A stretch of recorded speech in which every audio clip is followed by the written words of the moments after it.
Hello, WeHo.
our live mayor. We are waiting on John Duran.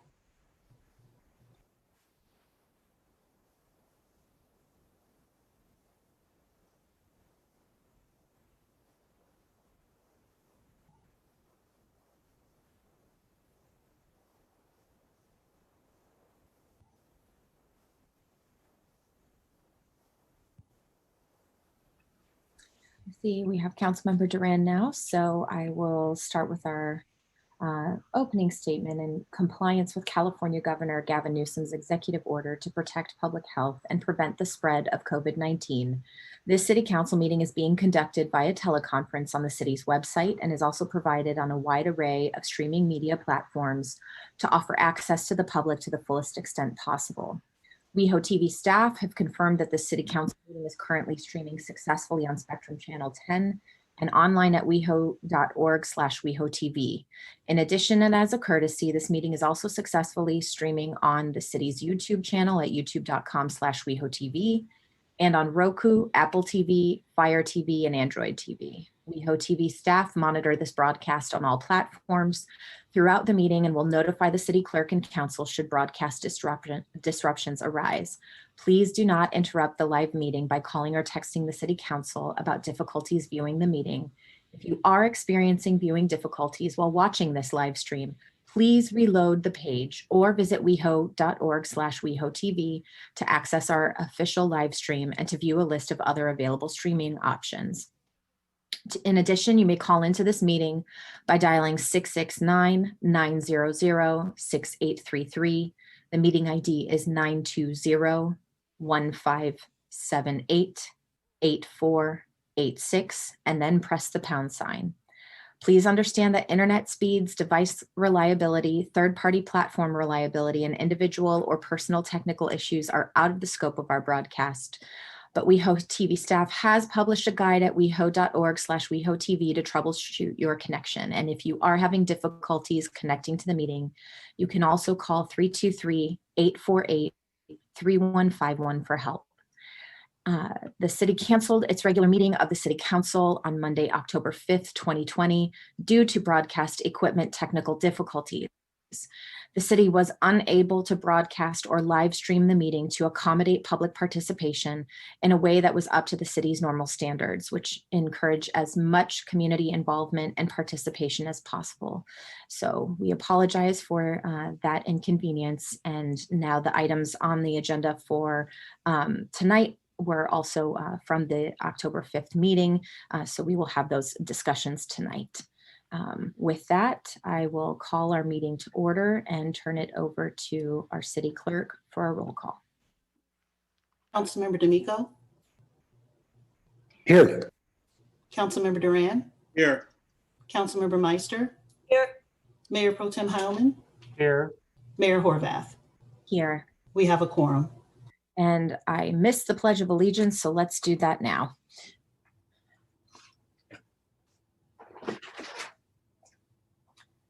I pledge Allegiance to the flag of the United States of America and to the republic for which it stands, one nation, under God, indivisible, liberty and justice for all.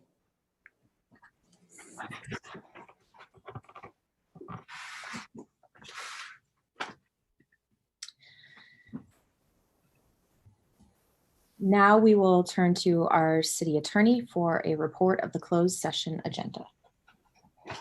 Good evening. The City Council convened a closed session meeting at 5 p.m. this evening. There were no members of the public who signed up to speak for public comment.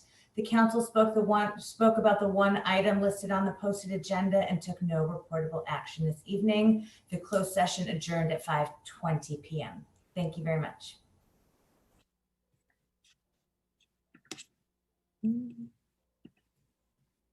Thank you. And now we will go to approval of the agenda. Madam City Clerk, does staff have any recommendations or requests regarding the approval of our agenda tonight? Yes, staff is requesting that item 2M, as in money, is the agreement with the West Hollywood Recovery Center be tabled to a future meeting. Okay. We will take honor that request. Are there any other recommendations? I did receive a request to consider adding 4C to consent that addresses some of the COVID-related items that were from our last meeting. And if we are in agreement about that, we can then ask any of our COVID-related questions during council member comments. Any objections? Okay. Mayor, Yes. Mayor, 4C, I believe, is an urgency ordinance. Are we allowed to add that to consent? If the city attorney allows us, I'm okay with it. I think that's 5C. 4C is the item to provide notice at multifamily buildings right. related to the health order. And yes, as long as it's approved by 4/5 on consent, which it would be, then yes, it can be moved to consent. And while we're at that, could we move 5C as well to consent? Thank you, John. I think that works. Councilmember Duran. Can we move 4B, the Metro update, to consent? No, I have comments and. All right. I'd like to register my no vote on item 2AA, which is taking a position on Proposition 25. I'm registering a no vote because I don't think we need to do that. I'd actually like us to pull that for separate discussion. Okay. So we will pull item 2AA. And I was wondering if we could pull the use of force item 2B and discuss it at the, when we're discussing the public safety update. I'm supportive. I just think it'd be great to be able to talk about all of this at once. Sure, and I think that could also apply to 2W. If we have any reference to those items, they can stay on consent, but we could certainly reference them either way, whichever the council prefers. Okay. Any further discussion? Any further? I'll move the agenda as amended. Second. Second. Thank you. It's been moved and seconded. Madam City Clerk. Councilmember D'Amico, Yes. Councilmember Duran, Aye. Councilmember Meister, Aye. Mayor Pro Tem Heilman, Aye. Mayor Horvath. Aye. The motion passes. Okay. And so now we will move to presentation. Oh, I'm sorry, to adjournment motions. So does anyone have any adjournment motions? Councilmember D'Amico. Thank you, Mayor. I would like to adjourn this evening in honor of Bert Maggio. Bert is the brother of longtime Rent Stabilization Commissioner Richard Maggio. Bert was born in Rochester, New York, and came to West Hollywood in 1943 with his parents. He attended St. Victor's Catholic School, along with numerous Italian kids that lived here in West Hollywood at the time. Bert lived his life recklessly, according to Richard, like a James Dean, and was a Steve McQueen lookalike. He was an outstanding athlete and achieved many track records at Hollywood High School. He went on to serve our country proudly in the United States Army, stationed in Germany, where he learned to speak German. He had 1 daughter, 3 sons, and 7 grandchildren. Thank you, Mayor. Thank you. Any other adjournment motions? Councilmember Meister. Thank you, Mayor. I have 2. First, it's with a very heavy heart that I'm adjourning tonight's meeting in memory of longtime West Hollywood West resident Martin Strudler. Marty passed Thursday night at 91 years young.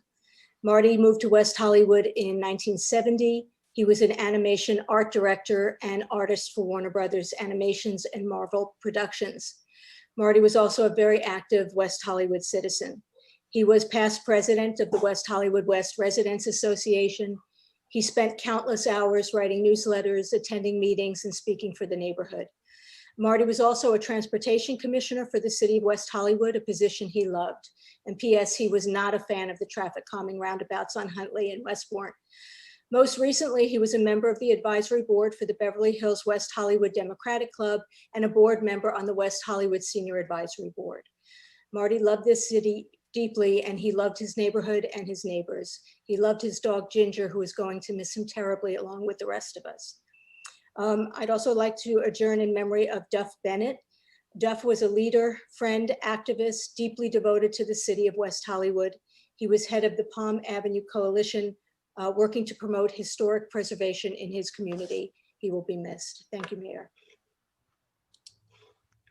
Mayor, I would request that we adjourn in memory of our longtime city employee, Tom West.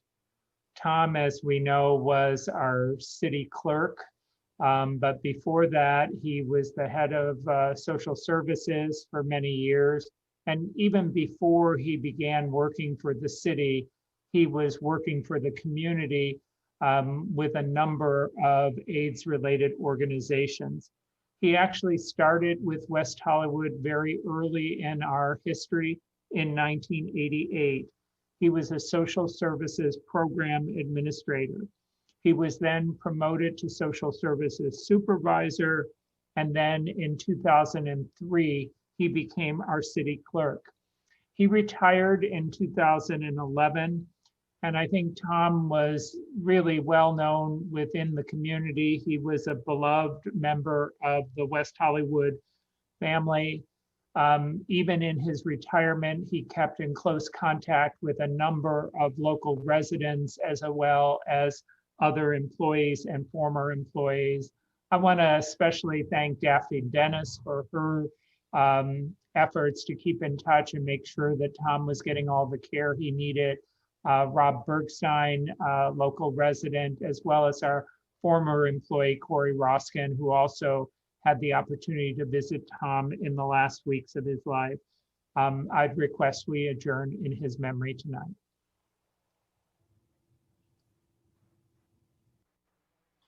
Mayor, I'd like to, of course, join my colleagues in adjourning the names that have been mentioned so far. And I want to just take a personal moment to also acknowledge Tom West. He was a bundle of joy and laughter, always had the most hilarious thing to say, so witty, so observant. He could take any room and drop one line and get everybody in uproarious laughter. And through some really difficult times during the AIDS epidemic, Tom West was one of the shining bright lights in the middle of the darkness. So we will miss him very, very dearly. I'd also like to ask us to adjourn in memory of Eddie Van Halen. Eddie Van Halen, of course, got his start on the Sunset Strip at the Whiskey A Go-Go. I hate to tell you that I'm old enough that I used to go to the backyard parties that he and David Lee Roth would have in Pasadena back in the late 70s, 77, before Eddie and David Lee Roth moved their backyard band to the Whiskey A Go-Go, where they played for many years. I'd like to encourage us, maybe as we get into a post-COVID world, to think about a Sunset Strip cancer walk in memory of Eddie Van Halen, making use of the grand and rich history of rock and roll on the Sunset Strip and the important players that made it all happen, especially our hair bands in the 70s and 80s. I'd ask that we adjourn in memory of our Sunset Strip superstar, Eddie Van Halen. Thank you very much. I have just a few also. First, I'd like to adjourn in memory of Haiti Florio, the mother of Hernan Molina, the city's governmental affairs liaison. Haiti is survived by Hernan, his brother Fernando Molina, her grandchild, and her sister Christina. She was 82 years old and passed away in Buenos Aires, and we extend our condolences to Hernan and his entire family.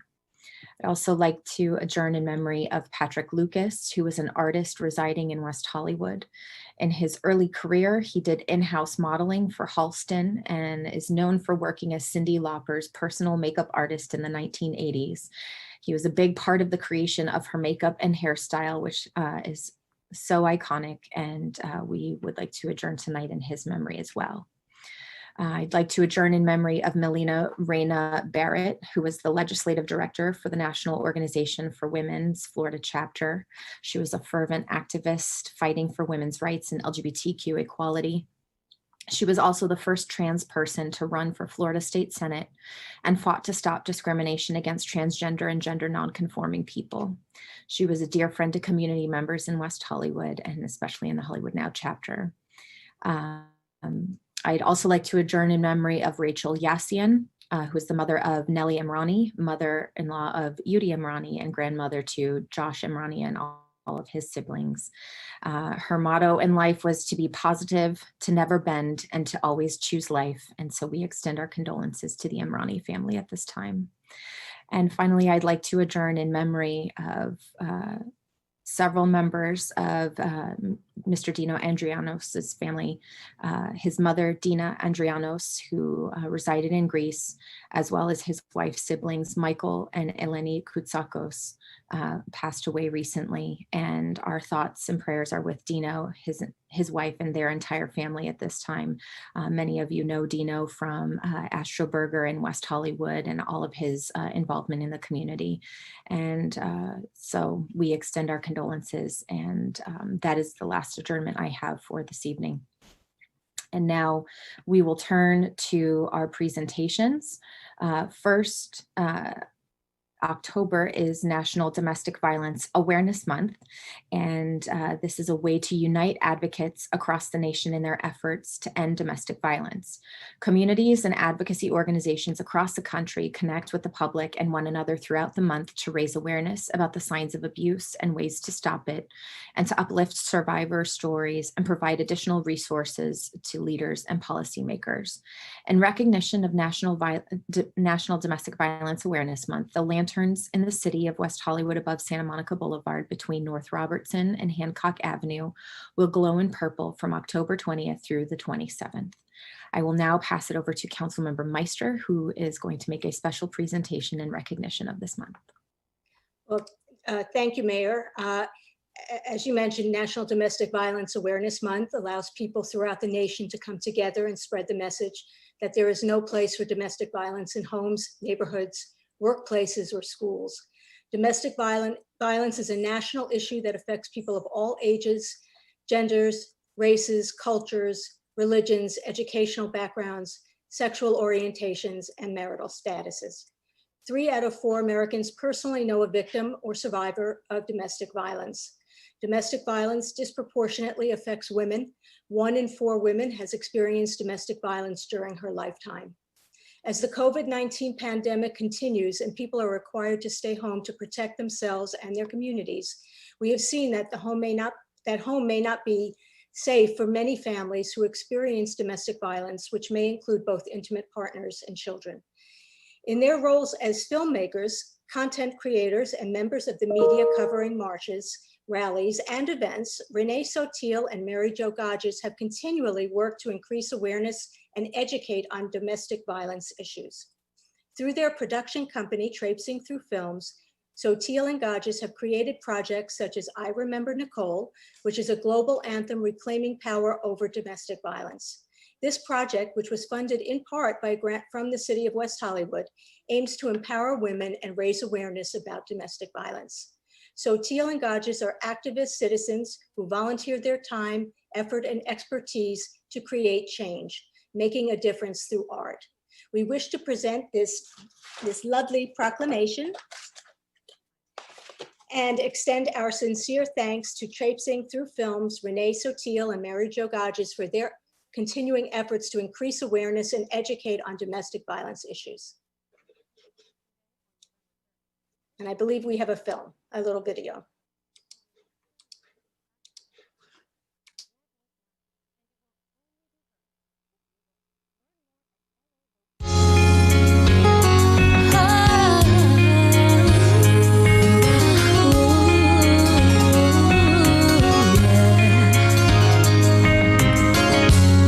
25 years ago, I was part of the national news media here in downtown Los Angeles covering the trial of the century. In my career, I've covered many big cases, but none have affected me like this one. One day I was in the courthouse when the elevator doors opened and there stood the family of Nicole Brown Simpson. I can still see the heartbreak on their faces. With the mobilization of the women's movement and the raising of awareness with the Me Too movement and the intersectionality of so many groups coming together as one, this was the inspiration for us. What can we do? I will free myself, believe in myself. I will keep myself safe and whole.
Seems like we're having a little technical difficulty with video. Perhaps we'll be able to make it available to watch in another way, but we certainly want to thank Traipsing Through Films and their great work. And thank you, Councilmember Meister, for making that presentation tonight. I also have one other presentation tonight. This is for Code Enforcement Appreciation Week. And with everything that's been going on, I think this is certainly well deserved. All the ways that we're calling on code enforcement in this time during COVID, among all of the daily requests that they receive. The state of California has proclaimed the second week of October as Code Enforcement Officer Appreciation Week. And as we know, code enforcement officers provide for the safety, health, and welfare of residents throughout California through the enforcement of local, state, and federal laws and ordinances dealing with various issues of building, zoning, housing, animal control, environmental health, and life safety. Code enforcement officers are dedicated, highly qualified, and highly trained professionals who share the goals of preventing neighborhood deterioration, enhancing communities, ensuring safety, preserving property values, and enhancing the quality of life for residents and visitors through knowledge, training, and application of housing, zoning, and nuisance laws. The role of many code enforcement officers has expanded in recent years, with jurisdictions increasingly relying on the expertise and training of code enforcement officers in their communities. And during COVID-19, the public health emergency we're all experiencing, the city's code compliance team has continued to work in the field as essential employees, addressing a multitude of public health and safety conditions and quality of life issues, including helping to ensure residents, businesses, and visitors in West Hollywood are adhering to the current public health orders. Tonight, we recognize Code Enforcement Officer Appreciation Week in the city of West Hollywood and call upon the West Hollywood community members to join us in recognizing and expressing our appreciation for the dedication and service of our code enforcement officers, especially during the COVID-19 public health emergency. And this is the proclamation that we are presenting to them tonight. And I will turn it over to Danny Rivas. Thank you, Mayor. Thank you so much. And members of City Council, on behalf of the entire code compliance team, we would like to thank you, the residents, and the business community for your continued support. You know, every part of our team, from the administrative support staff that fields calls and assists the members of the public in the processing of various licenses and permits that we issue in the department, to our dedicated and essential field officers that have continued to respond to calls for service almost 24 hours a day, 7 days a week. We truly thank you. This is the same team, as you mentioned, Mayor, that has continued to field hundreds of questions and concerns regarding health officer orders aimed at preventing the spread of COVID-19. And I can tell you that it is rare when any member of the code compliance team receives a pat on the back. So I can't tell you how much the entire team appreciates your proclamation, as well as City Councils and the West Hollywood community, and the recognition. I also wanted to just take a quick moment to acknowledge one of our most veteran code enforcement officers, Mr. Tony Leyva, who will be retiring from the city next week.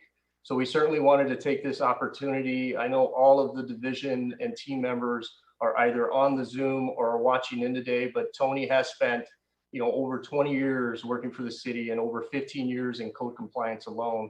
So we really wanted to thank him for his years of service and wish him the very best in his next chapter of his life. Tony will be missed, but not forgotten by any of your team members. Thank you.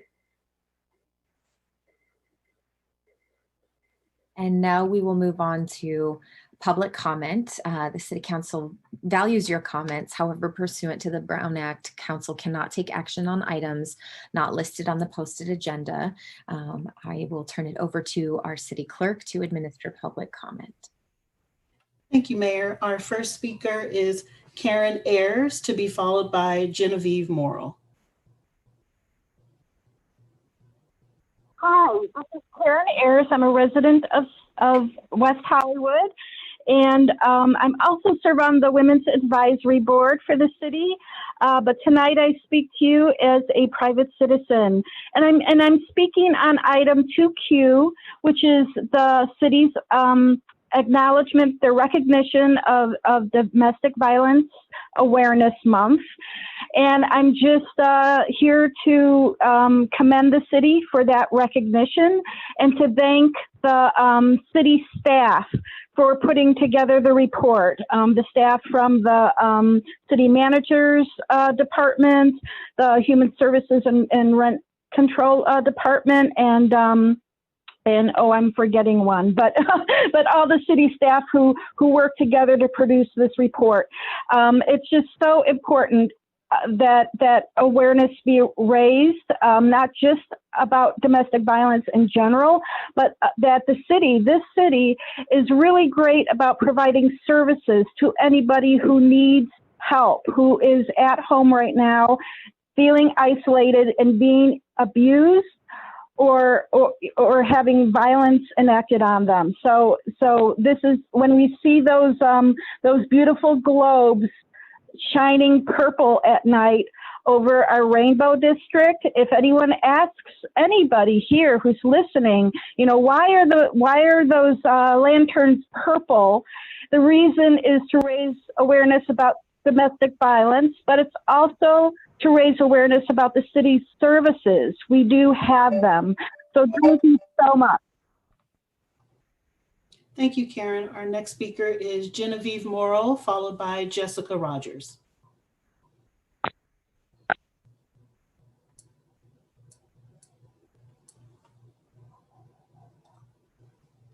Genevieve, are you there?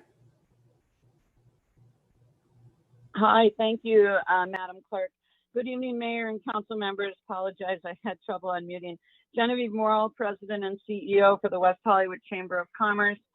I wanted to speak on 2M, but you've tabled it, and I just want to really, and also 2U, but first just to applaud the efforts of our city manager and staff, social services, Tara Ward and Paulo Kaspritic. I mean, they really have been working tirelessly to help our community residents and businesses. And one of the areas we've struggled with in our monthly meetings with nonprofits and recovery houses is really a place to hold meetings safely. So the parking garage sounds like a good solution if you get back to it. I want to thank Councilmember Meister for helping us move our small business initiative forward with 2U. This started over 3 years ago with a lead from Councilwoman Councilwoman Meister and Councilmember D'Amico, and the Small Business Task Force was born, where we spent 2+ years developing the document you see today.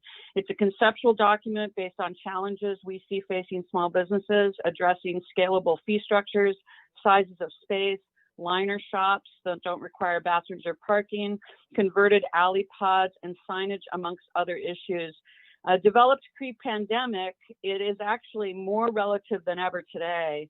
And we thank you for exploring this conception, to exploring the feasibility of the implementation of this initiative for our small business community. Thank you so much. Thank you, Genevieve. Our next speaker is Jessica Rogers, followed by Liza York. Jessica? Yes, can you hear me? Yes, you may begin. Hello, my name is Jessica Rogers, and I'm an LA-based protester who's been on the ground fighting for Black Lives Matter since June 2nd. I'm speaking on Article 2B. Protesters on the ground have experienced brutality at the hands of LASD and LAPD in Compton, downtown LA, Pasadena, Tujunga, and Hollywood. But I'm here to talk about the brutality protesters have experienced on the ground in WeHo. On the night of September 25th, while protesting in regards to the Breonna Taylor verdict, LASD brutalized and arrested a group of protesters. One activist was so badly injured by a deputy striking him with his shield multiple times that he's still on crutches. During the arrest, LASD failed to read them their rights and didn't give them a phone call or access to their lawyers.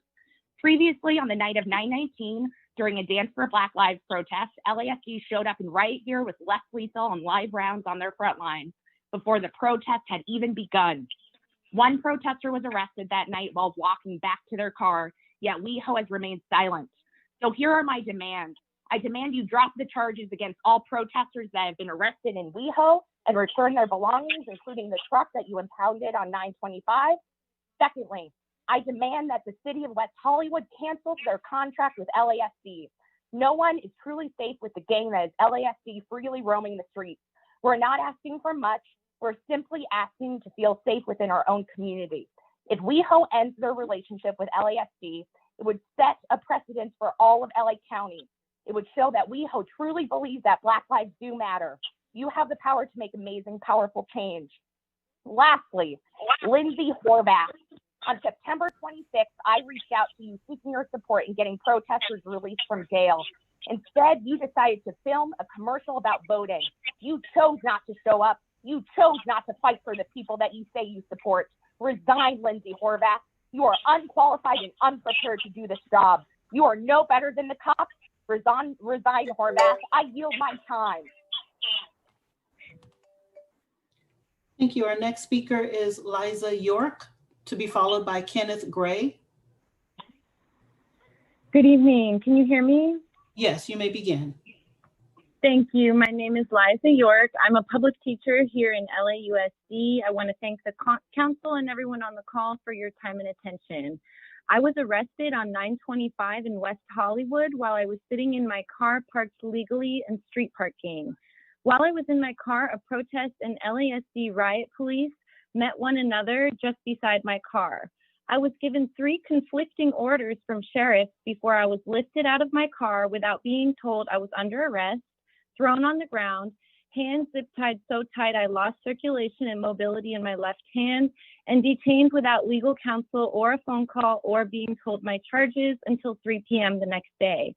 I am asking WeHo City Council to condemn the excessive use of force by requiring an external investigation and holding accountable sheriffs for their violent behavior. I was interviewed in the jail cell for the internal investigation and asked questions about my mental health and what medications I take. I was also interviewed by 2 detectives from the Major Crimes Unit who were unmasked in the cell. They told me that the LASD was in riot gear that night at the request of the WeHo City Council. I understand also that the Major Crimes Unit is responsible for the confiscation of our property, including cell phones and 2 trucks.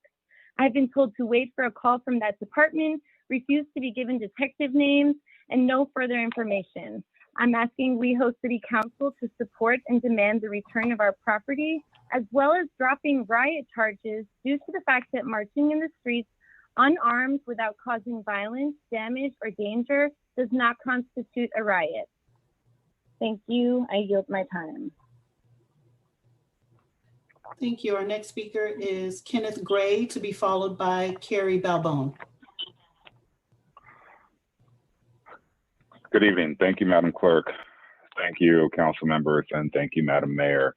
I'd like to start out by stating I am the driver of the black F-350 that the DJ was set up in the bed of the night of the protest on September 25th. The city council member, I'd like to back up and say Martin Luther King says that there comes a point that your silence becomes betrayal. And as a 42-year-old black man that was violently arrested and had my constitutional rights infringed on, that my property is still being held, my truck is still being held as quote unquote evidence by LASD, whom you have a contract with. There are continued Fourth Amendment and First Amendment rights that have been and continue to be violated. My concern for the city council member and the city of WeHo is, at some point, you have received enough data to make a decision on whether or not you're going to be complicit in the continued constitutional violations that are occurring within your city limits. And if that decision to be complicit remains and continues, is there any liability that we can place upon the city for that?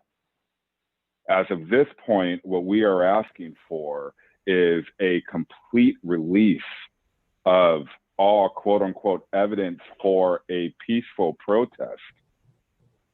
That I was charged with a misdemeanor, failure to disperse, and a reckless driving. The charges that were put in the newspaper, they were not charged to me, but my truck is being held for evidence. So we are calling for the city council to step in and call for an immediate release of our property. We're asking the city council to stop violating our Fourth Amendment rights. We Thank are you, Mr. asking Gray. for the Your time is up. Thank you, Mr. Gray. Your 2 minutes are up. Our next speaker is Carrie Balbone, to be followed by Ty Sunanen. Hello, this is Carrie Balbone, West Hollywood resident. I am also a member of the Public Safety Commission. I am here speaking on my own behalf and not as a member of the commission. I want to thank the council for your activities during COVID, and I hope you are all staying well and safe. I support consent item 2T for focusing on services to people of color, particularly in the area of homeless residents who we have a higher propensity of people of color, both Latinx and African American in our community. And I think we need to review whether or not our services meet their needs appropriately. I also support 2B in terms of using the Obama administration or the Obama Foundation's police pledge and reviewing use of force, as well as 2W. And lastly, I support 4C in terms of COVID and making sure that ordinances are shared with all rental properties. Thank you, and be safe and be well. Our next speaker is Ty Sunanen, to be followed by Catalina Oviedo. Good evening, City Council members. Ty Sunanen, West Hollywood, speaking first half as the chair of the Public Facilities Commission. I just can't thank you all enough. I wasn't able to thank you last month, but on September 9th, each and every one of you joined our amazing inaugural celebration for the Green City Awards here in West Hollywood. And I have to tell you, a month and a week later, we've got 2 cities who have contacted me about how to go about creating a Green City Awards. We had about 44 members of the public reach out to me by text and phone to say this was amazing, not only for the city, but they felt inspired to create something that was environmentally friendly within their neighborhoods, within their homes. So it was a huge win for us. I just can't thank you folks enough and very much appreciate you all taking the time to applaud the award winners, to thank the Public Facilities Commission.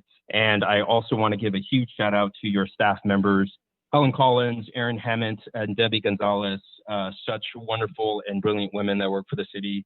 The Green City Awards couldn't have happened without them.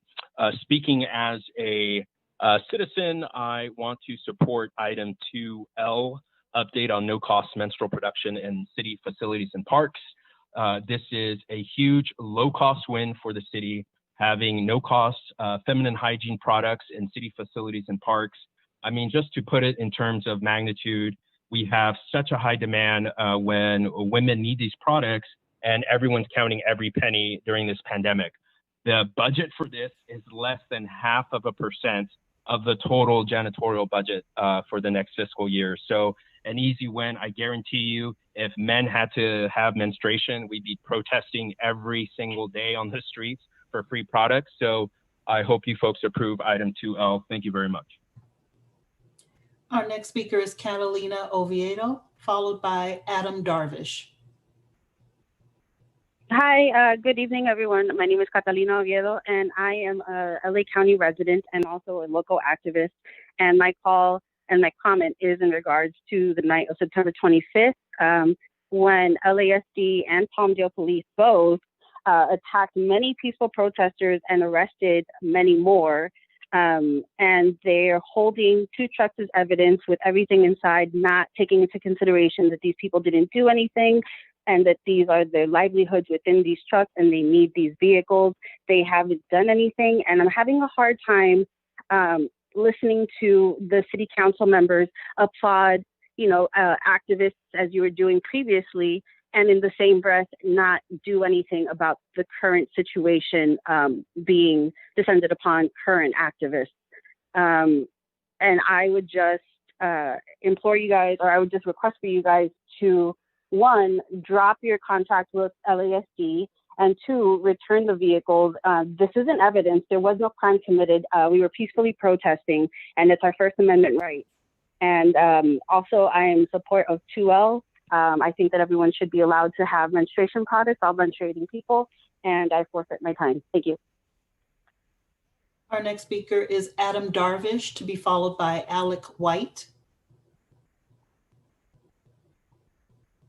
Can you hear me? Yes, you may begin.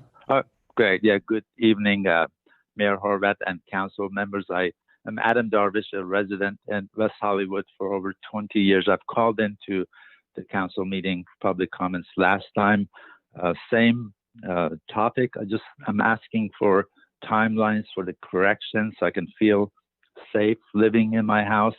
It's a duplex. I've moved upstairs now. I can't rent one of the 2 units.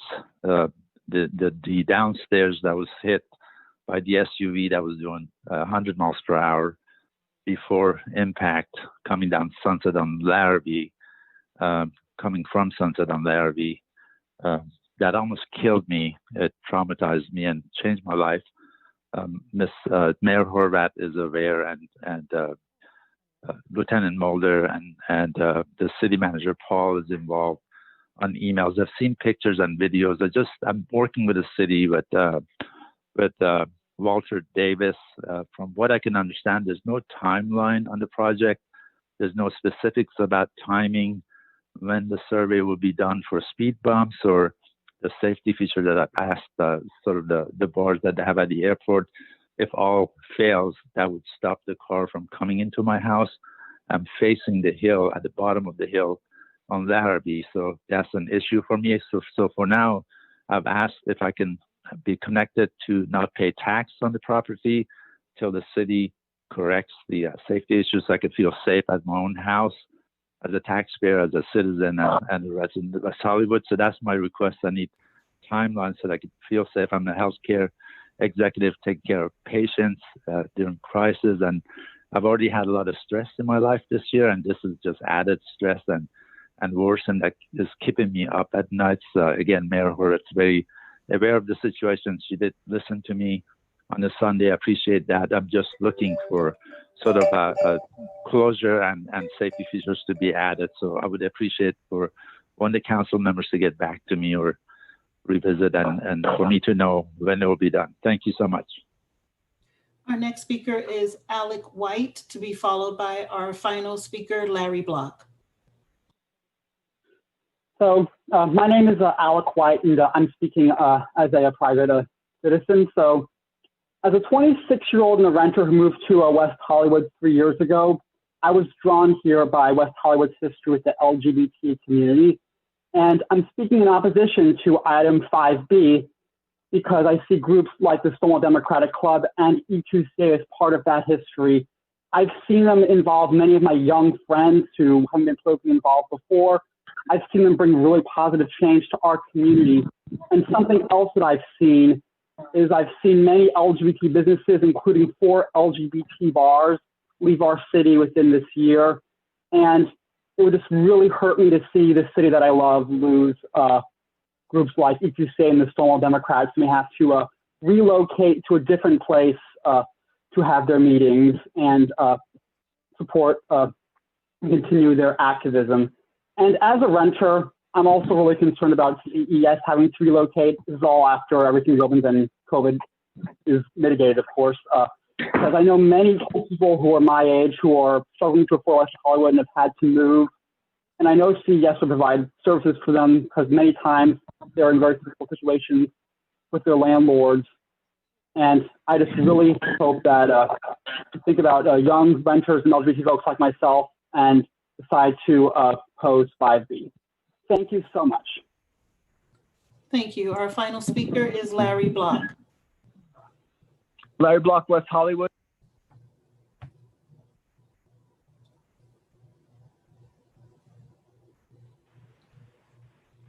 Hi, everybody. Larry Block, West Hollywood. Our citywide election is just 2 weeks away, and I'd like to thank so many of you for your support. I am running an honest campaign for the public good.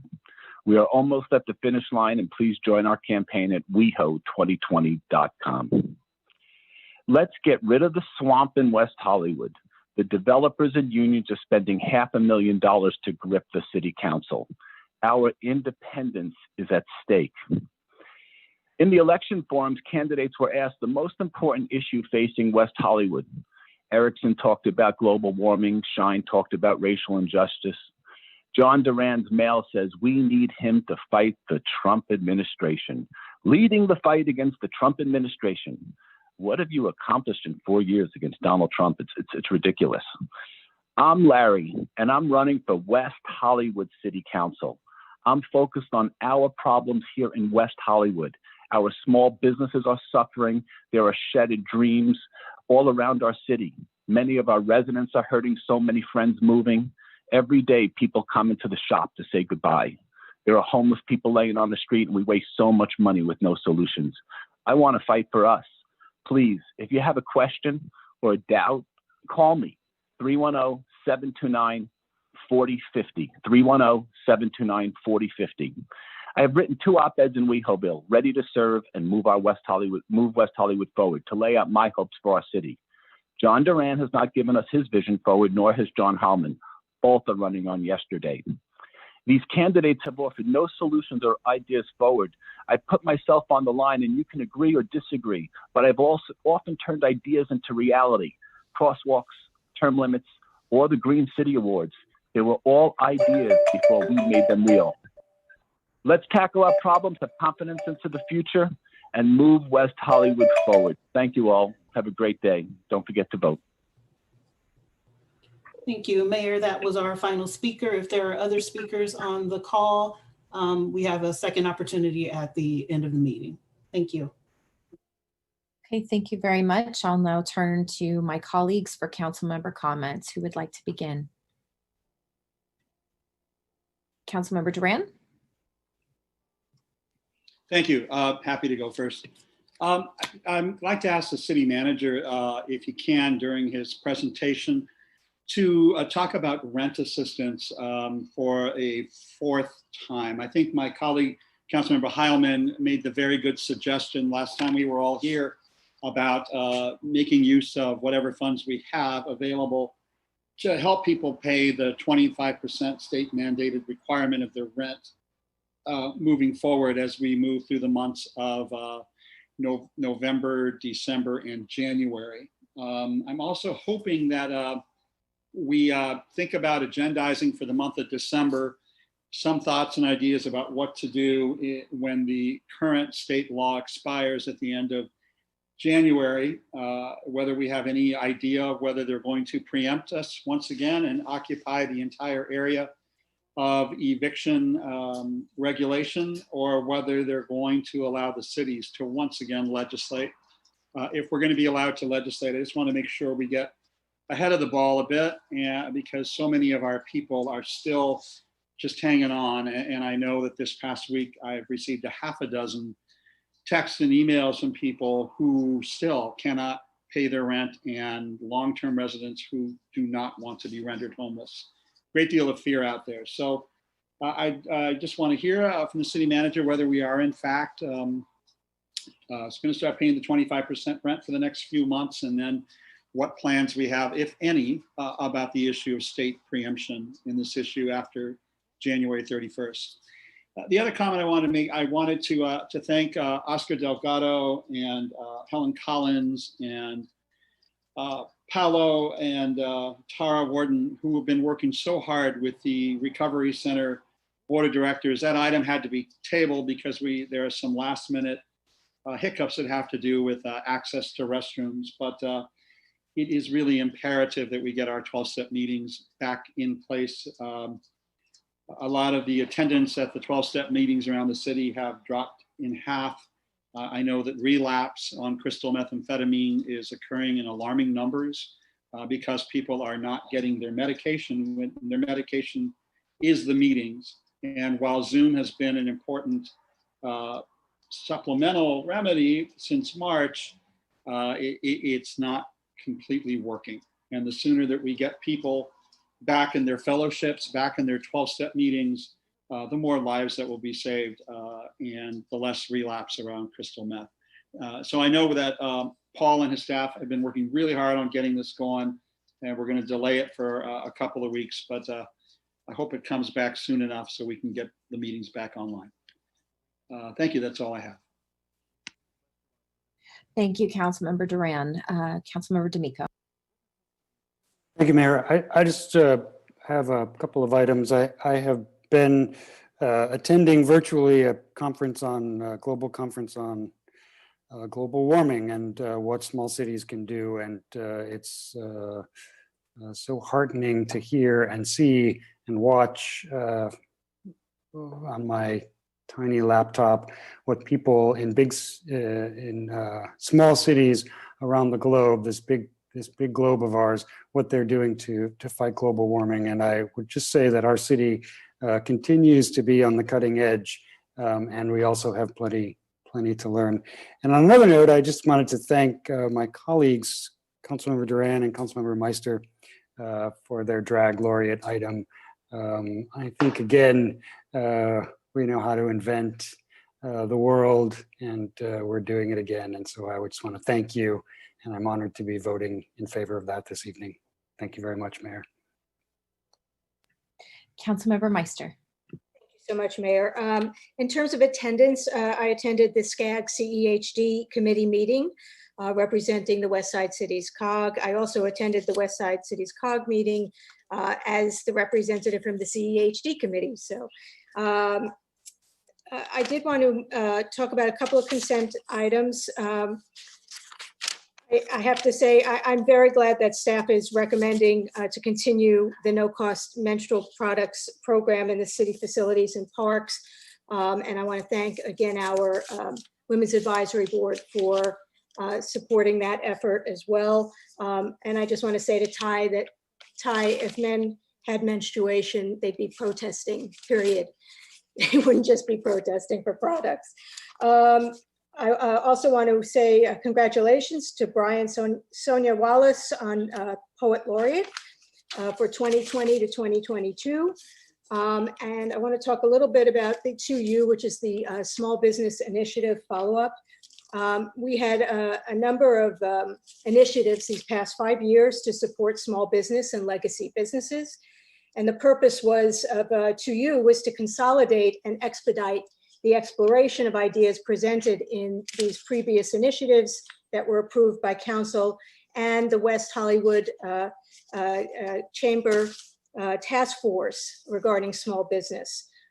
There are a lot of things that we can be looking at in terms of planning and land use as well as economic development, and we need to make this a priority.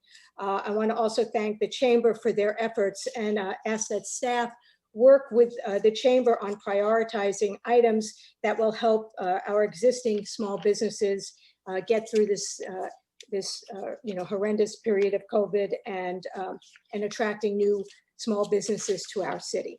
On 2X, thank you, Councilmember D'Amico, for your support, and my other colleagues. Thank you, Councilmember Duran, for co-sponsoring the Drag Laureate program. Let's get on it quickly so we can be the first in the nation to implement it. It's another small business initiative to promote our small businesses and our legacy businesses, particularly for the LGBTQ community. And I would also ask that our Arts Commission get involved in this as well. And then I just want to mention, I don't know if we were going to have somebody talk about October as being, I believe it's Disabilities Awareness Month. So do we have someone from either the Disabilities Board or staff that will be discussing the events this month? And those are my comments. Thank you. Thank you very much. Mayor Pro Tem Heilman. Thank you, Mayor. I also attended the West Side Cities Council of Governments meeting. I wanted to just talk a little bit about COVID, and this is more for the community. We get the reports of COVID cases and we get them broken down by community.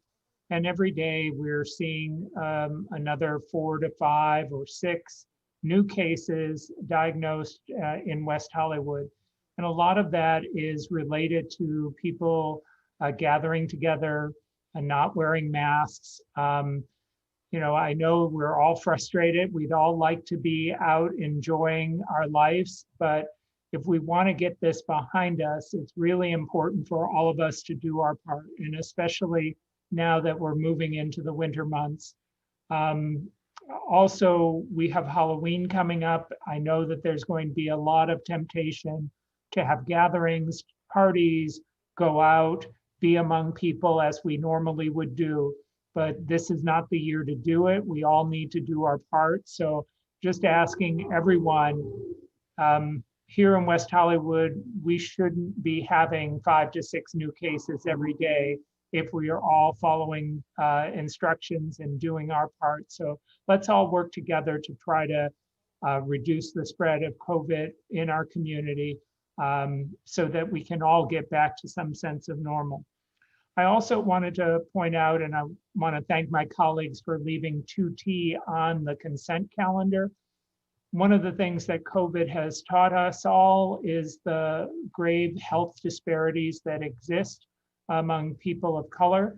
And item 2T directs our staff to look at the data that we already have and to gather additional data with respect to people of color in West Hollywood, and to determine if there are specific health issues that we are not addressing as part of our social services program. So we may discover that Black people in West Hollywood have the same kind of health disparities as the rest of the county.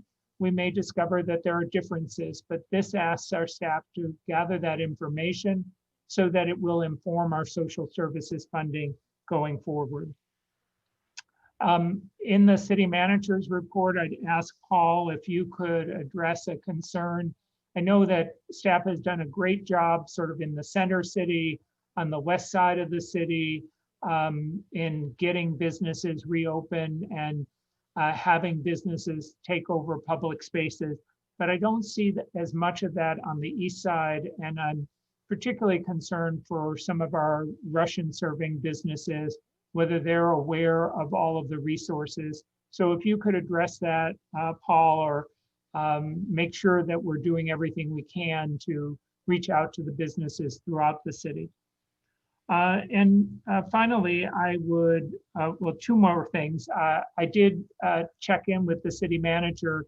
He is going to follow up directly with Mr. Darvish and make sure that a letter is sent to him detailing and outlining what the plan is to address his concerns. And then finally, the public speakers who spoke about having property returned, if we could get a timeline from the sheriff's department as to when that property is going to be returned, and if there is a need for it to be retained. I would imagine that most of the evidentiary purpose of that has already been gathered or photographed, and that there is no longer a need to retain vehicles that were seized during that protest. So if we could get an update from the sheriffs, that would be appreciated. Thank you. Thank you, Mayor Pro Tem Heilman. And I'll start with items on our consent agenda tonight. Item 2L, I'm in support of continuing this pilot program. And in addition to Councilmember Meister having led the charge, I also want to give a shout out to Jimmy Palmieri and Sam Borelli, who gave a nice little PSA at the Human Services Commission representing the issue. And I'm glad to see this program continuing to move forward. On item 2S, the city clerk and additional staff participated in a webinar that will be available on YouTube. I want to make sure that people check out this resource for Get Out the Vote Month as part of our ongoing efforts to outreach and educate our residents on the importance of voting. Today is the last day to be able to register to vote and have a ballot mailed to you, but you can still go to voting locations, register same day, and register to vote and actually vote in our voting locations. This election is unlike any election in the past. And so I just want to make sure people get all of that information. There are three vote by mail drop boxes in the city. There's one at City Hall, one at Plummer Park, and one at West Hollywood Library. You obviously have the option of going to any voting center location in Los Angeles County to cast your vote. And there are 3 in West Hollywood, one that the city is supporting at Plummer Park, Fiesta Hall, and I believe there are 2 others, one at the IAJC and one at Lapeer Hotel. So if you are used to voting on election day and you are counting on your usual voting location, if it's not one of those 3 places, it's not going to be there. So make sure that you are prepared, that you're planning ahead, you make a plan to vote, you confirm your registration, and make sure you have all the tools you need to exercise your right to vote. If you go to youtube.com/WeHoTV, you can find out more information there. On item 2T, I want to thank Mayor Pro Tem Heilman for bringing this item forward, and I'm completely supportive of this analysis. I think it's important that we go above and beyond to make sure that any disparities that might exist in communities of color are identified and addressed as quickly as possible. And I guess one question I did have for the city manager on our items tonight would be how item 2U would work with our COVID-related efforts on small businesses. I'm glad to hear that our business community is eager to see this move forward, but I just want to make sure we're having our expectations managed in terms of how I know a lot is going on to help businesses during COVID right now. And so if he could talk a little bit about how all of that would work, because I think that's kind of the point of this item. As it relates to COVID issues, I agree with Councilmember Duran that we need to focus on rental assistance and making sure that all of those opportunities continue to be available and rental assistance and guidance is available. But if the city manager could also talk about the parking updates, our senior food delivery services, and any transportation services that remain available for the community during the time of COVID. I know that some people are starting to go back to work, and some people are starting to leave their homes, whether it's for essential trips or it's for some of the other daily activities that people are starting to resume. And I want to make sure people are aware of all of the services and support that remain for them if they do choose to leave their homes or if they choose to stay at home. I attended the Clean Power Alliance Legislative Committee and full board meeting. I represented the city at the Sanitation District Personnel Committee meeting. I represented the city at the California Contract Cities Association Fall Virtual Summit, as well as our Public Safety Working Group, the Executive Board, and we also hosted a candidate forum with the candidates for District Attorney. All of that content is available online if you'd like to research it. I want to thank our staff and especially our members of the Russian Advisory Board for coordinating a Holocaust remembrance event. While it was delayed due to COVID and timing to get the event that was originally scheduled earlier this year off the ground, I want to thank everyone for sticking with it and making that opportunity possible.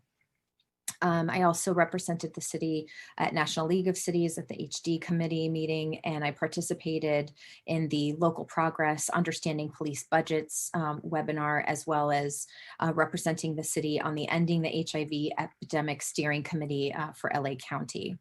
I also just want to reiterate there's a lot of content on the city's website related to COVID and other issues, whether it's healthcare issues and assistance for renters, business and worker support, even issues like voting and social isolation. So if you haven't checked out the city's website recently, please go to weho.org. There's a lot of content there. I know a lot of people reach out with different questions, and I often direct them to the website. So take a minute if you do have the time to check out what's been updated there. With regard to some of the comments that were made during public comment, I'm going to reserve my discussion for item 4A, which is the discussion of our public safety item. Thank you for calling in, for expressing your concerns, and for bringing these issues to our attention so we can discuss them during that item. A couple of personal notes. I want to wish a happy birthday to the chair of our Chamber of Commerce, Nick Remedio. I know it was a big fun one, and hope you're continuing to celebrate. If you haven't checked it out, Barbara Meltzer, who is a commissioner and a resident of the city of West Hollywood, participated in a discussion about her work with The Tonight Show, and it is available online. It was very entertaining. It was moderated, the Q&A discussion, with someone very familiar to our community, Mr. Corey Roskin, and so it is for your enjoyment, available online if you do have the time. And I finally want to thank Finley Kalick, who interviewed me. She is a second grade student at WeHo Elementary. She interviewed me for a book project that she's working on, and I thought it was pretty cool that she called and left a voicemail and asked to speak with the mayor. So I just wanted to thank Finley for taking that time. I had a great time talking with you. I think you have a lot of great ideas, and I can't wait to read the book that you're writing. Oh, and one more thing, so sorry. I do know that in addition, October is also Breast Cancer Awareness Month. And I wanted to mention this because those of us who knew Ray Mitchell in the community, this was a cause that was near and dear to her heart. There's an annual campaign to increase awareness of the disease and to show support for people affected by breast cancer. And each year in the United States, more than 260,000 women and 2,600 men will be diagnosed with breast cancer, and more than 42,000 will die from the disease. This month is an opportunity to highlight ways to prevent, minimize, and cure the effects of breast cancer. And the City of West Hollywood has a resources for breast health and breast cancer flyer that provides more information, health, and emotional support services. This flyer is available on the city's website. It's sent out to our community partners, and it's available to access online. And now I will turn it over to our city manager.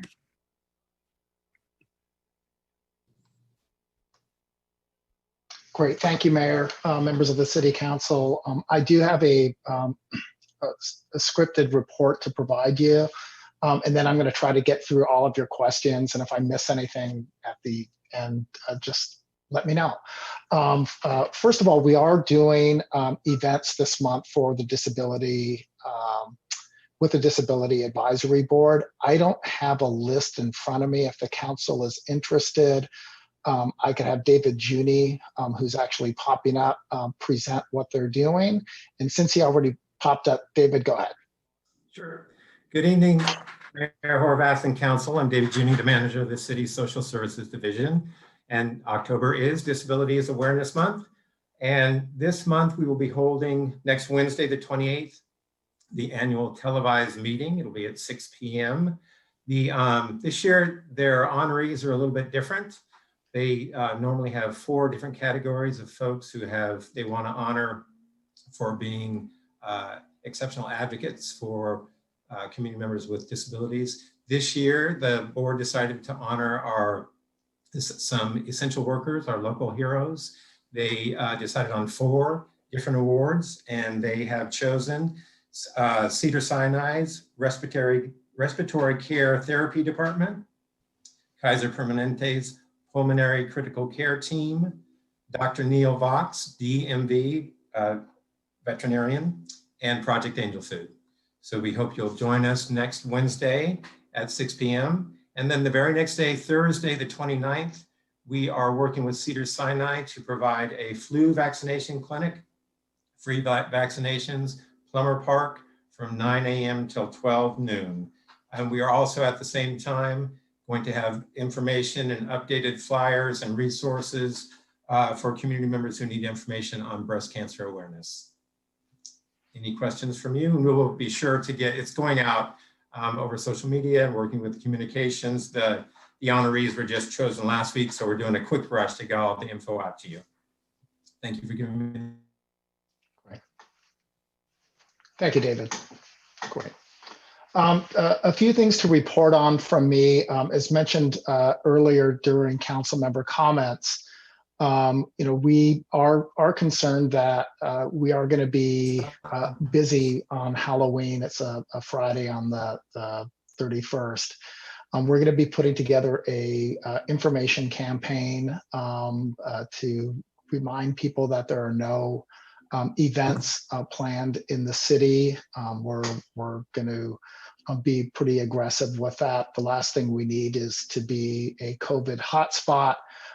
So information will be coming out soon. Also, in regards to Halloween and the elections, we have been working with all of the West Side cities to talk about potential events that will result from the election. So we're trying to all remain coordinated with our resources and intelligence. In regards to social services and transportation services, we will have transit programs available for Election Day. City Line will stop at or near voting centers. And if anybody is interested, they could just visit our website, weho.org/cityline. They could also access Dial-A-Ride services, and those will be available on the 2nd before 5 p.m. One of the questions was asked regarding SOVA and the food pantry. The program is reopened. It's located on Pico, and you can visit the city's website to get more information there. Long-range planning, they're going to be holding a community meeting on ZTA amendments, including affordable housing projects and parking requirements. That meeting will be Friday, November 6th from 4 to 5. It'll also be recorded so people can follow up if they missed the meeting. If anyone is interested in information on these items, they can reach Brian Eck at beck@weho.org. In regards to parking, as of now, all parking regulations are in effect for the city. We are not enforcing peak hour enforcement along Fountain, though, just to allow for some flexibility in the residents there.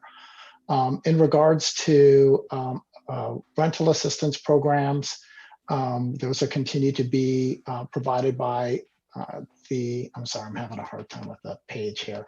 Alliance for Housing, as well as the NCJAA LA. The programs right now, we're providing up to 25% of the rent. They can come in and they will receive up to 3 grants at 25%. At the second meeting in November, we're going to be coming back to council with a comprehensive study of the housing impacts in the city of West Hollywood. We're doing a survey of both renters and landlords because we're anticipating that some of the smaller landlords will also be severely impacted by the revenue delays. So with that, we'll come back to council with that data as well as recommendations as we move forward. While the rental programs and the COVID emergency orders may expire in early 2021, the economic impacts are going to carry way beyond that. So we just need to develop a long-term strategy, and we'll be providing information to council again in November.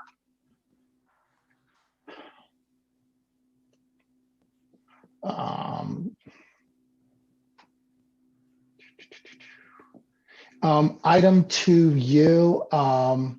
I know that long-range planning is comfortable and has capacity to continue to work on this item. The economic development staff right now are very stretched, and we'll do our best to free up resources to accommodate moving that project forward. The timeline's difficult. I know that Genevieve mentioned that she was excited to be moving this product forward, but even the chamber's stretched for resources. So we'll work on the timeline. If we need additional resources or additional time, we'll make that request when we report back in 60 days. Let's see, Russian business outreach and outreach on the east side. We have been contacting businesses on the east side in other areas other than the Santa Monica Central Rainbow District. Some of the businesses are not interested at this time in tapping into some of the out zones. We are doing right now also a focused outreach to the Russian business community. And that's starting this week. So we'll have some more data and intel that I can share at the next council meeting. In regards to Adam Darvish, staff has met with him numerous times and has communicated with him both at the location and I know that Public Works has given him a timeline. If the email wasn't sent, we'll send one, or if it was sent, we'll resend it to him. But we have been communicating with Adam and on numerous occasions. A couple of other fun things that we're doing. A couple of park programs. We hosted our first movie in the park this weekend. It was sold out. The next item, or the next time we do this, will be November 7th. If anybody is interested in participating in the drive-in, they can register online. Also, the youth Halloween Carnival is going to take place this year, but it's being done as a drive-through. It's called Trunk or Treat, and that's Saturday, October 24th from 2 to 5. Registration has been filled up. We had over 1,000 people sign up for that program, so that's going to be pretty exciting. So I'm sure I missed something. So if I did, just let me know what I missed. I think you covered a lot. Okay, and if I missed anything, just remind me later. All right, thank you, everybody. Thank you very much, Paul. Madam City Clerk, what is the fiscal impact of our consent agenda this evening? Thank you, Mayor. Council removed items 2M, 2AA, and also 2V and 2W to be heard with item 4A. And item 5C was added to the consent calendar, as well as item 4C, which is an urgency ordinance requiring multifamily residences, hotels, lodging, and home sharing rentals to post notices in common areas and entrances, informing residents of the current Los Angeles County Health Officer order that prohibits gatherings and requires face coverings and social distancing during the COVID-19 crisis, and setting forth the facts constituting such an urgency. And with that, the fiscal impact for tonight is $2,684,575 in expenditures, $0 in potential revenue, and $0 in waived fees. So moved. Second. We have a motion and a second. Madam City Clerk, roll call, please. Councilmember D'Amico? Yes. Councilmember Duran? Aye. Councilmember Meister? Yes. Mayor Pro Tem Heilman? Aye. And Mayor Horvath? Aye. The motion passes. Thank you very much. We will now move on to our first item for discussion, which is our public safety update. I will turn it over to staff for our presentation. And with this item, council will also be discussing items 2B and 2W. Hi, good evening, Mayor and City Council members. I'm Kristen Cook, the city's Public Safety Director. Happy to be here this evening. I'd also like to take a quick moment to acknowledge the loss of our sweet friend, Tom West. He will be missed. With me this evening for the Public Safety Report are Captain Ed Ramirez and Lieutenant Bill Mulder from the West Hollywood Sheriff Station, and Chief Drew Smith from the Los Angeles County Fire Department.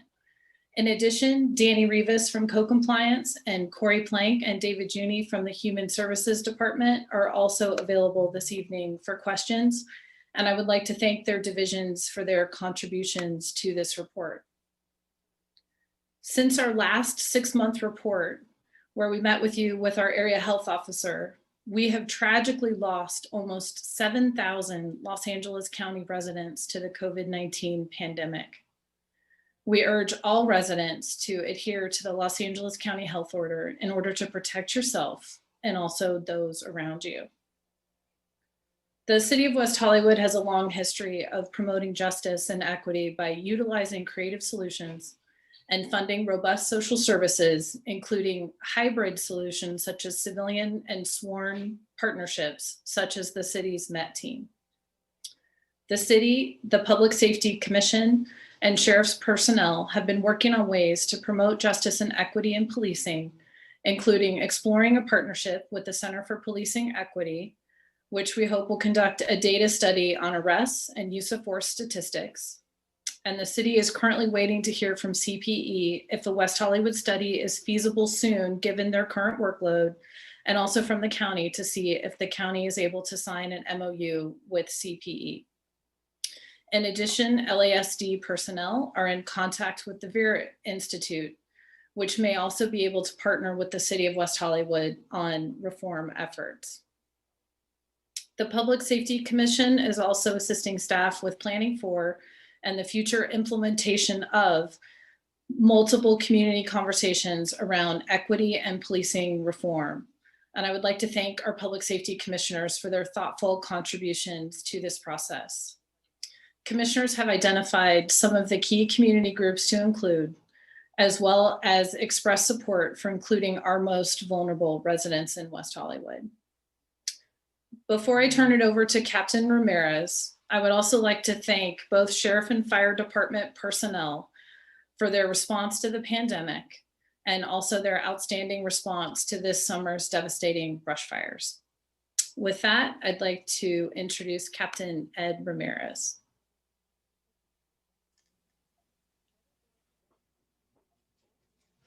Yeah, good evening. Can you hear me?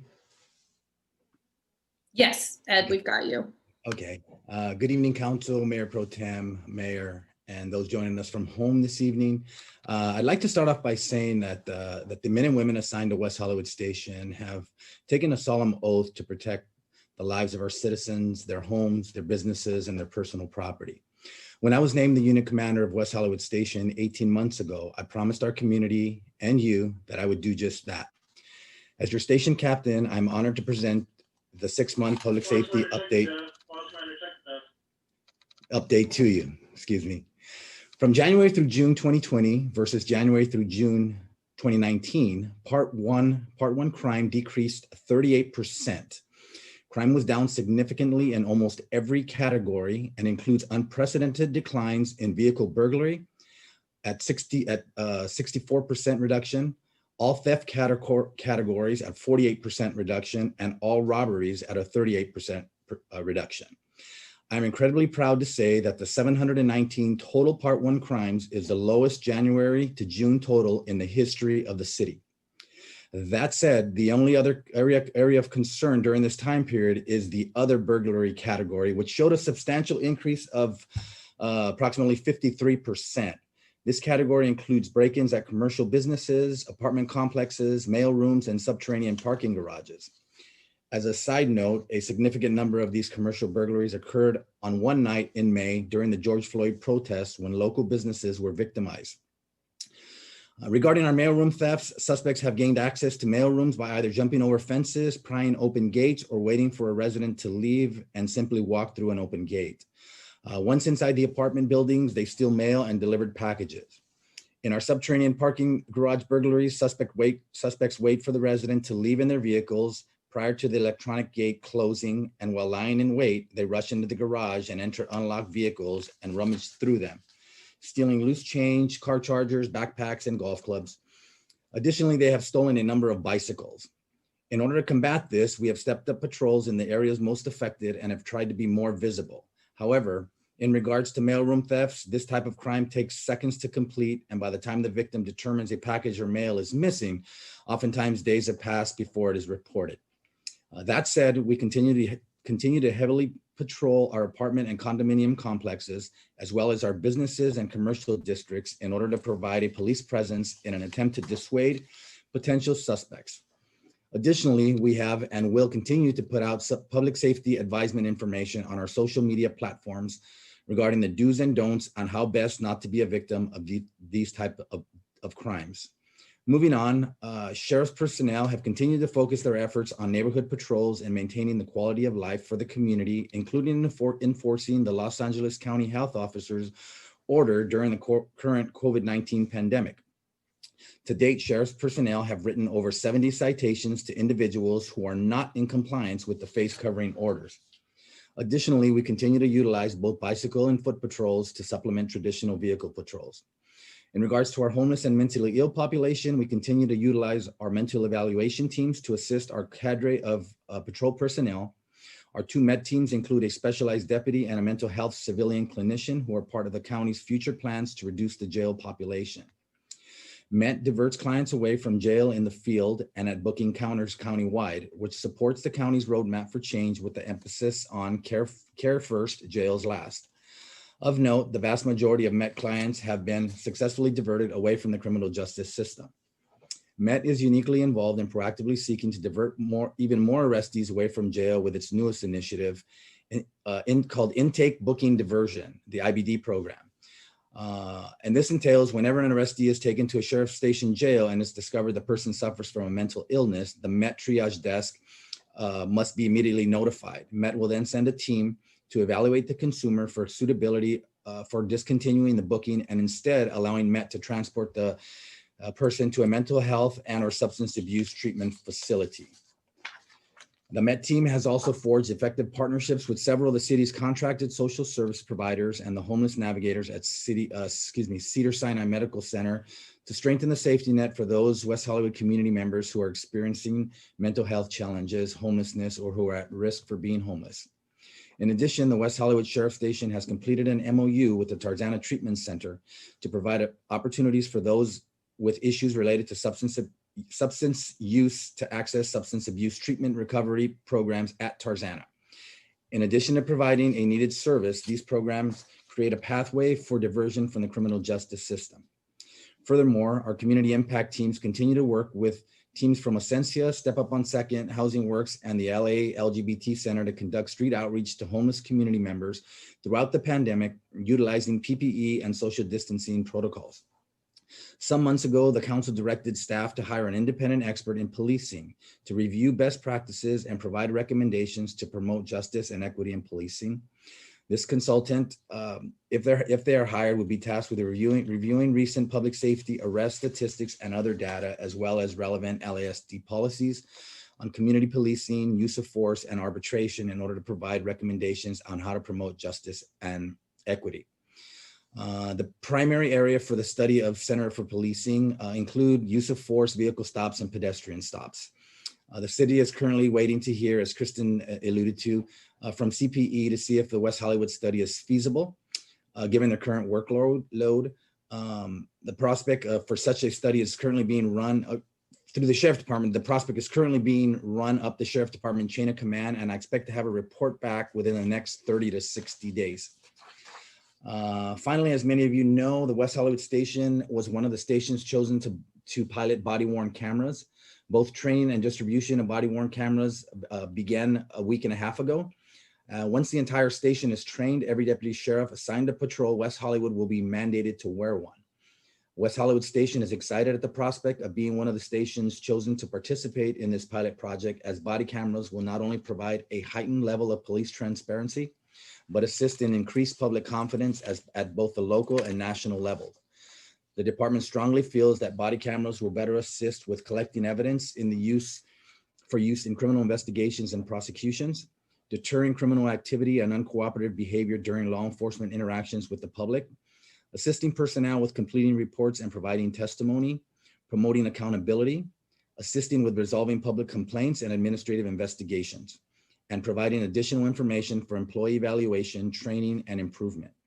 Once the program is fully in place, the department has mandated that personnel shall activate their body-worn cameras prior to initiating or upon arrival at any enforcement or investigative contact involving a member of the public, including all vehicle stops, pedestrian stops, including those that are self-initiated or consensual encounters, any calls for service, emergency responses, including vehicle pursuits, foot pursuits, searches, arrests, use of force investigations, including any transportation of the subject, in custody transports of persons who are being uncooperative, belligerent, or threatening, and some suspect victim and witness interviews, and or any encounter with a member of the public who is or becomes uncooperative, belligerent, or hostile, or otherwise hostile.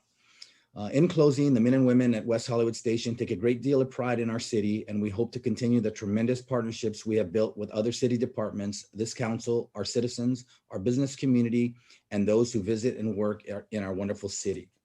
Our goal is to always keep you safe, and we will continue to do so. I would like to thank you for your time. This concludes my presentations, and I will now take any questions that you may have. Council, we have a couple of public speakers. Shall we take those comments first before questions, or do you have any questions in advance? Okay, Councilmember Dominguez. Thank you, Kristen, and thank you, Captain Ramirez. I guess I just want to make sure I fully understood that all of the proposed and possible reforms are awaiting some additional approval by the county or the sheriff or the agencies that we might contract with. So did I understand that there's actually sort of no efforts in place yet to look at the things we've been discussing for the last several meetings? I understand they're in the works, but we have nothing that sort of is proceeding. Did I hear that correctly? Yes, so council had specifically recommended the Center for Policing Equity. They are overwhelmed with national requests for assistance, as you can imagine. And since they are a free service, they already had quite a heavy workload. So we met with them over the summer, back in June and July, just trying to see what is possible. And now we're at the point where their attorney and county council and sheriff's department are trying to figure out if an MOU is feasible and would be approved by the county. In order for CPE to study West Hollywood Station, they have to have the permission, formal permission from Los Angeles County. What they did say, assuming an MOU can be signed, is that their workload would lighten up toward the end of this year and they would be able to get working on our data. Thank you. We could certainly pursue others. We were very impressed with this group in particular. So I'd recommend kind of seeing this through before we jump to others. And also, since it was council's recommendation, it's the group we started with. Okay, any other questions before we go to public comment? Okay, Madam City Clerk, public comment, please. Our first speaker is Genevieve Morrill, to be followed by Adam Kroll.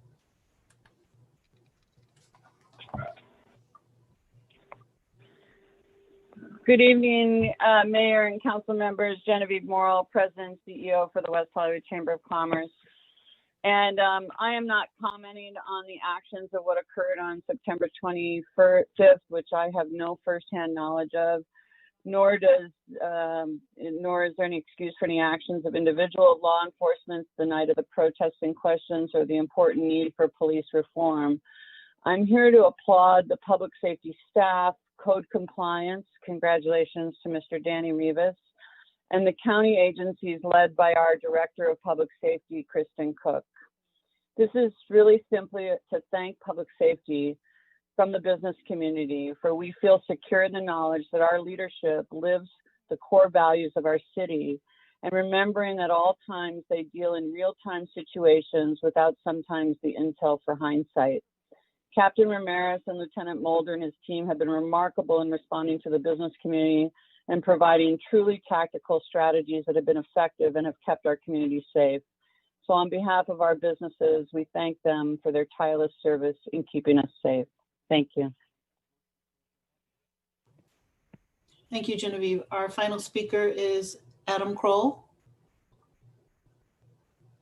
Adam, are you there? Hi, this is Adam Kroll. I'm a West Hollywood resident. I just wanted to really quickly emphasize the part of the report that talks about considering diverting more nonviolent and non-criminal calls away from law enforcement. This is something that other cities are increasingly looking at and other cities have already taken steps to do. I think it's really important that when we think about policing or public safety rather in our community, we need to be thinking about how we are actually removing policing and ways in which policing is not actually making our community more safe. I also would really encourage the council members to have a broader perspective in terms of sort of all the people that come into our community on a daily basis, and making sure that our vision of public safety in West Hollywood is something that makes everyone safe, not just those of your own experience. Thanks for hearing me out. Thank you. That was our final speaker. All right, thank you. I'll turn now to my colleagues who would like to begin. Councilmember Duran. Thank you. I have some questions, I guess, for either Kristen or Captain Ramirez about the Met teams. I want to understand a bit more about how they operate. I actually know of a resident in the past week who was out on a crystal meth run, and a psychosis had set in.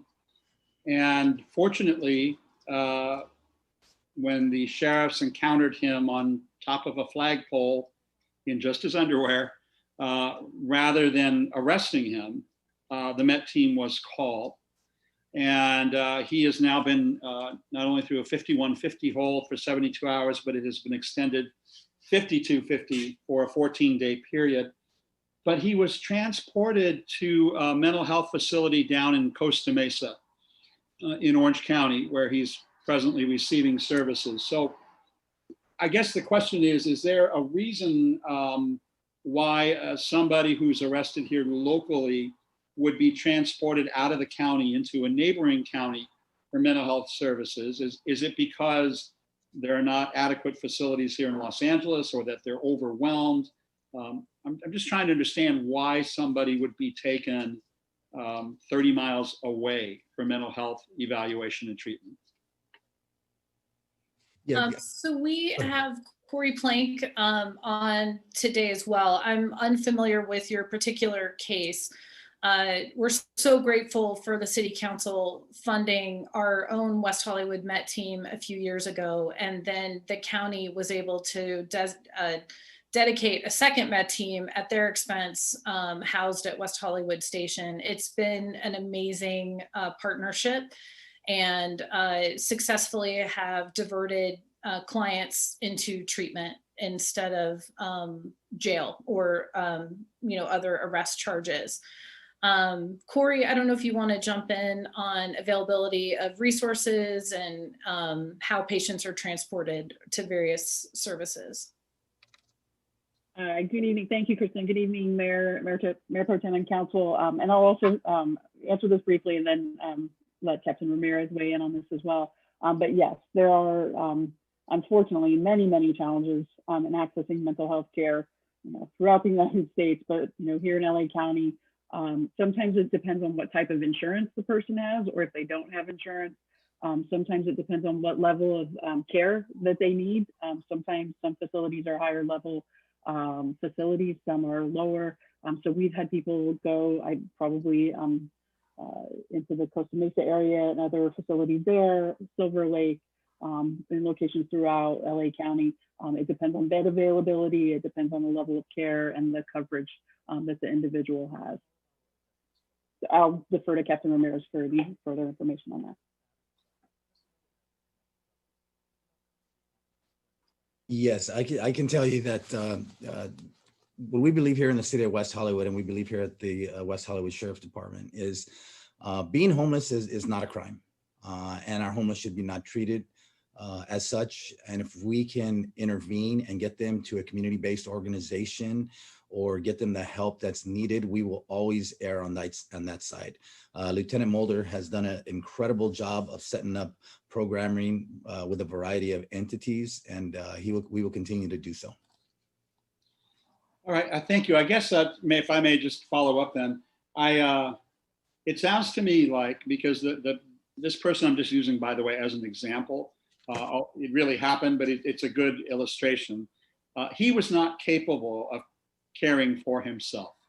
And as such, somebody made a decision to move him somewhere out of the county. And it sounds like Costa Mesa was the location selected. But I guess I want to figure out, not tonight, but in the upcoming weeks and months, whether there is a shortage of available facilities for people who are having drug psychosis. Because with crystal methamphetamine, long-term use, a certain psychosis develops over time where a person needs to be detoxed, first of all, and then probably attached to some form of rehabilitation, whether it be 30-day or 6 months. And of course, the problem is that none of these places are quote unquote locked down, meaning that a person has the freedom and liberty to walk out at any time and refuse treatment. So I guess I want to understand that whoever's making the decision to move somebody, whether it's a member of the MET team or a psychiatrist or a psychologist, are they exploring all possible drug-related facilities to treat drug psychosis? By the way, this person was not homeless. He was a resident of West Hollywood over on Havenhurst. So he wasn't experiencing homelessness, but he was experiencing crystal meth psychosis. So I guess in the upcoming weeks and months, I want to figure out, is it a funding issue? Is it a lack of available beds? Do we need to, I know that the Van Ness house, for example, only has 18 beds. The McIntyre house only has about another 18 beds. So is it a lack of available beds? And if that's the case, do we need to ask Human Services and Corey Plank and others to go out and look for other possible beds for those individuals within our community who are our residents, who are going through a severe drug psychosis where they need drug treatment as part of their mental health intervention? Yes, council member, that's certainly something that we'll be looking at. We have the contract with Tarzana Treatment Center and other providers. When people are able to access that level of care, that's a great option. And we're, as Captain Ramirez mentioned, we have the MOU in place with them for diversion. Sometimes a facility like some of the facilities that I'm aware of in Costa Mesa would be kind of the initial placements, and then people kind of move into other facilities depending on stabilization and other needs. But the MET team, we can kind of dig in a little bit more and find out. We haven't heard from them that they're having trouble getting placements, but we can certainly see how far out they're having to go to get those placements. So that's certainly something we can follow up on. We're working on the next report on MET, their second year of full service in West Hollywood, and so we can ask that question as well and include that in the report. Thank you, Corey. Councilmember Meister? Thank you. Are we also talking about code compliance now? And yes, we're talking about everything. Okay, good. I had some questions about the code compliance report. It looks like the complaints on vacancy on vacant properties is up 44%. And I just wanted to see what that was all about. And also quality of life requests was also quite high. And I'm just wondering if that has to do with the vacant properties. So that's one question. Another question is to Corey. I know that there's been an issue with the number of available beds at Ascension and other places, and I just wondered, what is the county doing to open up beds for any homeless people who are actually, willing to take us up on our services. I also wanted to, before I forget, thank the volunteers for their 1,119 donated hours, which the total value of that is $33,983. So thank you to the volunteers, the sheriff's volunteers. I also want to talk about the public safety issues. I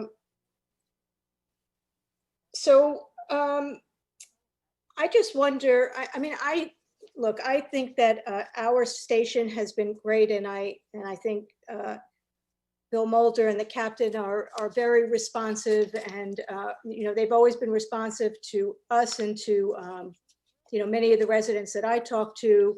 But I do think that there are issues with the law enforcement that is brought in for the protests that have happened in the city, and it's my understanding that law enforcement is not our station. So I guess one question would be is if they are brought into our city again, for any reason, will they be required to wear the body cam, the body cameras like everyone else at our station? And I guess I'm just really concerned about that, the people who are the law enforcement that's being brought in, because I don't think that they have the same sensitivities to our city that our station has. And I think that if we are going to utilize other law enforcement agencies, LASD, but outside of our city, then we need to have someone there. And I don't know, maybe you can tell me if someone from our station is there during these, for example, during that last protest in September. Is there someone from our station who is there to kind of supervise what's going on there? Because it seems to me that in that situation, de-escalation could have happened and it didn't happen. And I think that our station, our captain, our lieutenants are just much more conscious of what, conscious of what, what our city is all about, and that we, that's a road that we would prefer. So I have concerns about that, and I would like for Kristen or the captain to talk about that a little bit. And then what else? On the transportation side, I do want to talk about for staff to look at Santa Monica Boulevard and Crescent Heights. We've had requests for left turn lights there, left turn arrows, and I would like, and it does look like there have been some accidents there and some issues. So I would like them to look at that again. Going back to the sheriffs, I would like to talk a little bit about the mayor's item on the use of force. It seems to me that use of force based on the report is not necessarily rare. I don't know how serious category 2 is. Obviously category 1 is very serious, but we do have a number of incidents that included reports of injury. So I would like that addressed as well. And I also, I know that there are a lot of questions as part of that reimagining policing pledge. And I would suggest, if my colleagues are willing, that those questions do get answered, and maybe we make that a task of the Public Safety Commission. Those are my comments for now and questions. Thank you. I may have more later. Why don't we go code with Danny, and then Corey regarding homeless, and then we'll let Captain Ramirez go through the other questions if that works for everybody. Great, thank you, Kristen, and thank you, Councilmember Meister. Danny Rivas, Code Compliance Manager for the City of West Hollywood. In regards to the increase that we've seen to vacant property requests, so there was 11 more requests. We had 25 that same time last year compared to 36 this year. So that did equate to the 44% increase that we're experiencing. And the best response that I can give, Councilmember Meister, is with the Safer at Home order. Folks are obviously spending more time, at home, and so they're certainly seeing whatever activity is occurring at these vacant properties. I can share with you that we have not seen an increase in vacant property cases. So we've maintained more or less the same amount of cases and locations, but have seen an increase in requests. And that also speaks to the quality of life issues that you mentioned. I mean, those are all related to noise. And again, we've seen that increase as a result of COVID-19 and the Safer at Home orders. Good evening, Council. The question in terms of bed availability is that the County Department of Health Services was looking at some decompression of shelters related to COVID prevention and protection protocols. At this point, we do still have available beds through our shelter contractor for adults at Essentia. We get a daily report from them on the number of beds available. This morning, we still had 3 beds available.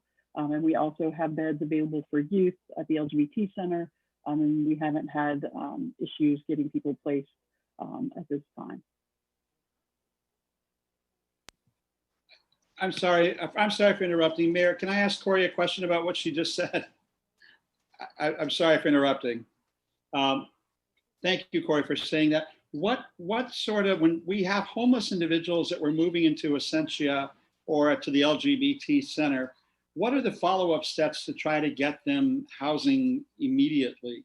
I mean, part of reducing homelessness and dealing with this is to get people housed as quickly as possible, and just shuffling people around from bed to bed or homeless shelter to homeless shelter doesn't solve anything. So what sort of wraparound work occurs to get people lined up for housing? Well, thank you for asking that. There's a lot of work that goes along with that. Initially, on intake, they try to get a sense of the client kind of on where if they've been connected to other agencies, if they're receiving any benefits they might be entitled to help them get an income if they are eligible to have that. And then they work on a housing plan. And so they will begin immediately. The idea of the shelter is that it's short-term, it's not meant to be long-term housing. It's really kind of to bridge people into moving into permanent housing. And so the agencies do that. We are just getting our end of the social services contract year report. So we'll know, and you'll get that year-end report on social services from David, Judy, and his team to tell us how many people got housed. But even during the pandemic, when it was hard to even go look at rental housing opportunities, our agencies still were able to get people housed. So it's a whole kind of continuum of services at the different agencies. It might be applying for a voucher. It might be applying for a continuum of care voucher, a Section 8 voucher, but the case managers at all of those agencies work with each client on a housing plan. Nobody is in a shelter without trying to look at a housing plan with their case manager. And that helps us then move people out of the shelter, make sure that we still have beds available for the next person who needs to access that kind of assistance. Thank you. Just real quick before Kristen or the captain answer my other questions, but in the report, Kristen, you have about 24/7 civilian services, that's always a possibility of increasing that. I guess I would just ask that before we even think about something like that, that we need to look at what costs are. So what are the costs of 24/7 civilian services versus a sheriff's deputy salary? That's I would like to know what that is. And I know I had one other question and it totally went in and out. So I'm sure it'll come back to me. Thank you. Sure. The short answer is expensive, very expensive. So we're in obviously a unique year with COVID. Any recommendations that we would have as staff or from the station, we would bring to the city manager and a finance director for consideration at mid-year or the next fiscal year. But at this time, we're just exploring options to figure out what's actually out there for you all to consider. And with that, I'll turn it back over to Captain Ramirez. Okay, I'm back. First of all, in regards to the deputies that come in here to West Hollywood to assist us, specifically the SRT teams and the ERT teams. I have been here for every single protest that's gone through the city of West Hollywood. I mean, physically been here. And I have been in contact with the command staff of both of those teams constantly. And that team includes a commander who's here, a tactical commander, a captain of the SRT and ERT teams, 2 lieutenants and 2 sergeants. And I can tell you that we do brief prior to the event and we create contingency plans to address possible issues that may arise. And either I or my incident commander are in contact with that group and consistently dialogue with them throughout the evening, throughout the afternoon, or whichever one that is. But I can say this, is that our SRT teams are literally handpicked because of their maturity, discipline, their ability to carry out orders, and that's with the highest levels of integrity. They handle emergency situations throughout the county on a regular basis, and their ability to do so swiftly, immediately, and professionally are many of the reasons why they've been called upon during these situations by cities like Beverly Hills, Santa Monica, Long Beach, and most recently the LAPD during the farmers market, Melrose District riot. In fact, the Sheriff Department is probably the only department nationwide that has these teams at their disposal. And had it not been for the sheriff's, the SRT teams that responded to, like I said, Beverly Hills, Santa Monica, and Long Beach, and LAPD, there would have been much more destruction than we saw, because they were able to quell the situation simply because those smaller agencies did not have the personnel to deal with the issue that they were dealing with. And then another thing I'd like to point out is, I know the body armor, the shields, and the less lethal weaponry, they look intimidating.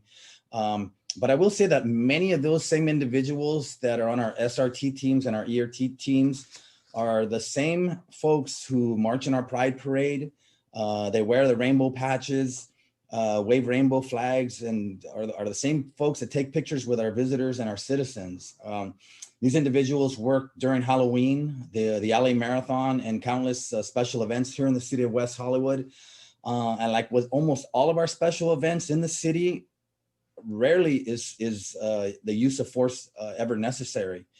And at a certain point, hopefully I get a chance to talk about what happened on Sunset Boulevard, but that was an anomaly of sorts.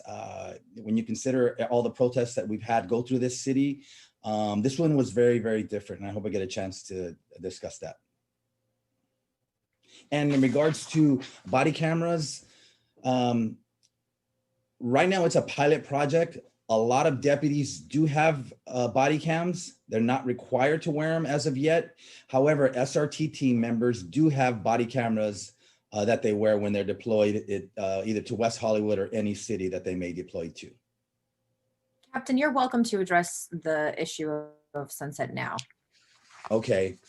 I'm gonna preface it with this. I'm gonna preface the details. The Sheriff Department absolutely defends the right of all citizens to exert their First Amendment right to peacefully protest.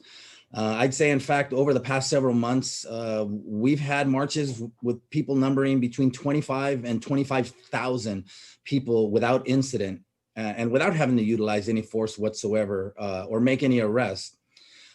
In fact, I'll give you a little bit of background on myself. On a personal level, I come from a family of activists and firmly believe that United States history and the civil rights movement has shown us that taking us to the streets to protest what many feel are unjust actions is in fact the vehicle for change. And I know I'm preaching to the choir here.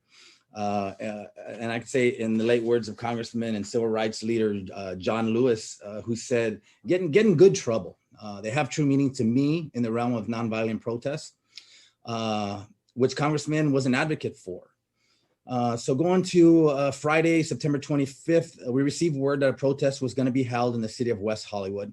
The protest march was called Justice for Breonna Taylor, was set to begin at 7:00 p.m. At Hart Park on DeLongpre Avenue. And I don't know if many of you saw the flyer, but the flyer portrayed a man throwing a Molotov cocktail bomb, and circled at the bottom of the flyer were the words, absolutely no peace police. I don't know exactly what that meant, but I believe it probably meant that if you're going to come in here and hey, we're not doing that, or demand that we don't act a certain manner, we don't want you here. The group was unlike any of the other protest marches held here in the city of West Hollywood. Many carried homemade shields. They wore helmets, body armor, body padding. Excuse me. And many carried umbrellas, and those umbrellas came in handy with the graffiti that was being taking place. They opened up the umbrellas to hide what they were doing on the boulevard. So as the crowd made their way down Santa Monica Boulevard from La Cienega, many of the groups began vandalizing buildings and storefronts with graffiti and etching into the glass windows. At last count, a total of 65 acts of vandalism were counted. Needless to say, this group is quickly established that they were not here for good trouble. As they stopped in front of the station, I received information that both of the trucks leading the parade with numerous protesters sitting and standing in the truck bed were the same two trucks that led a protest through the streets of a neighboring city the previous evening. During that protest, a vehicle not involved in the protest drove through the protesters. They never struck anybody, and they continued down the boulevard. Obviously angered by the incident, the driver of the black truck gave chase and cut off the vehicle and went through the crowd and forced it to stop. Protest leaders in the black truck, as well as a secondary vehicle, boxed in this white Prius and began pummeling the car and breaking its windows, while an individual attempted to pull the driver from the vehicle. After crashing into the vehicle at the rear in a panic, the driver was able to eventually get away before being detained and released by LAPD officers. Based on that critical information, I made the conscious decision to declare an unlawful assembly and disperse the crowd. They somewhat heeded to the request, and some left while others continued westbound on Santa Monica Boulevard towards Robertson Boulevard, where they subsequently headed northbound up to Sunset Boulevard. And then I gotta be brutally honest here, is having surveyed this Sunset Boulevard prior to the protest, I knew there were a good number of vehicles on Sunset Boulevard. There were a good number of people eating on the sidewalks. And based on the vandalism caused on Santa Monica Boulevard and fearing that one of our unsuspecting West Hollywood residents, or just a visitor for that matter, would drive through the crowd and potentially get chased down and pulled from their vehicle based on what I had witnessed the night before, it really gave me extreme cause for concern. Additionally, I wondered what culpability the sheriff's department and the city might have if one of the occupants fell out of either one of the two trucks and sustained an injury or worse. Having said that, I ordered personnel to stop the two trucks for a number of traffic violations and at a minimum, remove the trucks from the equation. Once the vehicles were stopped, deputies approached the white truck and asked the occupants of the truck to get out.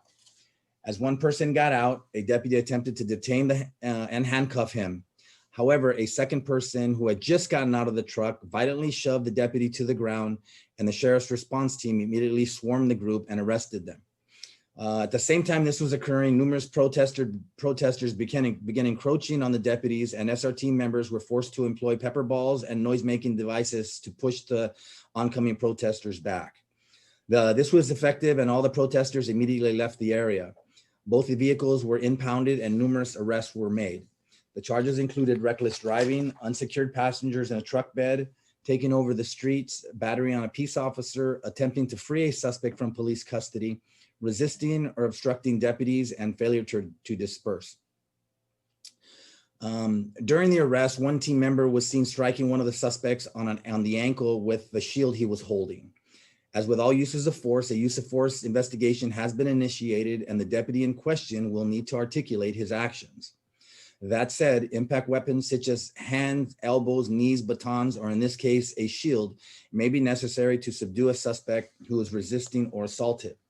That said, I would respectfully ask that we reserve judgment until the investigation has been completed. In closing, I can say this, that this unfortunate event was driven by protesters in the group who were not like any of the previous protesters who we have hosted in this city. Assaulting one of my deputies was the catalyst for what we witnessed, and our deputies took quick, decisive action. I'd like you to know that my actions and decisions were solely based on protecting the city and its citizens and the citizens of West Hollywood from any damage along Sunset Strip, and to prevent the lawlessness we both saw the night before in a neighboring city and the felony vandalism we just witnessed along Santa Monica Boulevard. Unfortunately, many in this group, unlike others who have come to West Hollywood before them, did not come here to get in good trouble. That's all I have. Okay, Councilmember D'Amico. Thank you, Captain. That's certainly more information than I ever have heard or read or seen, having watched many videos replayed many times online. And I agree that I don't have all the information. I can't know all the set of facts.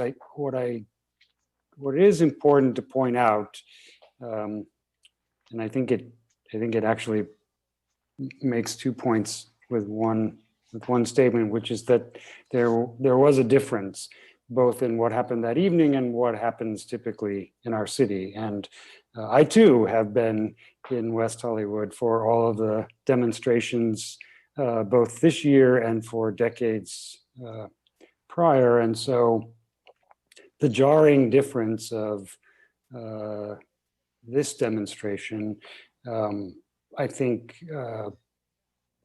and I know many members of the community, and certainly people who called in early in our meeting, are interested in why that happened. And certainly a good amount of information from you makes it clear from the Sheriff's Department, the Los Angeles Sheriff's Department's point of view, why that happened.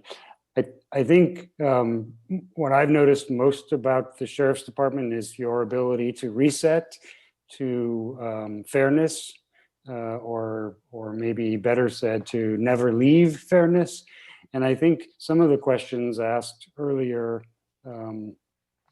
deserve some of your attention as well. For example, when that gentleman can get his truck back, why people maybe didn't have access to an attorney, the kinds of things that are easy to sort of pull a question out of the air, write it at the bottom of the screen, and then suddenly everything is spinning around that question. So I'm not trying to do that, but what I am trying to ask you to do is to give some amount of fairness to the other side of this discussion, both in the Sheriff's Department's constant interest in fairness and in our community's interest in understanding this difference, and how people caught up in a moment of despair, a moment of excitement, perhaps made bad decisions, but we all want to see justice and then move on. So I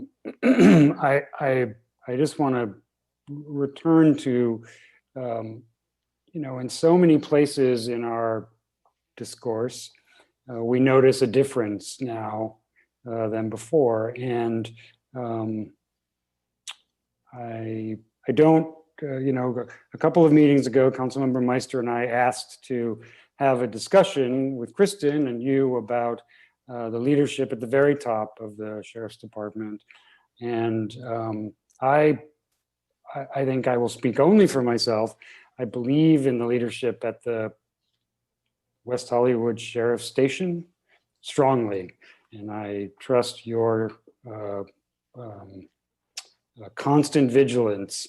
But I'm concerned about, again, that difference that we see at the leadership of the Sheriff's Department.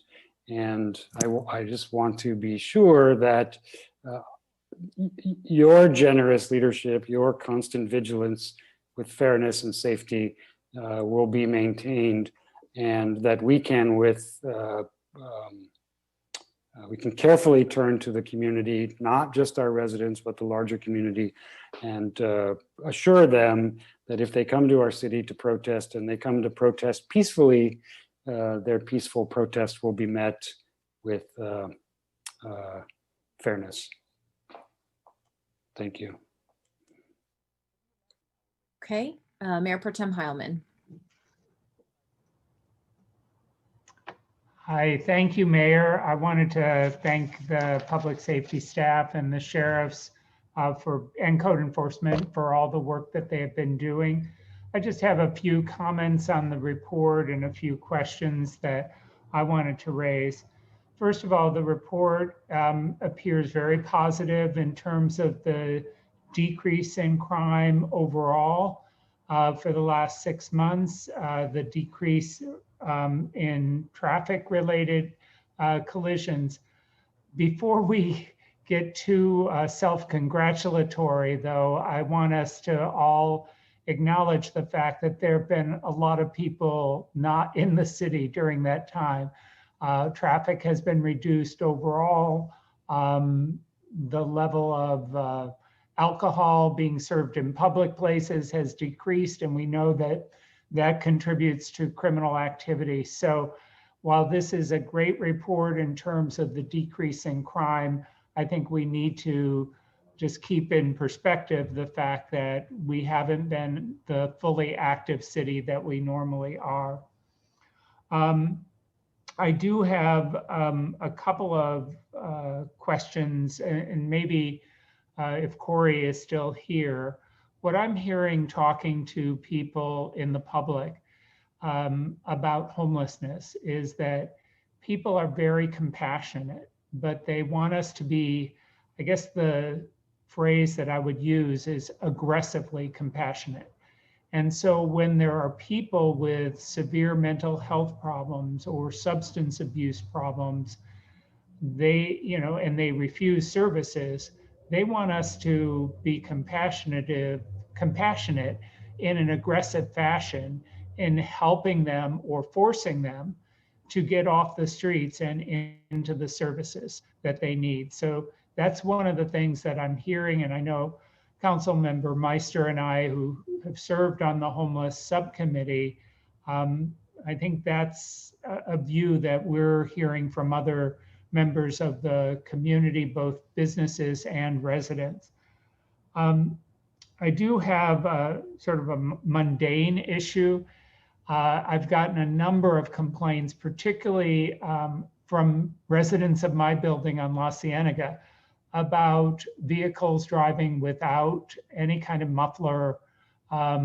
We have an ordinance in place. I know that it isn't the priority, but it seems now with less traffic, people are bringing out their souped up cars, if that's an expression anymore, and they are racing up and down La Cienega, Sunset, Santa Monica, lots of noise.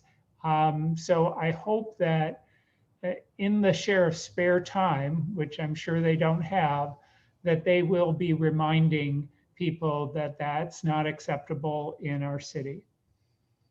And then I guess the final point I wanted to, or question, I think it piggybacks a little bit off of Councilmember D'Amico's questions.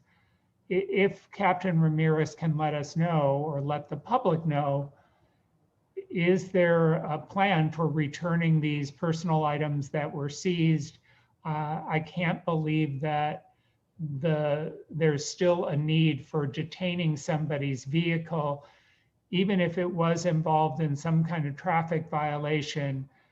Presumably that's been documented and it isn't necessary to hold the vehicle anymore, especially given how vehicles are so important for people in terms of their livelihood. So if you would be able to answer that question, that would be helpful as well. So those are all my questions and comments. Thank you.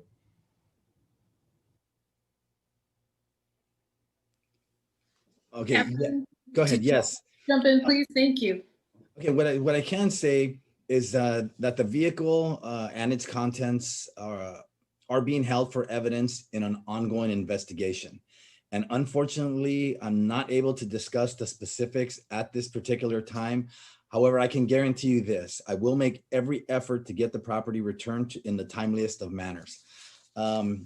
We were able to, thanks to Mayor Horvath, have a great meeting. She facilitated a very productive meeting with the attorney for those arrested on Sunset Boulevard. We sat in my office for a good 2.5 hours during this meeting, and both parties left with a better understanding of the protocols and behavior of both protesters, activists, and the sheriff's department. They were able to explain a lot of what went on, and I was able to talk to them about some of the policies and why we reacted or acted in the manner that which we did. But I think those type of meetings are critical and crucial for us to have, so that we have a better understanding of both entities. I think at the end of the day, I won't even say agreed to disagree. We agreed on a lot, and it really helped me to see where the activists are coming from. And I believe it really helped the attorney to understand where the sheriff department was coming from. It was a great meeting, and typically you don't have 2.5-hour meetings when things aren't going too well. So I'm glad that was facilitated. So Mayor Horath, I want to thank you for doing that. Was there another question? I'm sorry.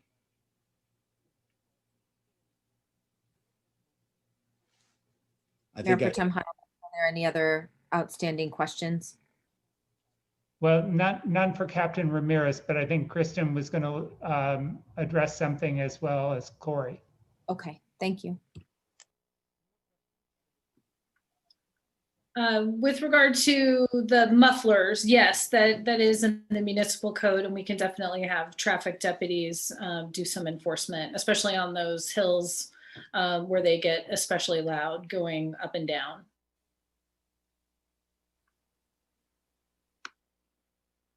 Thank you, Mayor Pro Tem Heilman. Yes, I understand that I think compassion fatigue that some people have experienced in seeing some of our community members who are still on the streets. We cannot force people to access services, but certainly, depending on what the presenting issue is, that sometimes is a joint operation, as Captain Ramirez mentioned, where we plan for one of our contracted agencies to go out with the MET team, or the MET team is responding with sheriffs, so that we have both a social service response where appropriate, but if we need the additional either safety and security of a sheriff's backup, we engage in that way as well. For some people, it does take longer than others before they agree to access services, but we definitely understand that the other negative impacts are very challenging, and so we will continue to try to engage people in service. We have had some success recently utilizing a combination of county resources, our contracted social service agencies, and our MET team for some of our community members who have significant challenges, including mental health issues, long-time homelessness, and other presenting issues. So it does take longer than anybody wants it to take, including me, but it is something that we'll continue to work on. But I would encourage people to either call the city, call the homeless concern line, and share information with us so that we can continue to follow up. Councilmember Meister. Thank you. The question came back to my head. Corey, do we have the same number of outreach teams going out as we did pre-COVID? Have we brought that back? And are we looking at, have we been doing weekends and evenings? Because I know that's been a concern of the residents. I mean, COVID's going to be with us for quite it's not going away anytime soon. So I just think we have to figure out a way of if we don't have the same number of outreach teams going out, we need to figure out how we can bring that back. And then just back to the sheriffs for 1 second. I think that, Kristen, one of the things that Councilmember D'Amico and I brought up at the last meeting was about the Oversight Commission, and to talk about the issues that they are having with the sheriff. And I believe that Councilmember D'Amico may have even suggested, or somebody suggested, that the sheriff come to one of our meetings one day and talk to us about things. So I just wondered where that was at, and if we could get an update on that Oversight Commission that the public can hear. Sure. With regard to the Oversight Commission, I generally attend, sometimes staff attend, and I'm fortunate that I've got commissioners who are also willing to attend. They are generally 4-hour meetings, so they're lengthy, so sometimes our commissioners have to pop in and out as they have other responsibilities.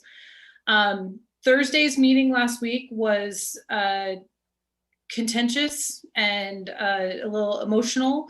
As you all are aware, the commissioners voted to pass a resolution that included asking for the sheriff's resignation. There were mixed opinions on that during the discussion, but the result was that was the resolution that they passed. I will say, as staff, no matter who the sheriff is or the council is or the commissioners are, as staff and sheriff's personnel, we're dedicated to serve the community no matter what's happening with politics and changes, above us.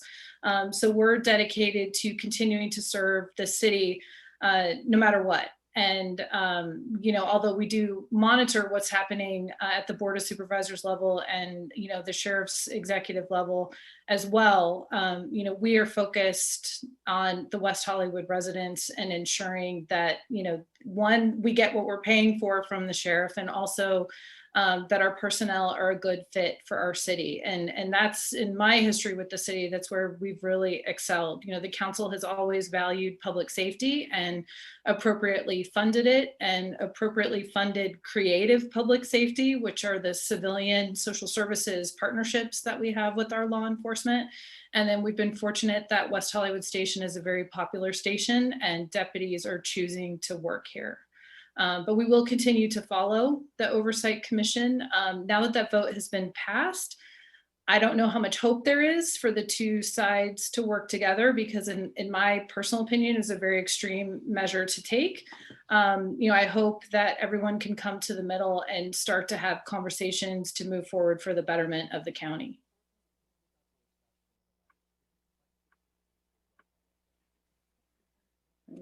Thank you.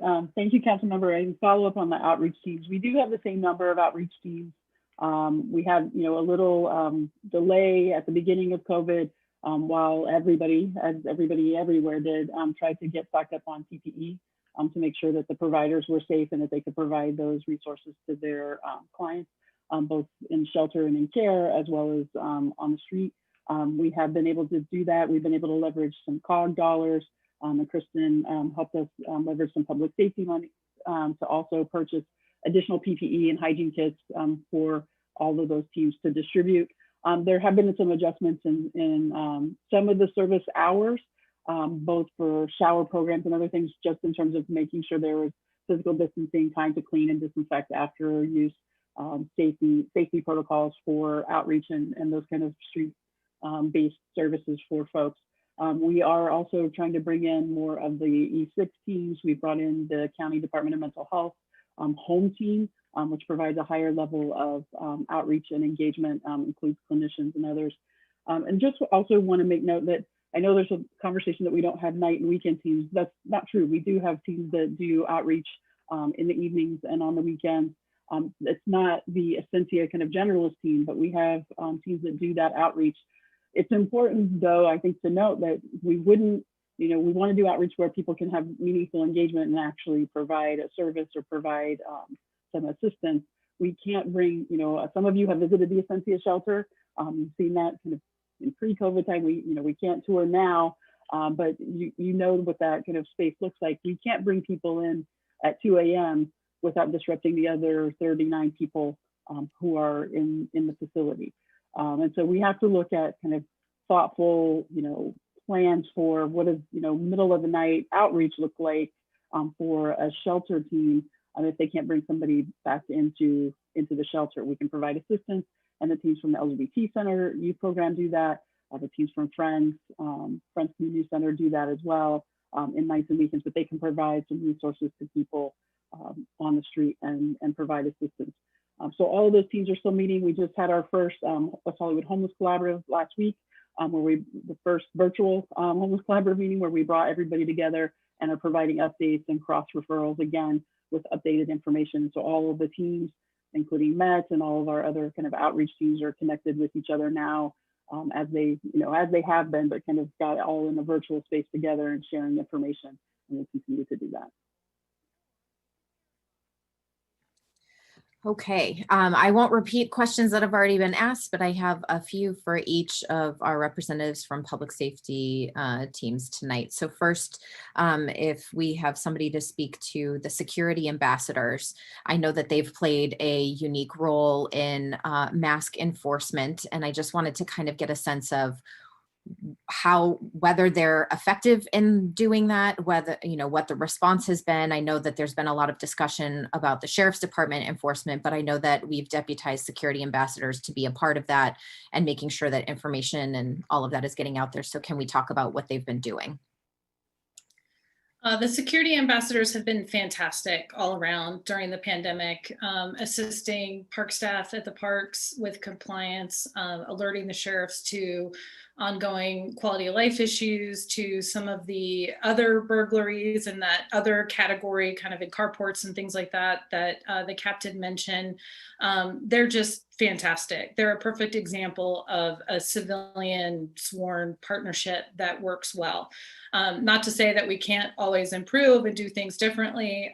They're currently doing a pilot project with the sheriff's kind of overall MET program beyond West Hollywood Station, where security ambassadors can contact MET directly and kind of bypass dispatch. That said, they also loop in our local station at the same time. But it's great how much trust has been shown from the sheriff's department and our security ambassadors, in addition to compliments from the community. With regard to face coverings, now for the negative side, our folks haven't always been the nicest to our ambassadors when they have asked politely to comply with the health order and wear their face coverings. So at that point, they do call the sheriff's station for backup. Face coverings are controversial across the board, even with our own West Hollywood community. And knowing that the ambassadors can't actually write the ticket, sometimes our community does not listen and does that rather rudely. So sheriff's deputies have to be called. I will say that has improved tremendously though over the summer, and we are seeing more compliance. Okay, I think it's important that we continue to use those tools and get updates because there is a community expectation that we're using all of our resources available to enforce our ordinances. For code enforcement, if we can get a little bit more update on COVID related compliance, especially what the progress is in terms of having that first public hearing with the Business License Commission to engage the community in understanding what the COVID related issues are and how we see our business community operating during COVID. Absolutely. Thank you, Mayor.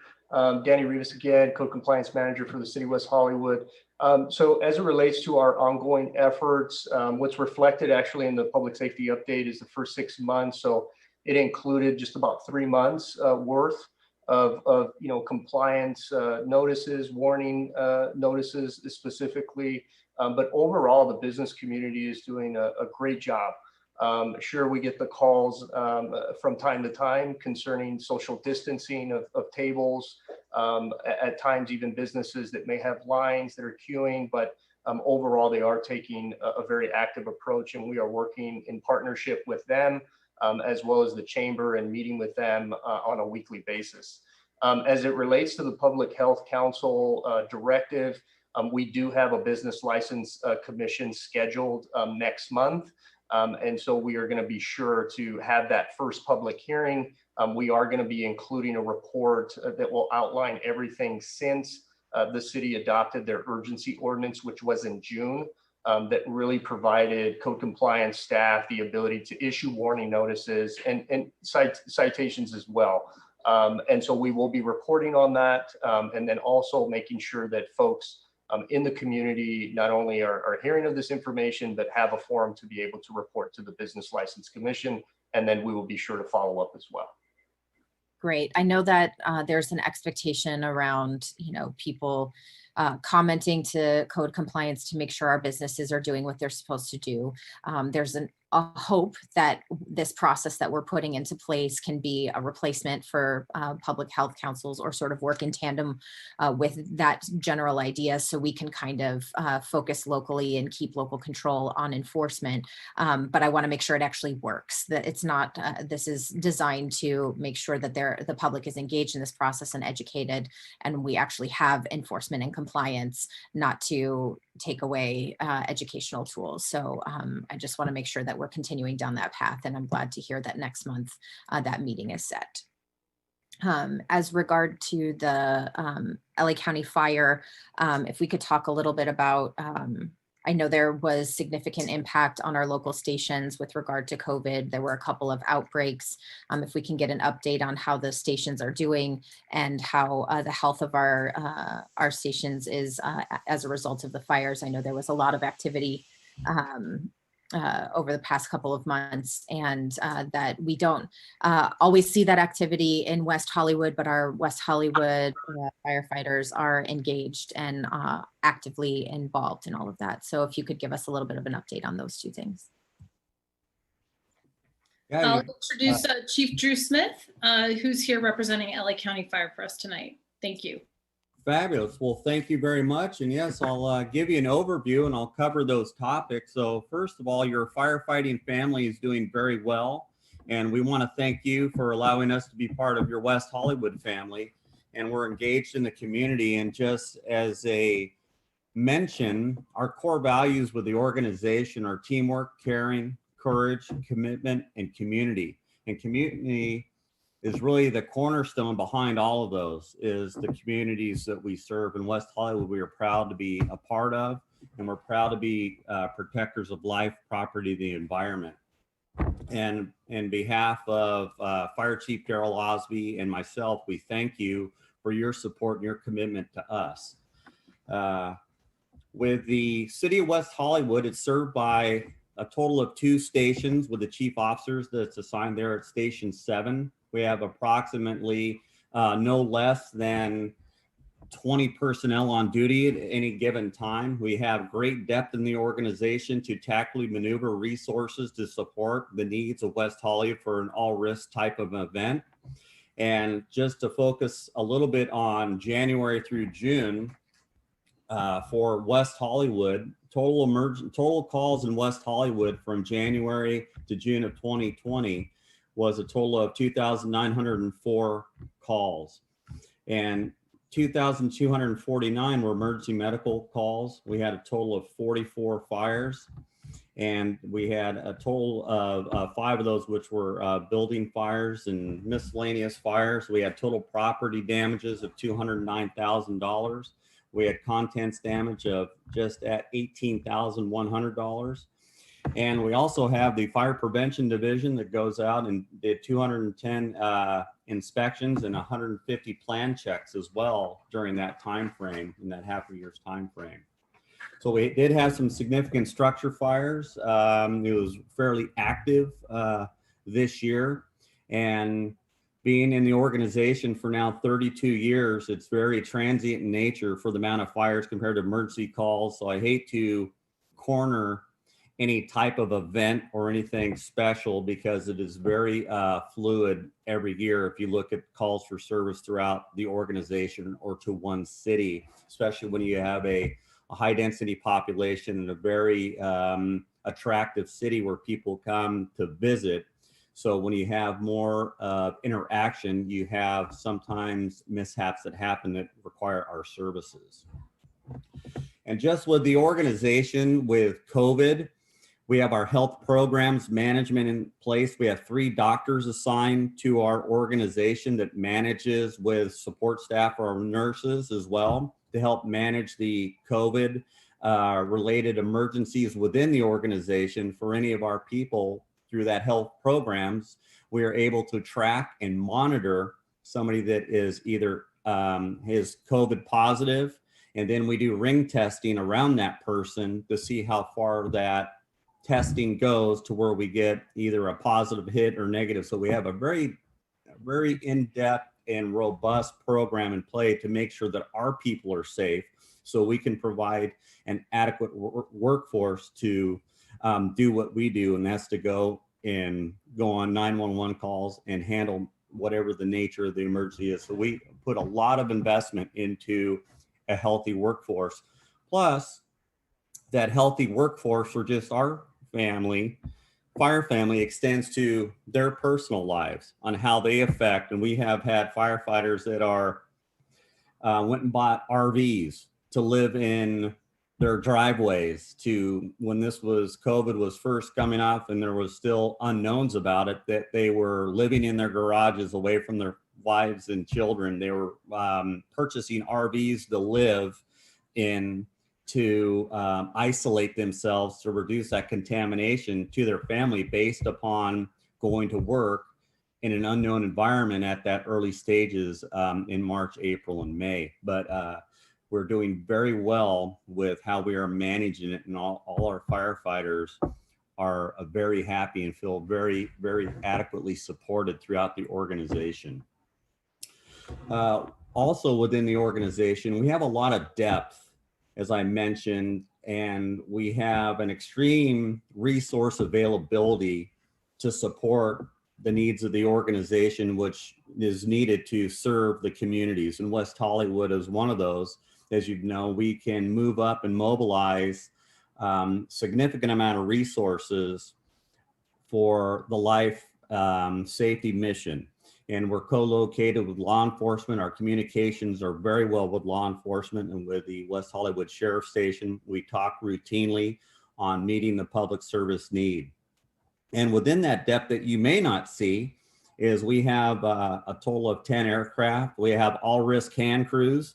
And so our hand crews are those that primarily combat the wildland fires, but they're also an all risk workforce for us if we have a natural disaster that they come into play. So it's a significant amount of personnel that we can have at our disposal to use. And I'll use the word, since it's either manpower or horsepower, however you want to look at it. We have a significant workforce behind with those hand crews that we can utilize. And they're really warriors in what they do. It's a tough job.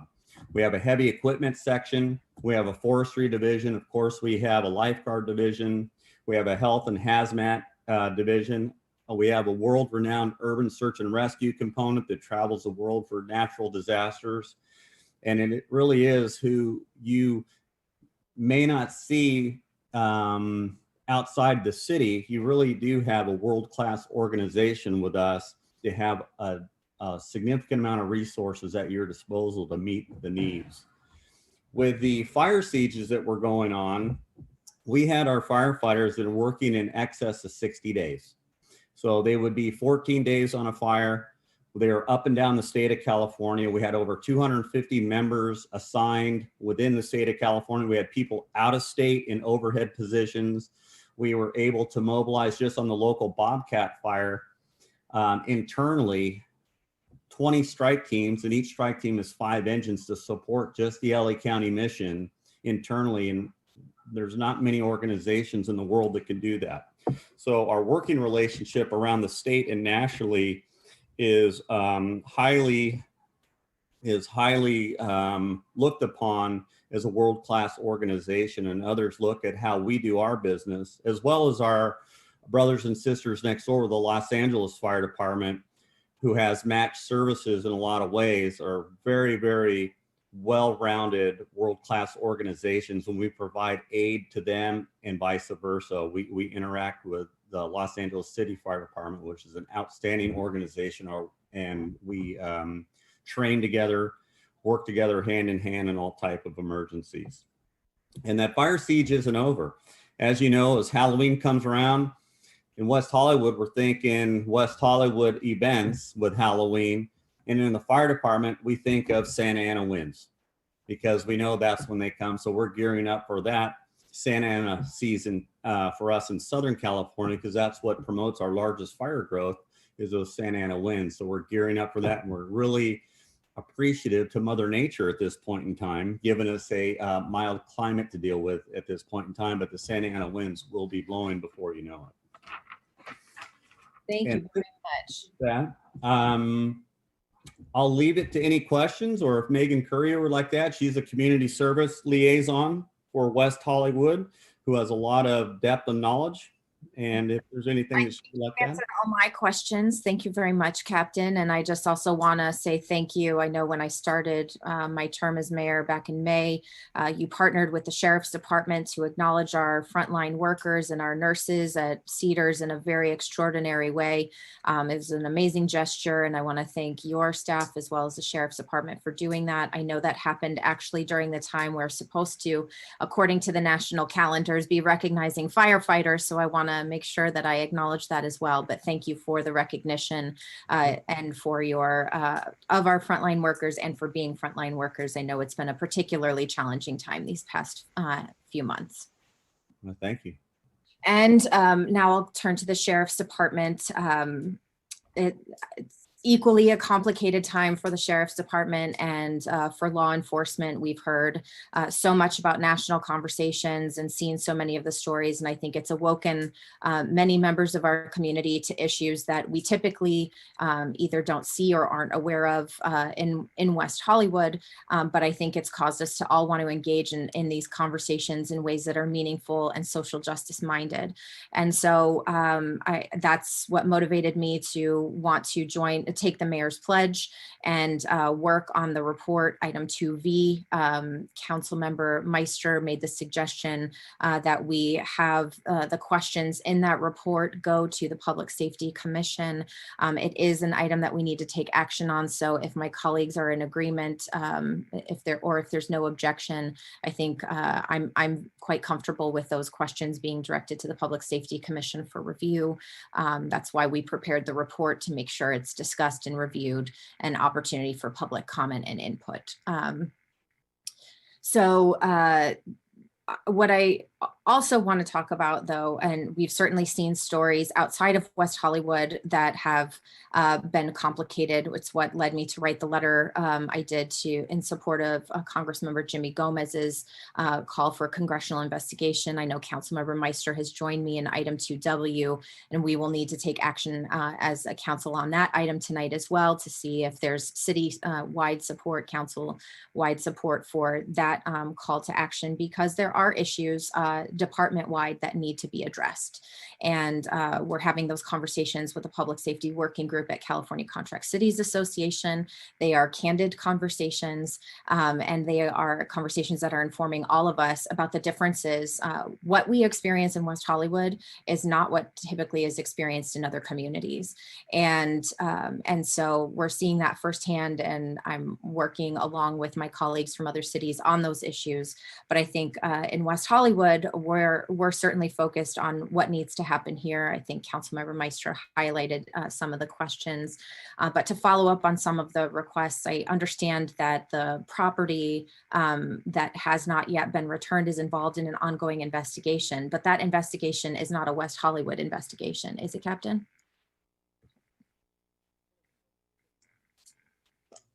Again, Mayor, I would have to say at this point that I'm not at liberty to discuss the investigation, and with all due respect, I must leave it right there. Okay, well, I think you've made a commitment to swiftly have property returned. It's something that we will continue to check in on to make sure that that property is returned, and as soon as it's no longer required for whatever the ongoing investigation is. Obviously, answers, I understand that's an answer you have to give. Those answers often are quite complicated in the community to hear that you can't talk about it. And we know that there are other people who have more information, but we want to make sure that the requests that are coming to us as a council get honored. One of the other requests that came from the public tonight had to do with asking the city to drop charges against the protesters. It's my understanding the city doesn't actually initiate charges against protesters. Those are charges at the county level that are handled by the district attorney, and our city attorney is not involved in that. Is that correct? Is that an accurate statement? Yes, that is absolutely an accurate statement. So for those charges to be dropped, I assume that means they need to go to the office of District Attorney Jackie Lacey. Well, the district attorney's office is the one who would be filing charges if any charges are going to be filed. That's correct. Okay, so the call for those charges to be removed should be directed to that office, or does the council have the ability to direct those charges to be dropped tonight? No, that rests with the district attorney's office.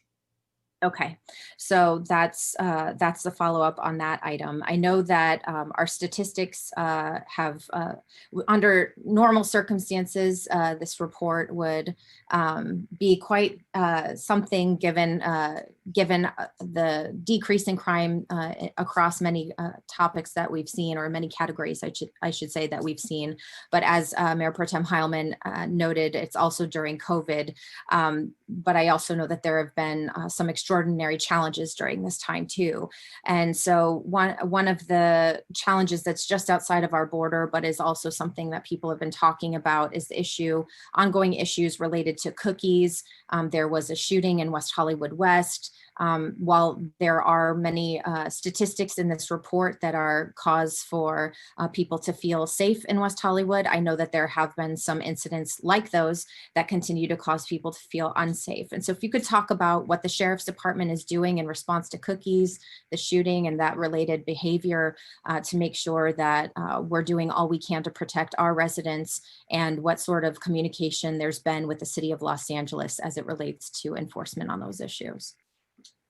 Yes, Mayor. I'm going to start that. Before I defer to Lieutenant Bill Mulder, who is my expert, my cookies expert, and has been dealing with them on the regular. As Councilman Heilman mentioned, that our COVID had a lot to do with our decrease in crime. My phone was blown up by, I guess, some of my staff who were watching the city council meeting and said, "Hey, you need to remind them that we were at approaching 28% in February, or we were at 28% in February." So with that said, Councilman, we were approaching 28% in February. So I will give COVID the 10% it deserves. That said, our deputies are out there making good quality arrests and being highly visible, which has absolutely assisted in our reduction in crime. And then Lieutenant Mulder, are you on?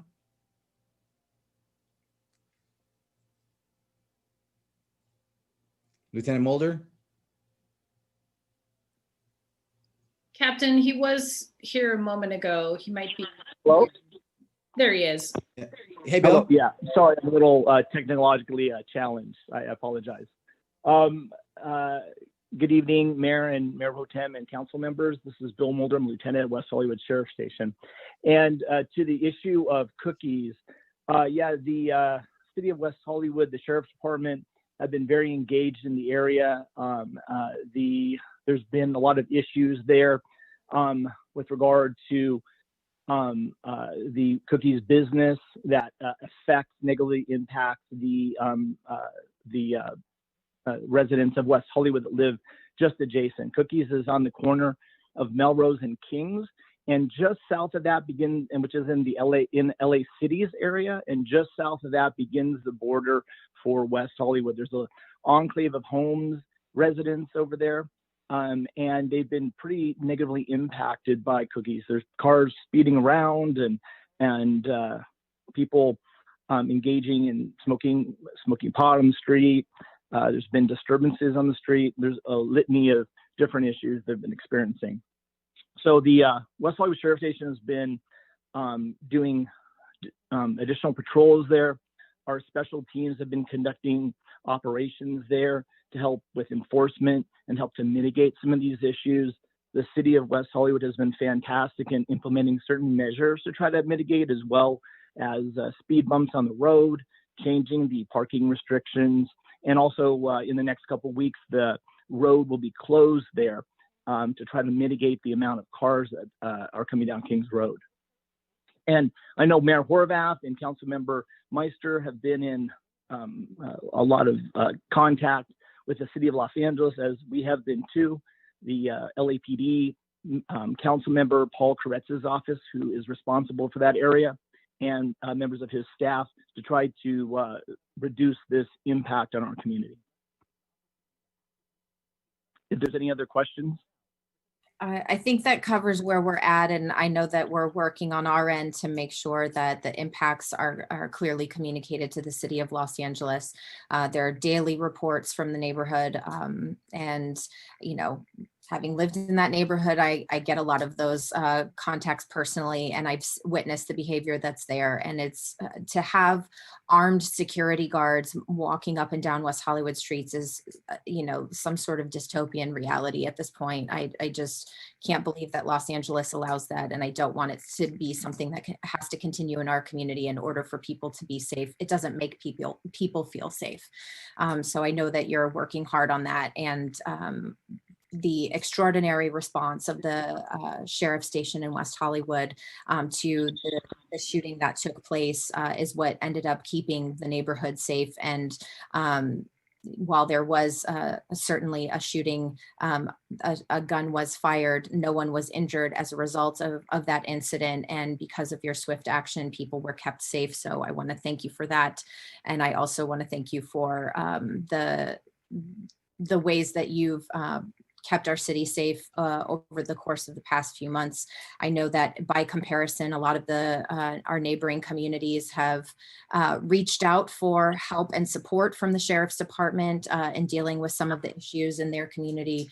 And our business community in particular has reached out to the Sheriff's Department on many occasions to get advice on how to keep businesses and property safe. And I think that our Sheriff's Department has really stepped up and tried to be creative while also supporting people's First Amendment rights to protest.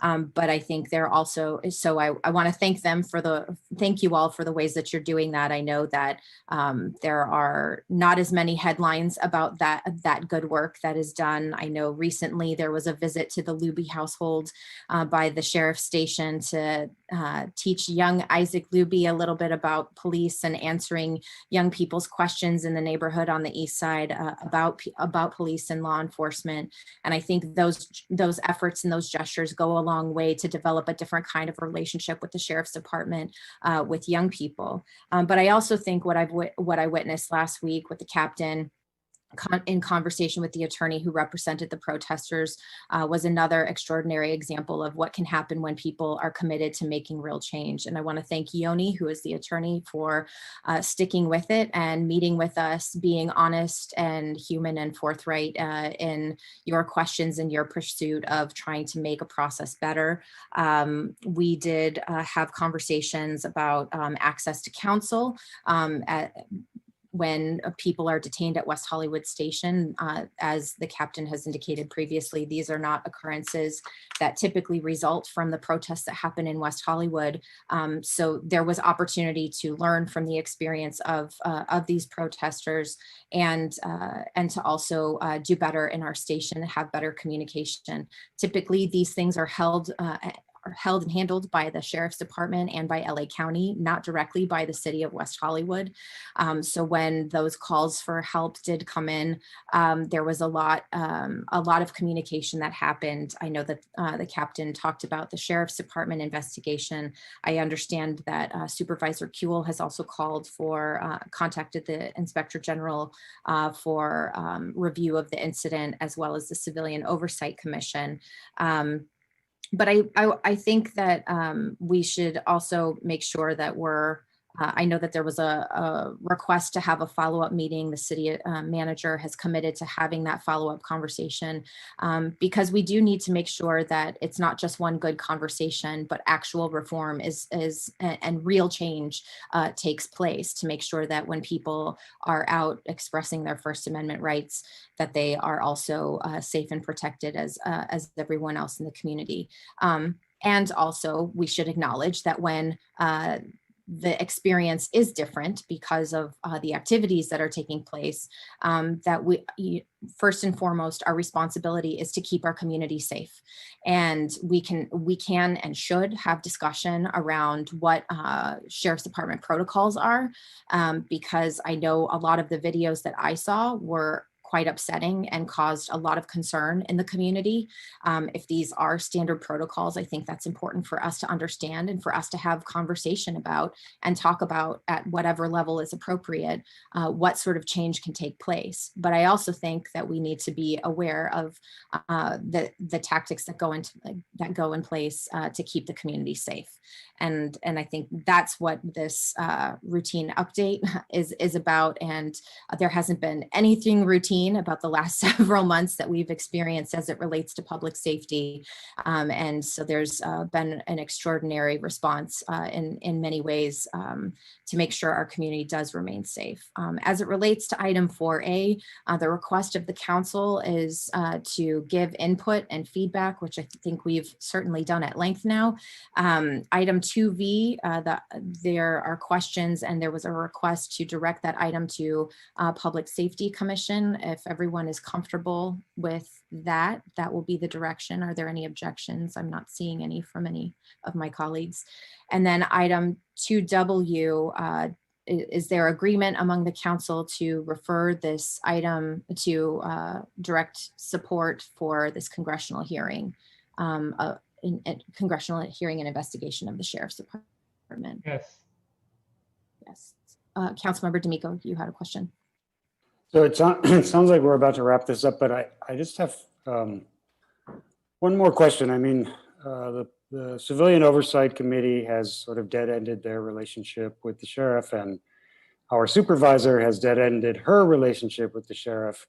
And I'm hopeful that our city manager and Kristen and the captain can maintain an open dialogue, not just about the things that are happening here that we like, the things that are happening here that we don't like, but the things that are happening in the department that give us concern as sort of shepherds of at least our version of good government and good governing and good policing.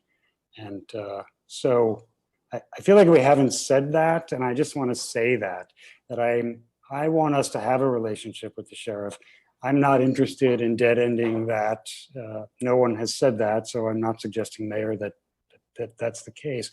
But I'm disappointed that our supervisor has done that. I'm disappointed that the Civilian Oversight Committee has done that, because even if there's only one thing we can agree about, like gravity, right? Like you drop a ball, it hits the earth. Okay, we all agree. Or, you exchange oxygen for carbon dioxide, then there maybe are 3 or 4 other things. So I just want to say that there's a lot of work to do. We won't be having any reform work until the new year, until we can get some contracts in place. We may have lots of protests in November that we like, and lots of protests that we don't like. And I would like us to have a relationship with our elected sheriff. And we started one with him. He came to town and did a public hearing. I would hope he would come to town again, either one of these meetings or another meeting virtually, and we can ask him questions and tell him what our thoughts are. I see, Paul, you've shown up, but there's not really a question there, but I'm happy to have you address it.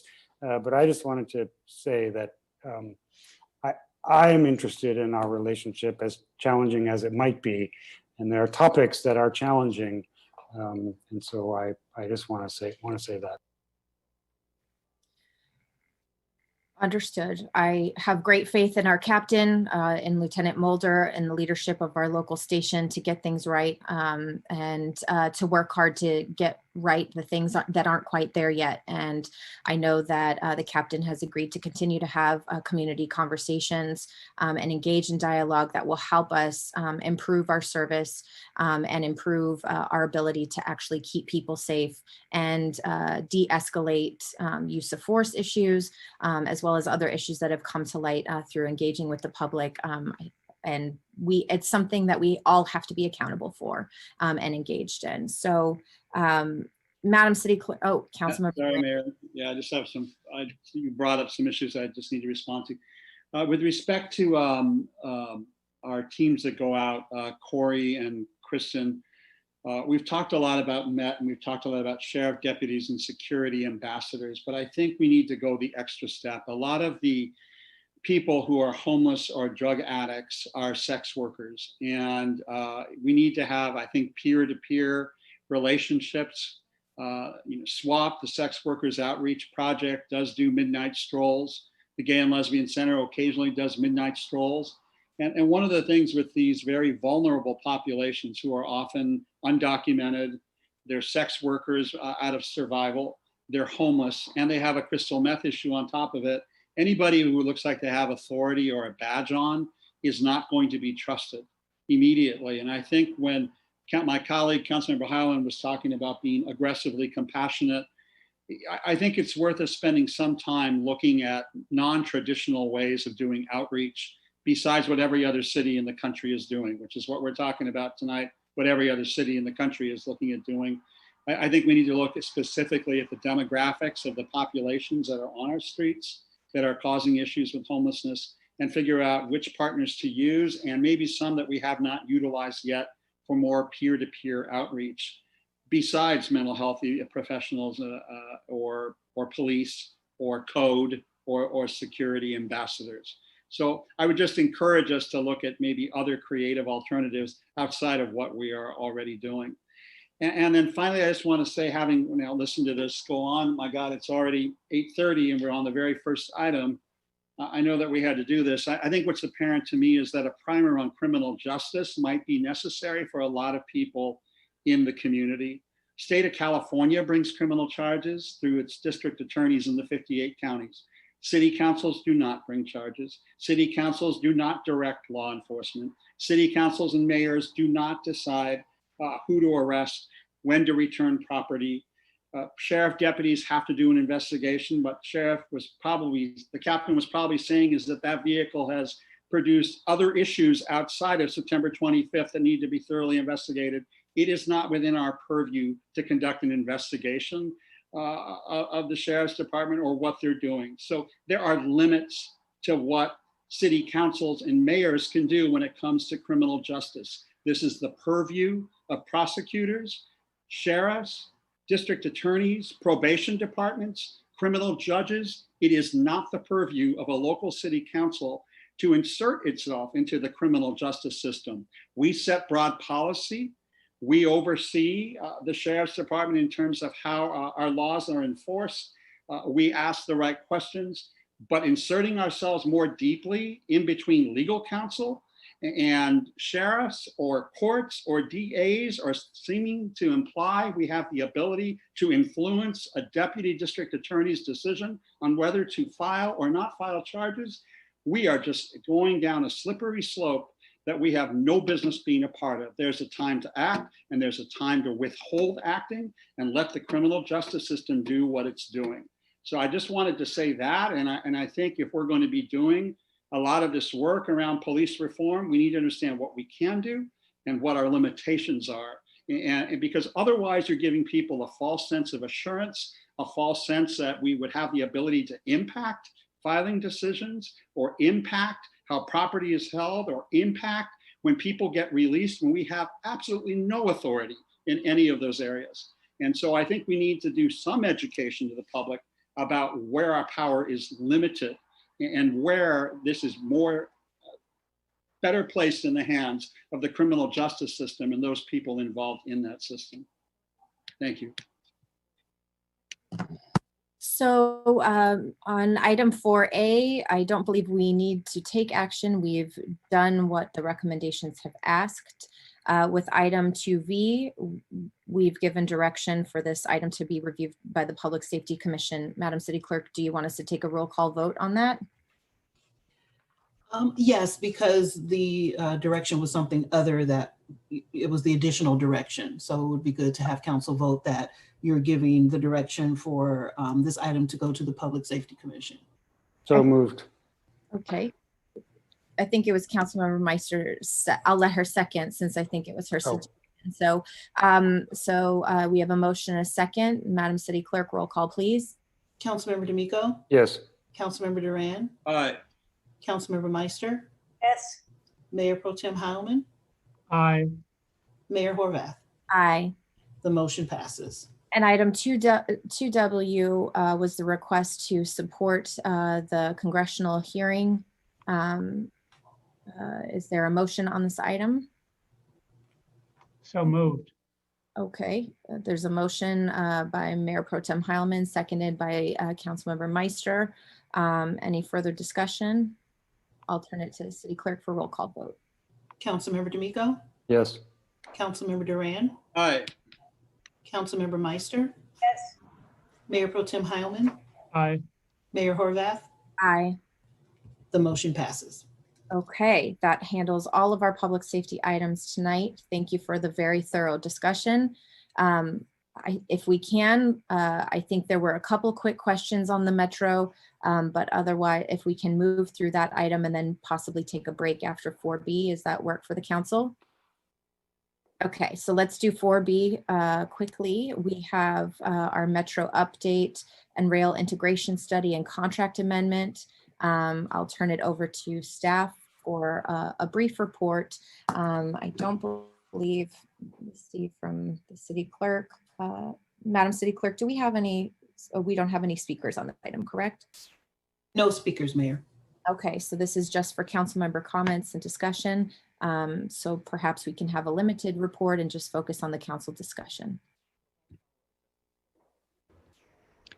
Good evening, council members and mayor. My name is David Fenn, associate planner with the city's long range planning division. John Keel and John Leonard are also available for questions. Item 4B is an update on the project to bring Metro Rail to West Hollywood, including recent developments at Metro and staff recommendations to move us into the next phase of the project. I do have a few short slides I can go through quickly.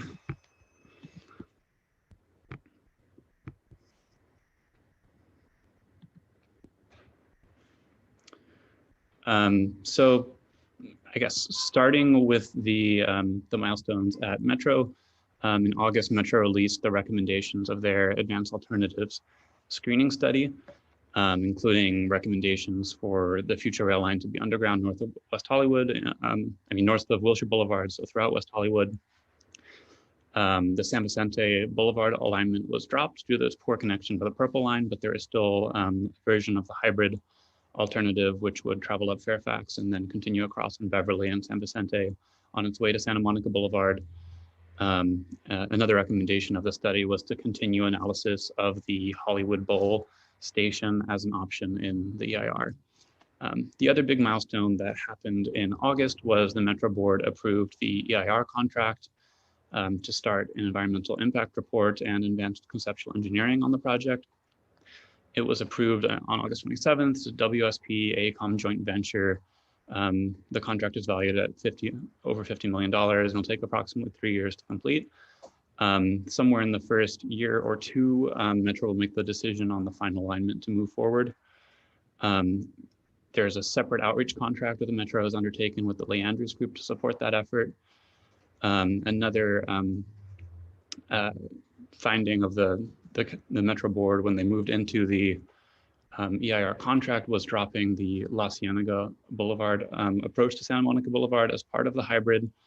That's something that could be reintroduced to the study later if there's a fatal flaw with one of the other alternatives, but due to issues with the turn radii turning from Beverly onto La Cienega, adjacent developments and difficulties with positioning the station at Beverly and La Cienega, as well as difficulties in finding a place for construction staging without access to Division 7. That alternative was dropped for now, but there is the possibility of reintroducing it if there's an issue with one of the other alternatives.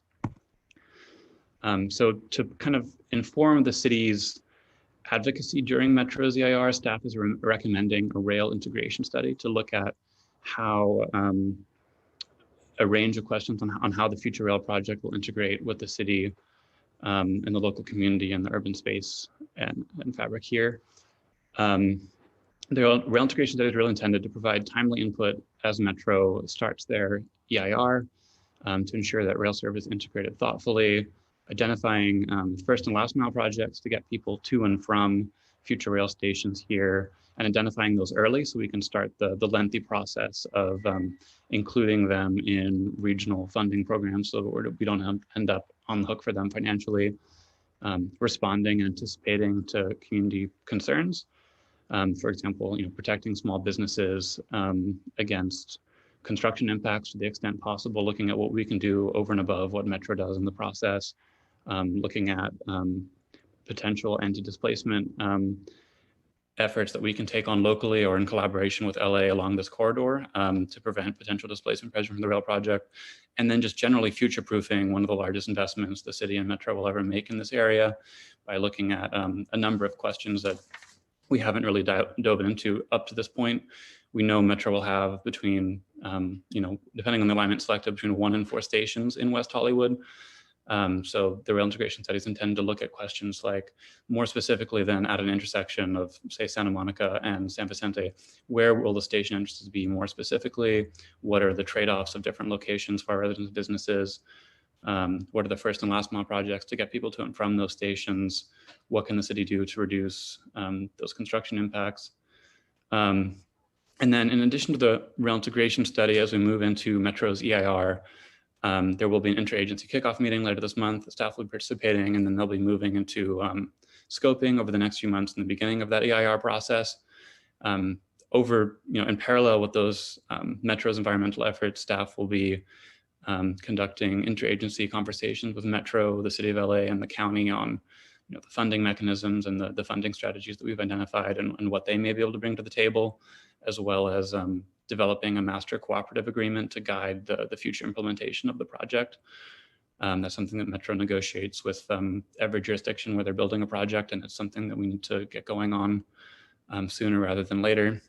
To provide support for all of that, we're recommending a city-led rail integration study to inform our advocacy in Metro's process, as well as continued consultant support from Emerson Associates in those interagency discussions.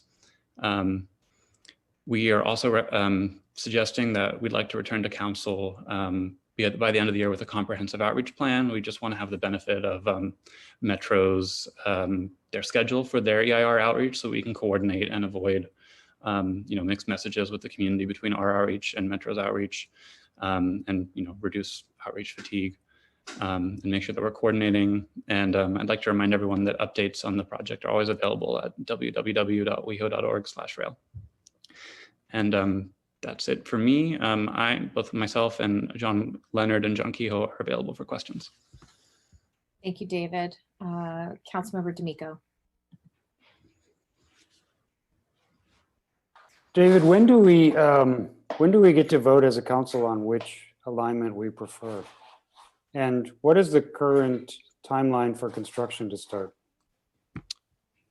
So the council, you did vote previously on, you gave us direction that you preferred a western alignment and you wanted it to be underground, and we communicated that to Metro in terms of picking a specific one. The only western alignment left is really the hybrid. So you've sort of provided that direction by default, just because the other, the pure San Vicente route is gone. But we could really provide that additional direction to Metro at any time. Metro, their decision on alignment. So before you leave that, but we're not telling Metro we don't want the Fairfax or La Brea alignment. If we voted that we only want that one, shouldn't we be advocating for the one we want and de-advocating for the one we don't want? That's not a word, but I wanted to use it anyway. I can speak. I think we are already in the discussions we have with Metro. They know our preference is for the western alignment, and specifically the hybrid is the one that is left. I think that they understand that that is our preferred alignment, and that if there's going to be a financial contribution made from the city, it's going to be less likely if it's not the preferred alignment. Also, and this is John Kehoe, also there's the EIR comment period. There'll be time for the city to provide comments, which could include which alignment we support. And the current start of construction? I think you were about to answer that before I jumped in again. Thanks. So, we're still kind of in this cat and mouse situation with Metro, where the letter of their ordinance is that this project would start in 2041. But we are in this active process, a parallel process on the funding study. And as per their adopted acceleration policy, they will consider moving this project forward on an accelerated timeline. depending on the success of our funding study and our communication, our discussions with LA and the county on a complete plan of finance. The current, where we are right now is a lot farther along that path than we would be if they didn't believe that our efforts in the funding department were serious. Executing a $50 million EIR contract is not something you want to do if you want it to sit on the shelf, but as an agency, they can't commit to a more firm start of construction until they have, until we have the parallel commitments on our side and the county on the funding package. And those really have to be developed in consultation with those agencies to see what they might be able to commit and what we would reasonably want to commit. And all of those things are things that would have to go to you as a council, as well as the elected bodies at the county and the city to develop a comprehensive plan of finance that everyone's comfortable with. So it would likely be, if in the best case scenario, this is a 3-year process for the EIR. After the EIR is complete, there would have to be federal environmental work done as well during this EIR process for the state and that federal, and then leading up to the federal EIR process. We will be working with City of LA, County of LA, and Metro to come up with a financing plan. That financing plan can be realized, and then the federal work is done. Construction would start after that. So best case scenario would probably be 5 years.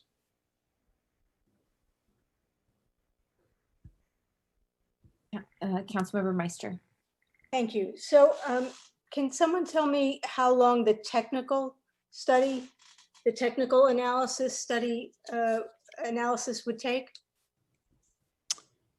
So Metro's EIR will take up to 36 months, 3 years. The city-led rail integration study that we're proposing is currently scoped at a 2-year process. So why don't we wait a year or wait till after? I guess, all right. So I guess, first of all, I don't understand why we're proposing a $554,000 study before we know what is possible based on the environmental impact report. Because the technical analysis would have to investigate all of the routes that are up for grabs. Wouldn't it make more sense to wait until we know that we have the route that we want and then work on the technical analysis where they're just focusing on the one route and where maybe the price tag would be lower because they wouldn't be looking at 3 different lines or 2 different lines, alignments? That's first of all. And second of all, months ago, Councilmember D'Amico and I brought forward an item that we wanted to make sure that residents understood what acceleration meant in terms of financially for this city. And then we were told, well, we don't know what the acceleration will cost, so we can't really go about asking residents what they think. Well, we all know that we've already spent $2.4 million on this endeavor. And if we approve this part of the technical analysis tonight, that's another 500,000. So that's 3 million. And that's without even having gotten to the point of the actual acceleration.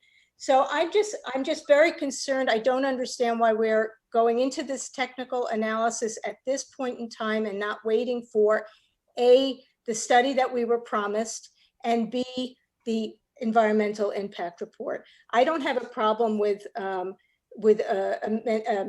extending the agreement with Emerson and Associates. I know it's important for him to stay involved with what's going on at Metro as well as yourself.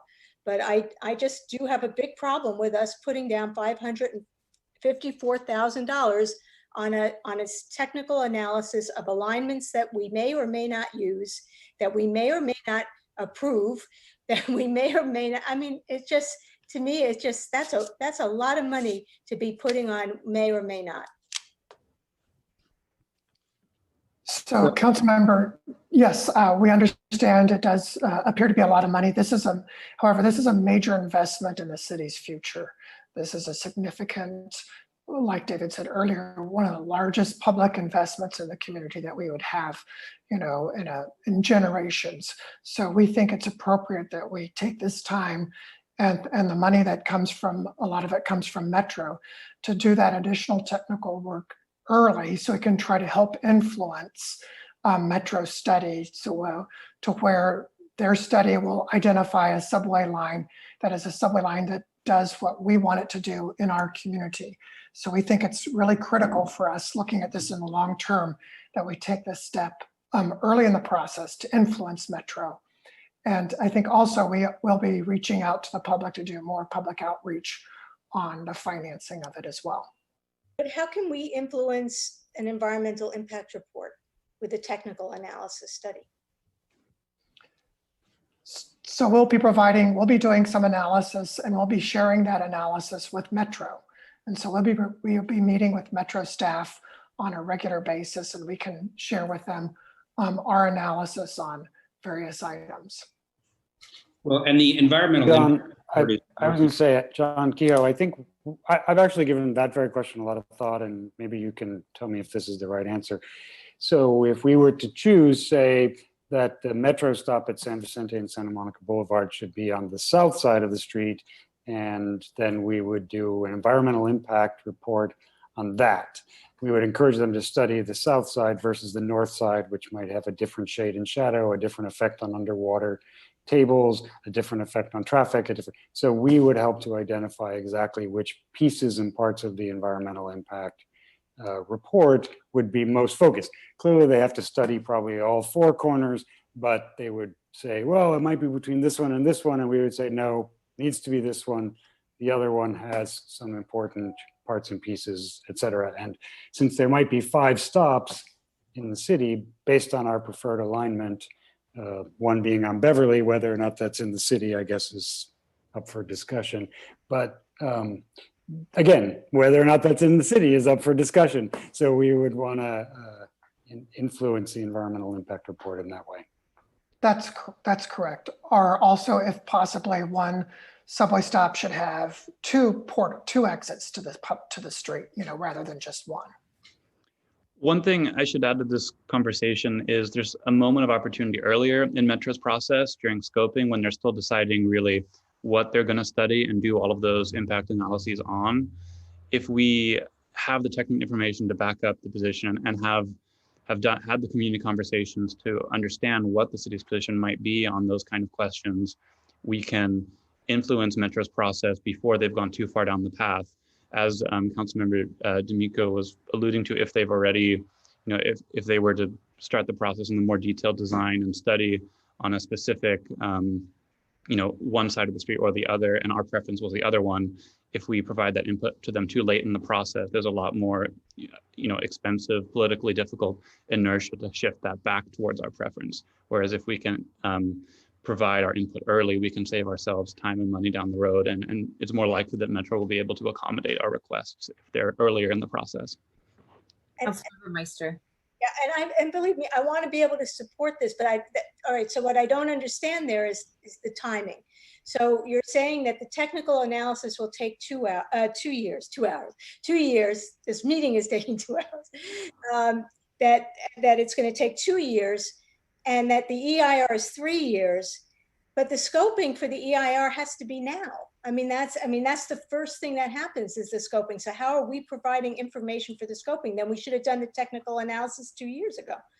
So the scoping hasn't started yet. They've been kind of tied up in procurement. The contract was approved in August, but then they couldn't start until they had their next fiscal year budget approved in September. They're going to have a kickoff meeting with us in LA to start scoping later this month or early in November. And then scoping will take months. It will likely continue into the summer. So we'll move, if council approves with the rail integration study, we'll move to really do the most time sensitive analysis that we need to provide to Metro early, as soon as possible in that window, so that we can provide that input to Metro during their scoping process.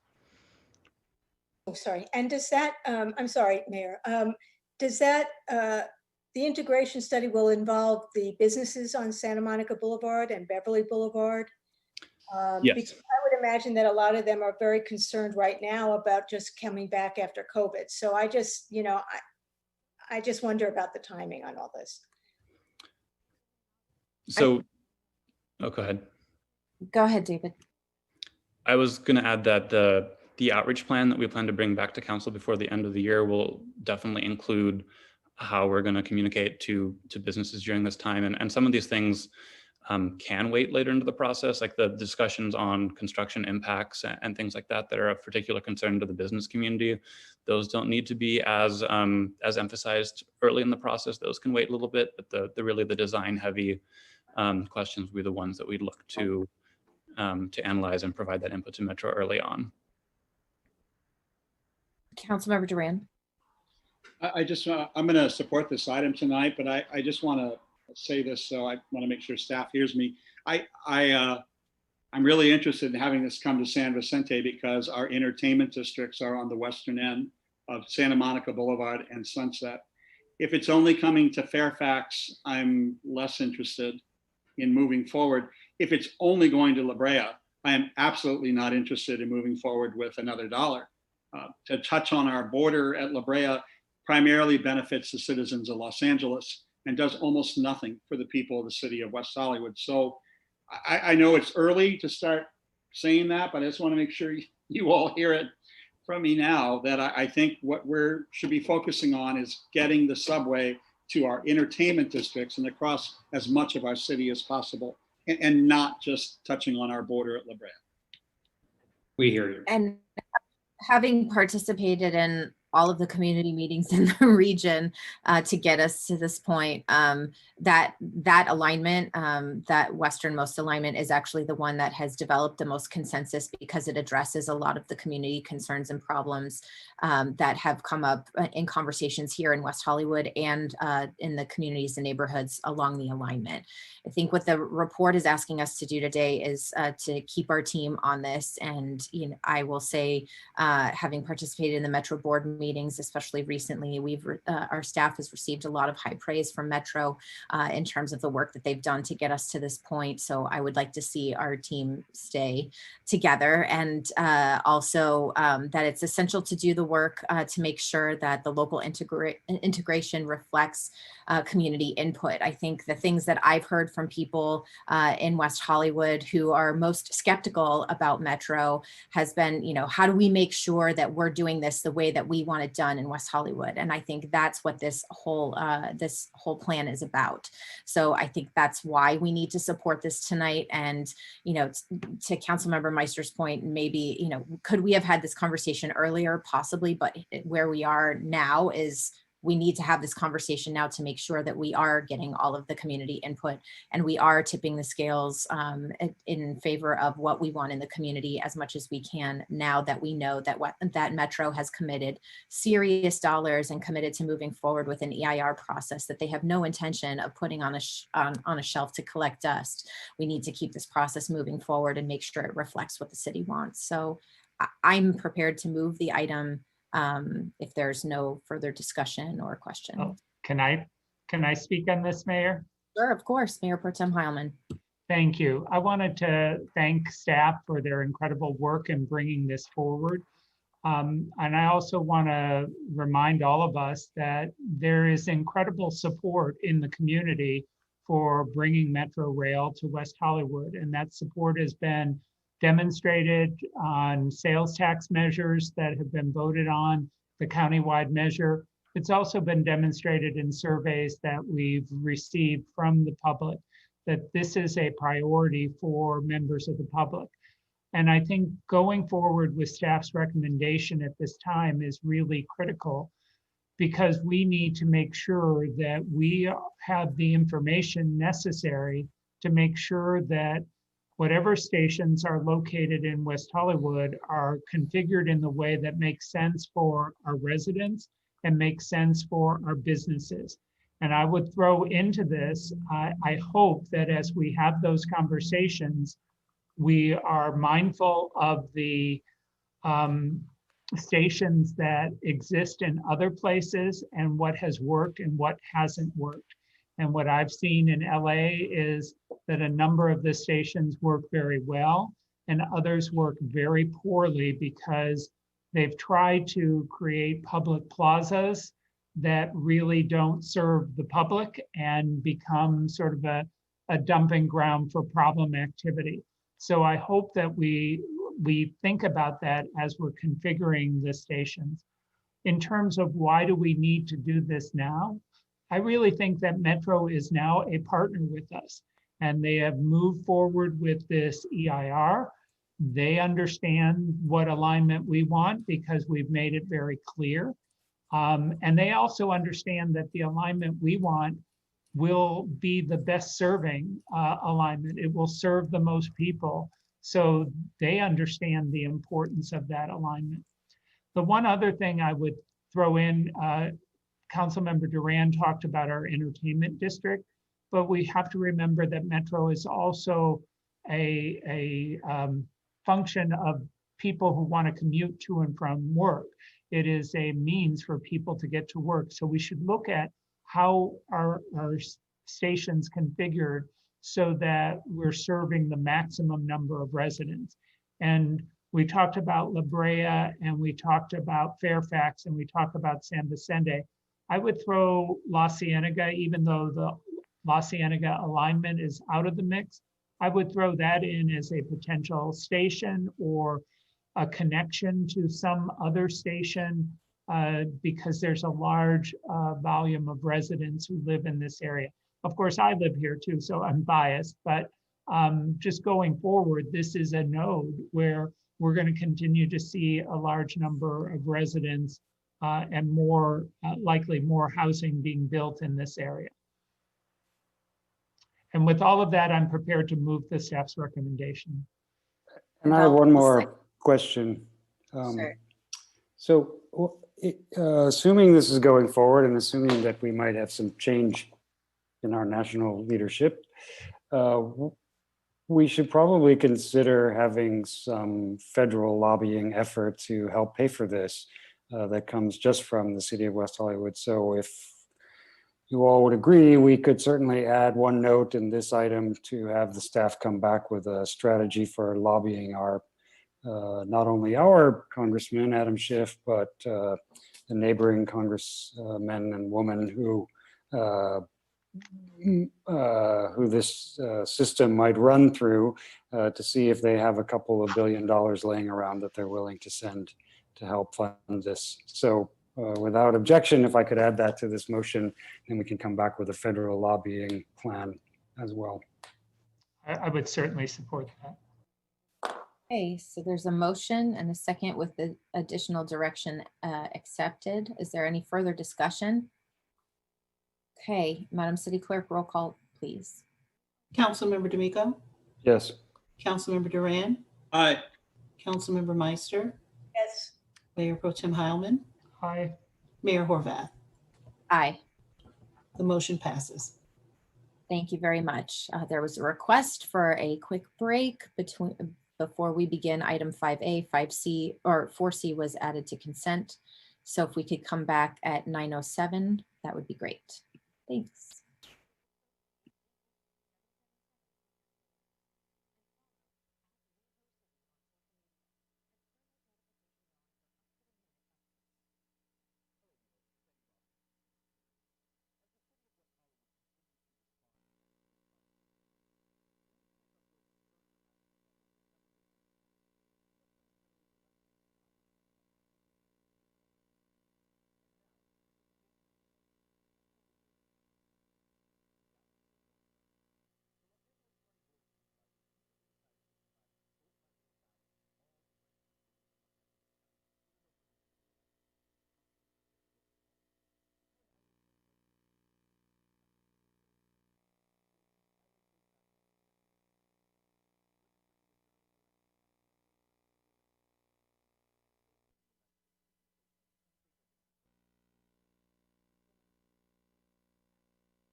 Okay, looks like we have 4 of 5 as Mayor Pro Tem Heilman there. Not quite yet.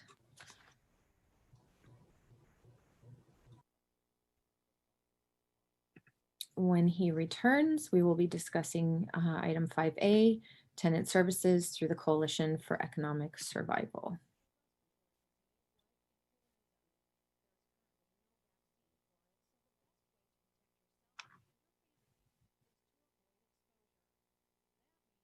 There he is. Okay, moving on to item 5A. This was an item that I worked with staff to bring forward. CES has typically provided free services to the community on Wednesday evenings, Saturday mornings. They have a longstanding relationship with the city of West Hollywood. And given the complicated and potentially conflicting issues resulting from the various eviction moratoriums and the impact that will exist on our renters, I thought that working with CES to expand their services might be a welcome opportunity to help support our renters navigating that process. I know a lot of people are very concerned about how they navigate once the emergency is declared over, how they make sure to stay in their housing, and navigating these legal complications without assistance is quite challenging. So that's what this item is intended to do, is to provide that additional support. I'm happy to take, happy to have any questions asked. I do know, I think there's there are public commenters on this item, if we would like to hear from the public before we begin discussion, or are there questions first? Okay, we'll go with the public first. Madam City Clerk. We have Andrew Reebok. Andrew, you have 2 minutes to speak on this item. Thank you so much, City Clerk. I hope everyone can hear me. I just wanted to give a brief comment on this item. CES seems to be a reasonable and reliable advocacy group with a track record to reflect on. Seems that CES can help the city get the aid it provides out to those in need, and also communicate what aid is provided to those in need. CES can also raise tenant awareness, direct those in need to attorneys, and provide needed support for an underserved community. Believe me when I tell you, landlords will have well-paid attorneys. Who will the tenants have if groups like CES are not around to help support them and guide them in the right direction? So this seems like a reasonable request during a time of crisis, when we have economic survival on the table for so many, and so many who need help. Surely concerns can be addressed, and I am confident that the council can wisely discuss this matter and then reasonably decide the best way to move forward, which I do hope will be to fund further assistance to tenants, whether it's with CES, which I hope it is, because it's needed and it's the right thing to do. So, I thank the council, and I hope that you'll make a reasonable decision on this. Thank you, Mayor. That was our only speaker. Okay, thank you. Any discussion? Questions, comments? Mayor, just in terms of the scope of services, I know you worked with staff. I think it might be useful if we involve both social services and our housing department in refining the scope of services, excuse me, and in figuring out the exact quantities, like we do with our other service contracts with social service agencies. We did, I know that the draft scope of services is in here. It's something that was reviewed by staff. So if you have specific direction on how you would like it to be further refined, I think that's entirely possible. Attachment A includes it. Yeah, but usually what we have for social services funding is X number of meetings, X number, so that there are quantifiable and measurable outputs for the contract.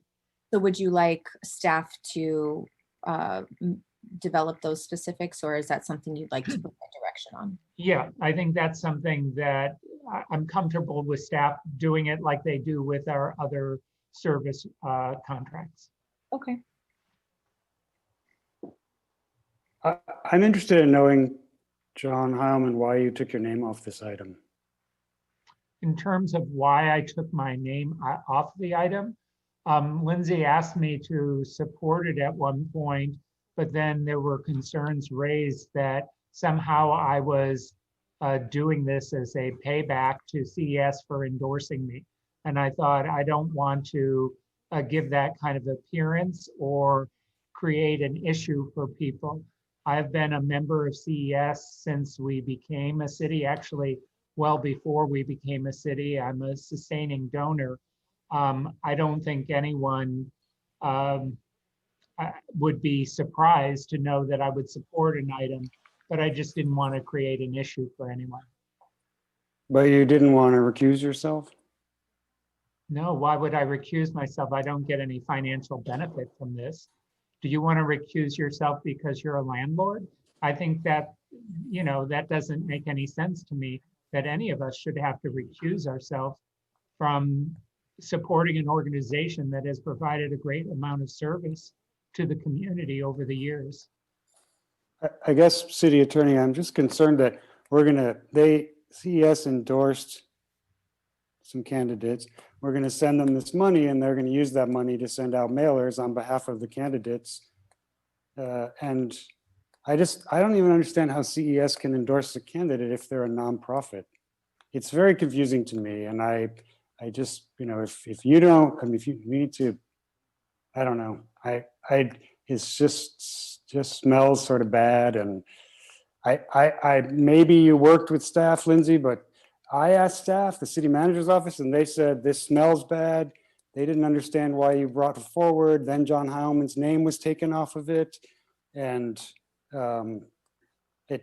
it got even weirder because then his name wasn't on it, but everyone was saying it had nothing to do with the endorsements. And so, and this is the kind of item that staff would bring forward that would be really clear and would say, this is an item driven by a community need that staff has identified, as opposed to working on it while there are endorsements being made. Endorsements are made 10 days later, $60,000, not from city funds, but from council member funds is going to that. And it just stinks. I don't think our city should support this because of how bad it smells. Now, CES, I suppose Bed-Stuy could provide these services, or the LA LGBT Center could provide these services, or our staff, for example, could provide these services. But to do it now in the middle of an election when we're going to send them $60,000 and then they're going to send out a mailer telling us to vote for two candidates that are supported by the two people who wrote it, that just doesn't smell right. And so I'm not saying any of that will happen, but it's quacking and I can't help but think it's a duck. So to your concern about the city dollars, they are city dollars. They are, the city dollars are what is in the city council account. So they are city dollars that would pay for this service, which is something that we typically do. City dollars do pay for many services, as you indicated. There could be other providers who offer this service. It seemed that having somebody do full-time what is currently done part-time and has been successful, and in a way that has been accessible to the community for basically ever since it's been around, seemed to be the right way to have the conversation. I'm very clear, if you don't want to support it, you're certainly welcome to not support it. But the money isn't going to politics. The money is going to fund a staff person to actually be available to do this. I don't know if that's the case. I can't trust CES that that's the case. Well, we certainly could make this contract contingent upon it not starting until after the election.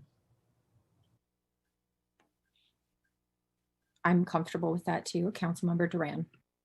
I do not support this item. I'll be voting no on this item. This sounds like a duplication of things that are already being done by the Alliance for Housing and Healing, by the National Council for Jewish Women, and most recently by us funding attorneys, free attorneys through Bet Tzedek for tenants who find themselves in any sort of peril. I don't think that this is necessary. I think it's a duplication, and I think it should be rejected. I intend to vote no. Okay, Councilmember Meister. Yeah, I actually had the same notes about Alliance for Housing and National Council of Jewish Women and Bet Tzedek. And we have our staff working on this already. They have lists of our residents. I guess I disagree with the report in that it said that CES is very connected with our WeHo residents. I know that they do the tenant things on the weekends, whatever, having to do with evictions. But the truth is that CES did not get involved in our smoking issue. They did not get involved in the seismic issue. A WeHo Renters Alliance was formed specifically due to a lack of a renters organization in the city. So I don't think that connection is the same as it may have been a long time ago. And there is an appearance of impropriety. And I can't support it either.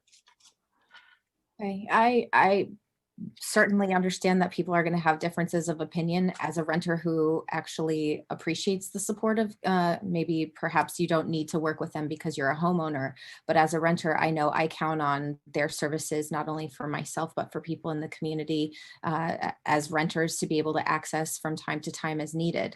So I know that there's been a lot of successful help, volunteer services that have come in there that have actually helped people stay in their housing and have made sure that protections for renters have existed. I'm very clear. It sounds like there are not 3 votes to move this forward.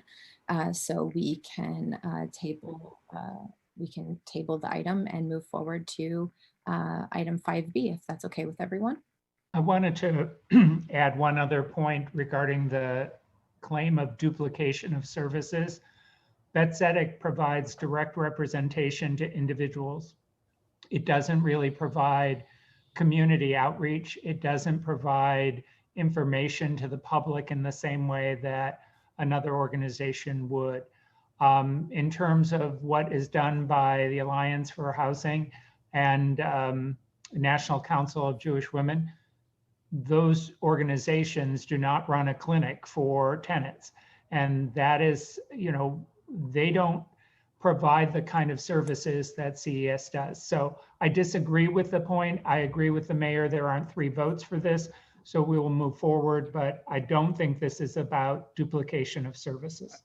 I'd like to make a substitute motion or a motion that, in fact, we direct staff as part of our emergency ordinances, if there is an unmet need, that it be included in next month's emergency ordinance item.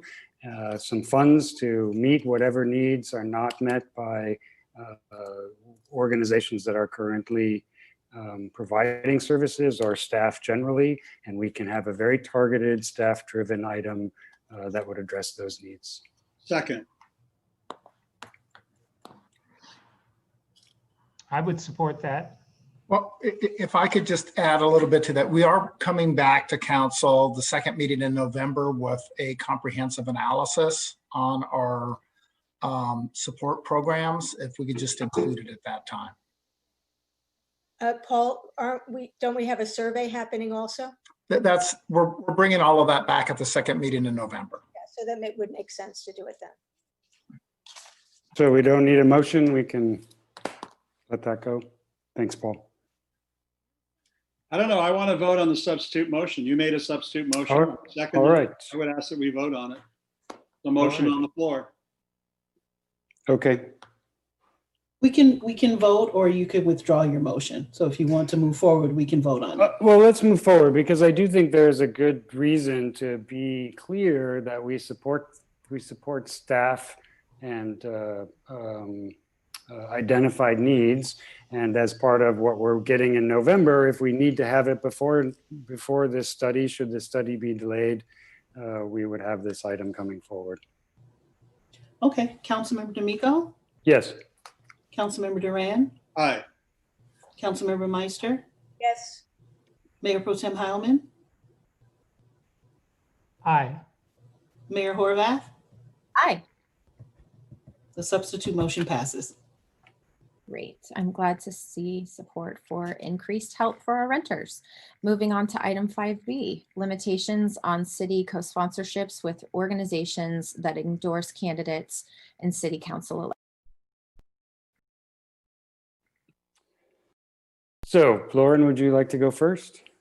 Well, I'll just start and say that this is something that I started working on a few months ago, and then thought I'd hold off to after the election, but then it seemed that it was more appropriate to bring it forward, and spoke with Councilmember D'Amico, who agreed that we should have staff come back with some kind of policy regarding limitations on city co-sponsored events with organizations that endorse candidates in city council elections. And of course, that this is something that is not, would not apply to this election. It would be for future elections. Councilmember D'Amico. So yes, so thank you, Councilmember Meister. This, we put this together to protect the city, to protect the organizations that do make endorsements, and to protect the council members. As Councilmember Meister said, this would happen in the next election. This is something that we as a council would work on to develop. It's not a ban on organizations being asked to provide services or do events. It's just simply a pause from the time of the election for some period of time. Councilmember Meister and I suggested 9 months. It might be 6 months. It would not prohibit staff from bringing forward items such as the Stonewall Democratic Club's ongoing and ever-present use of our city facilities to hold meetings. That would be a staff-driven item, but should so this, we believe that it's a fair and thoughtful way to allow people to make endorsements. And really, our nonprofit organizations, they don't make endorsements. These are for political organizations that we then turn around and give money or time in our facilities to for free. And we're just asking that we separate the endorsement process from the gifting process so that there are not these moments when people wonder, oh, well, that's just pay to play. That's just getting an endorsement and then handing them money, or getting an endorsement and handing them public space. So I don't think this precludes any of the ongoing uses that are already embedded in what we do regularly. And it certainly does not include staff-generated items that are based on an actual need. This is really just an ethical, we believe, idea about how we value our public space, how we value our city tax dollars, and the value of an endorsement, and making sure that those two things are not tied together in a public way through our public process. So it comes really and honestly, truly as a way, and I'm going to return to the first statement I made, that's about protecting the city, it's about protecting organizations, and it's about protecting council members from the possible suggestion that something untoward is happening. We do have several speakers. Councilmember Duran, do you want to ask questions before or after? After. Okay. So Madam City Clerk, I'll turn it over to you to administer public comment. Thank you, Mayor. Our first speaker is Karen Ayers, to be followed by Genevieve Morrow. Karen. Hi, it's Karen Ayers, resident of City Hollywood.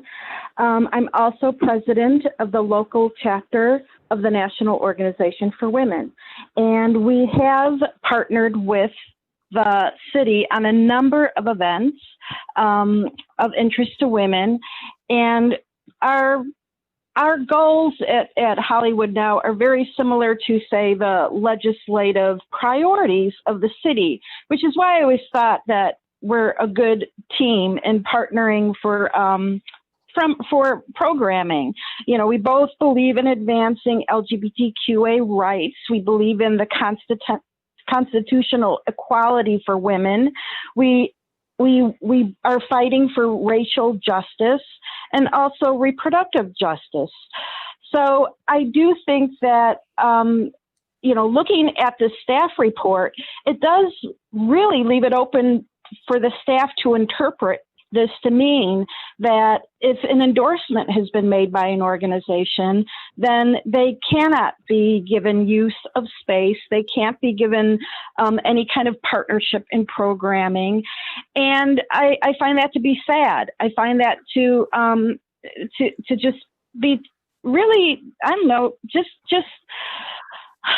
it's unfortunate that Hollywood Now's relationship with the city, with programming, could be coming to an end because of this. And, you know, I would say that if this came forward from city staff who thought the city had a need for it, I would, you know, be more serious about considering it. But instead it came from council members, and that kind of smells. It smells of, I don't know, political motivation, and that is unfortunate.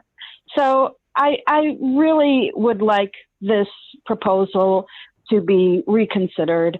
I don't think the city would benefit from it. I don't think the city residents would be better for it. Thank you. Thank you. Our next speaker is Genevieve Morrill, to be followed by Adam Kroll.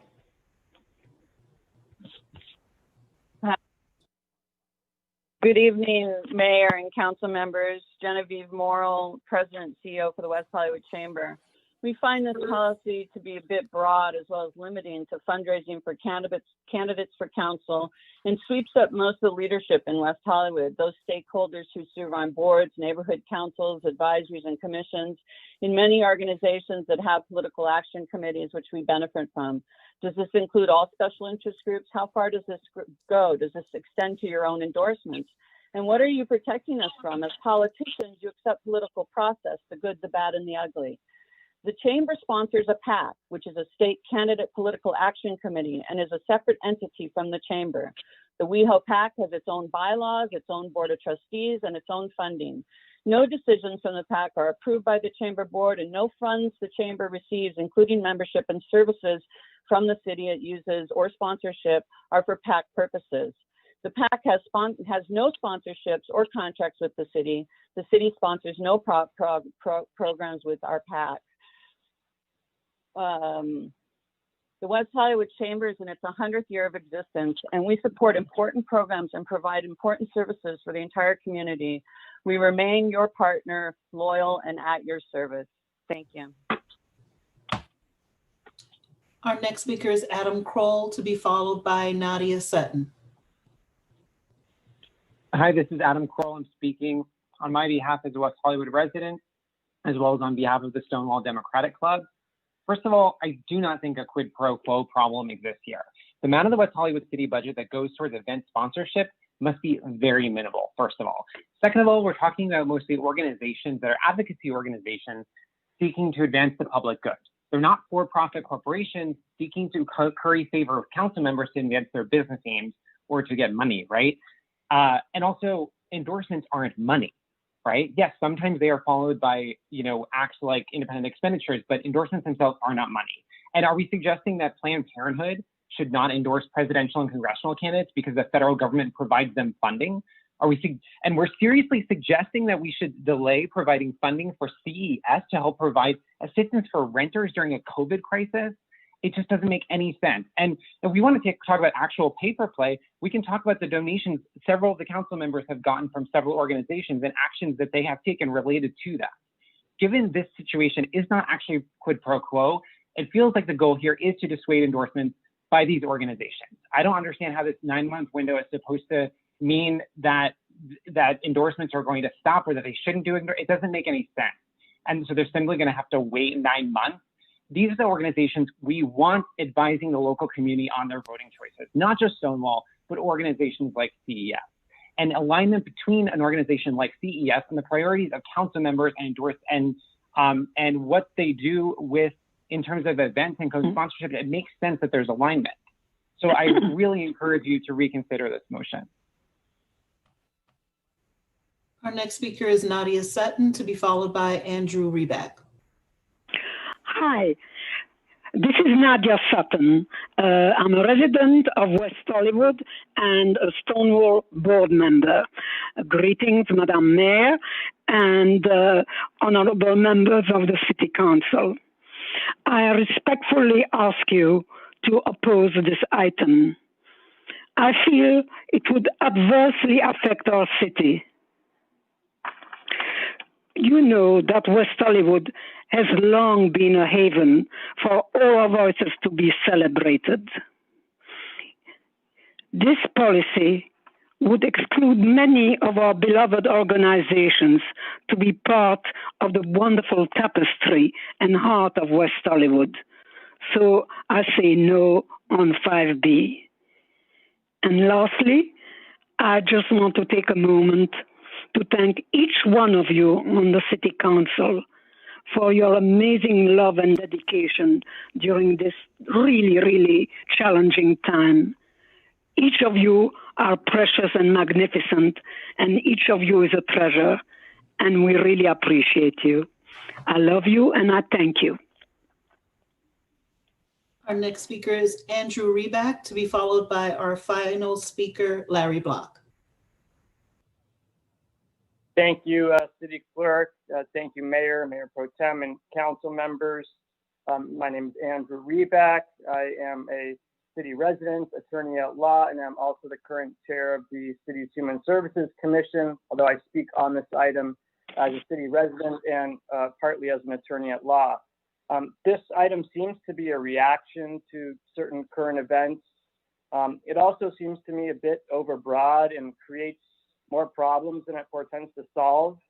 I asked if this is approved, who might be left to collaborate with. You know, many of our community groups also do advocacy work.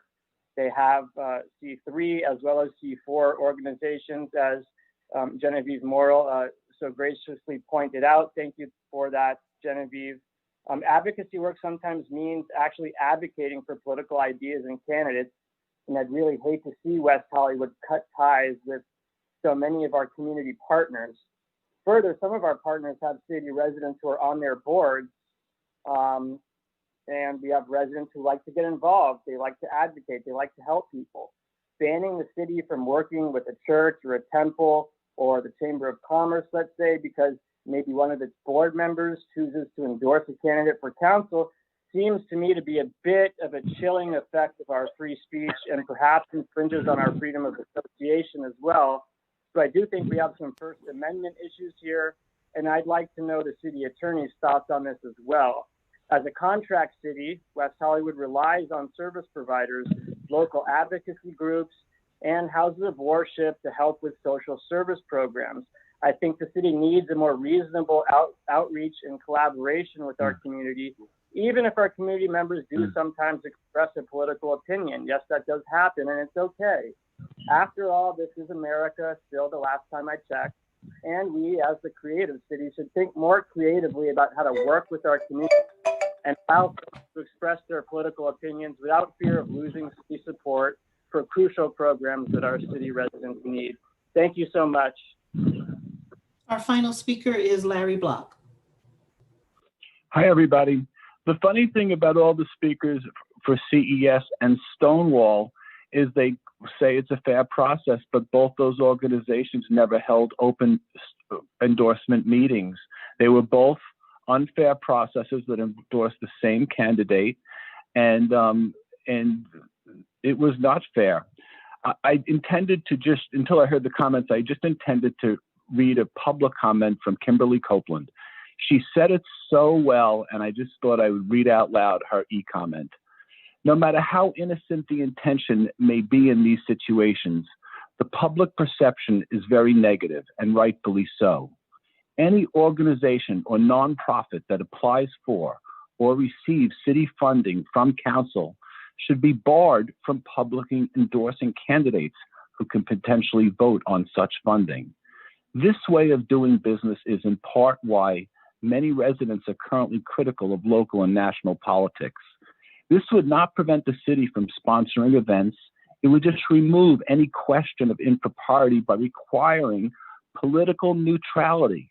Let's keep city funding clean, transparent, and the endorsement free. Thank you. And she said it is best is all. And that's, thank you. Thank you for that. Thank you, Mayor. That was our final speaker.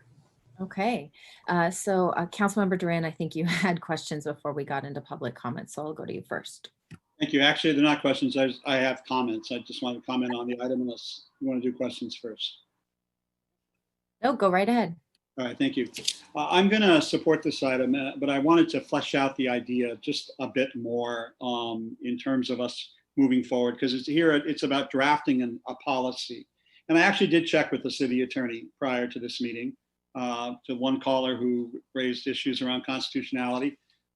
City attorney says that we can go ahead and move forward with setting policy in this area without interfering with people's right to participate in political process or free speech or association or any of those issues. Question is how we use our public facilities and our public resources. In my mind, there's various types of entities: 501c3s, 501c4s, 501c6s, and political action committees or PACs. And I think we need to kind of look at the legal structures that exist out there for how people organize themselves. 501c3s are flatly prohibited from engaging in electioneering campaigns and candidates. AIDS Project Los Angeles is not going to endorse anybody in any race, not even Joe Biden, as much as they may love him. The same with the Gay and Lesbian Center. The same with the National Council for Jewish Women. Any 501c3 is not going to play the game of electioneering candidates and campaigns, because to do so would violate their 501c3 status and subject them to revocation.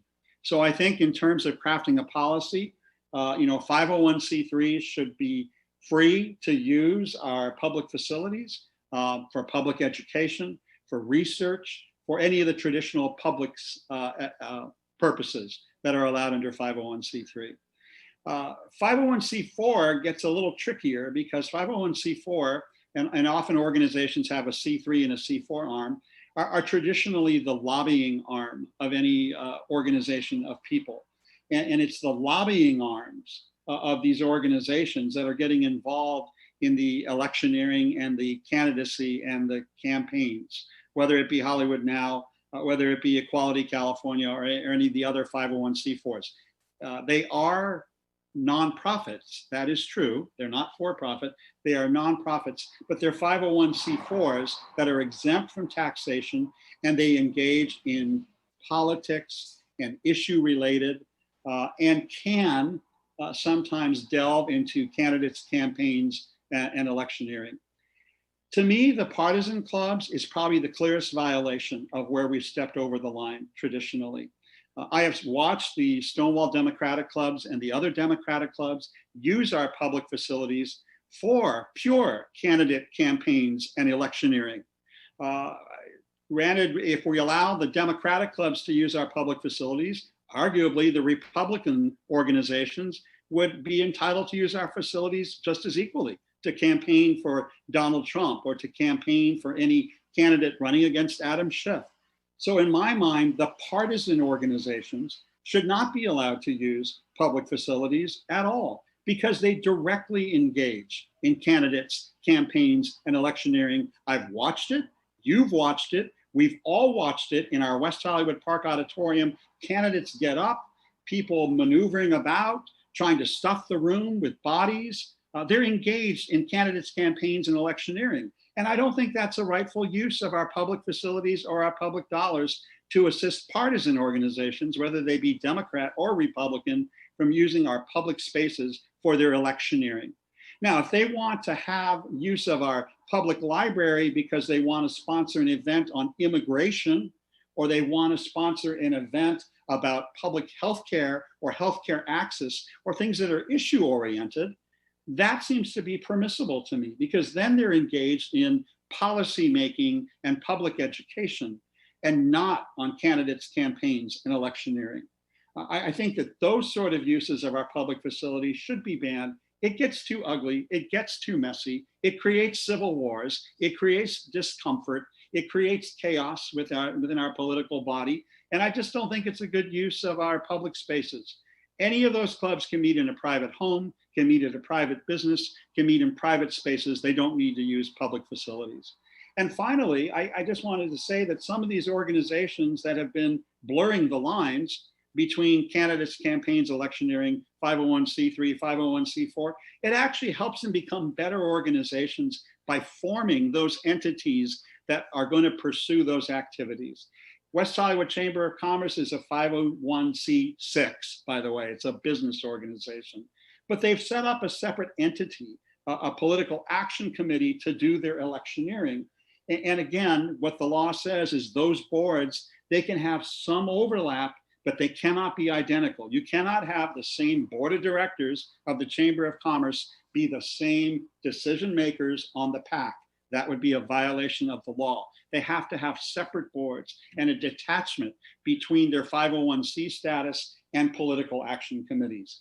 So I think by pursuing a policy in this area, we actually do a public benefit by making these organizations go through the hard work of dividing up their work and the scope of their work into the proper legal categories, whether they be a C3, a C4, a C6, or a political action committee. And I think as we move down in discussing this policy and figuring out how to flesh it out, that's probably a good place to start. And to figure out, when we're making use of our taxpayer dollars, our public facilities, what sort of uses are appropriate for public education and traditional public forums around that area, and completely eliminate candidates' campaign and electioneering. I think candidates' campaign and electioneering really belong in other places and not in public facilities. So thank you for indulging me in kind of getting through this, but I think that's the part that's necessary to sort of pull this thing apart and have a broader discussion on how we use public tax dollars and public venues. Thank you. I think that the item is to direct staff to draft a sponsorship policy. So why don't we send this to staff and let them come back with something that we can have a discussion about. That's my opinion. Again, we're talking about, the appearance of impropriety. There are organizations that the city hires that it's staff driven, and that's a very different thing than being council driven. So, Councilmember D'Amico, do you want to add to that?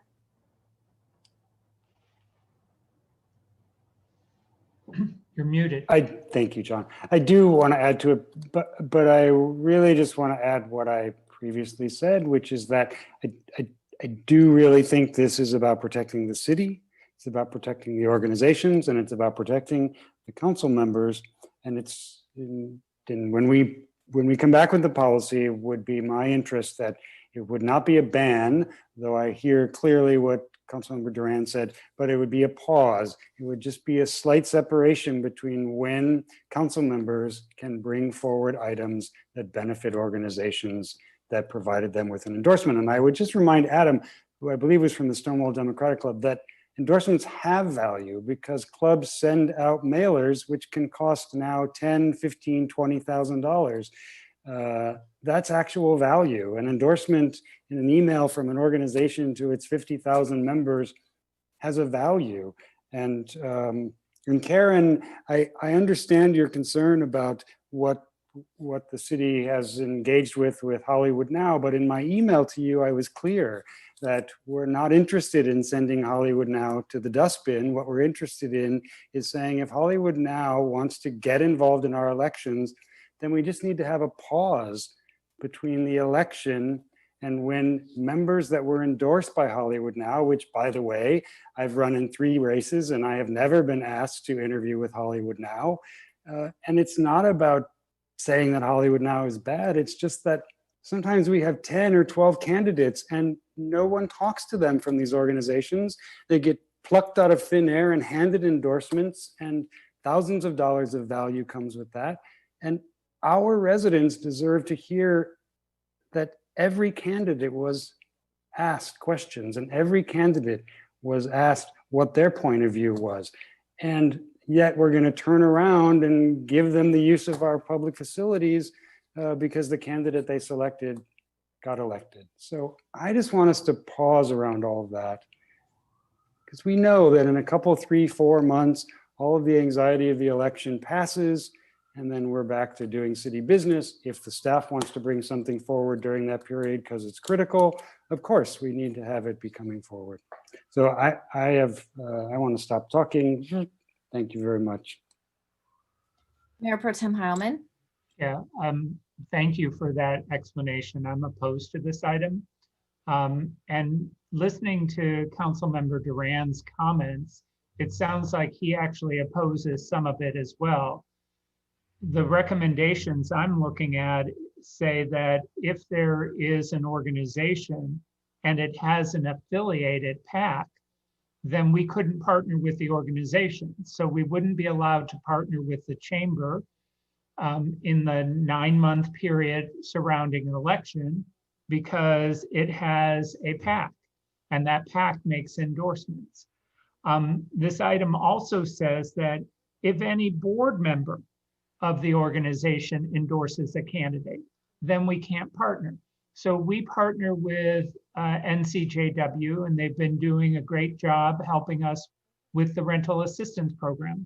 But some of their board members live in the city, so we wouldn't be allowed to partner with them. We have neighborhood watch groups, and those neighborhood watch groups, many of their members endorse candidates. So if we were going to partner with a neighborhood watch group during the 9-month period around an election, we wouldn't be allowed to do that.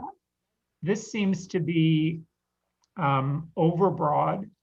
And in terms of protection, I can say as a council member, I don't need any protection, so thank you very much.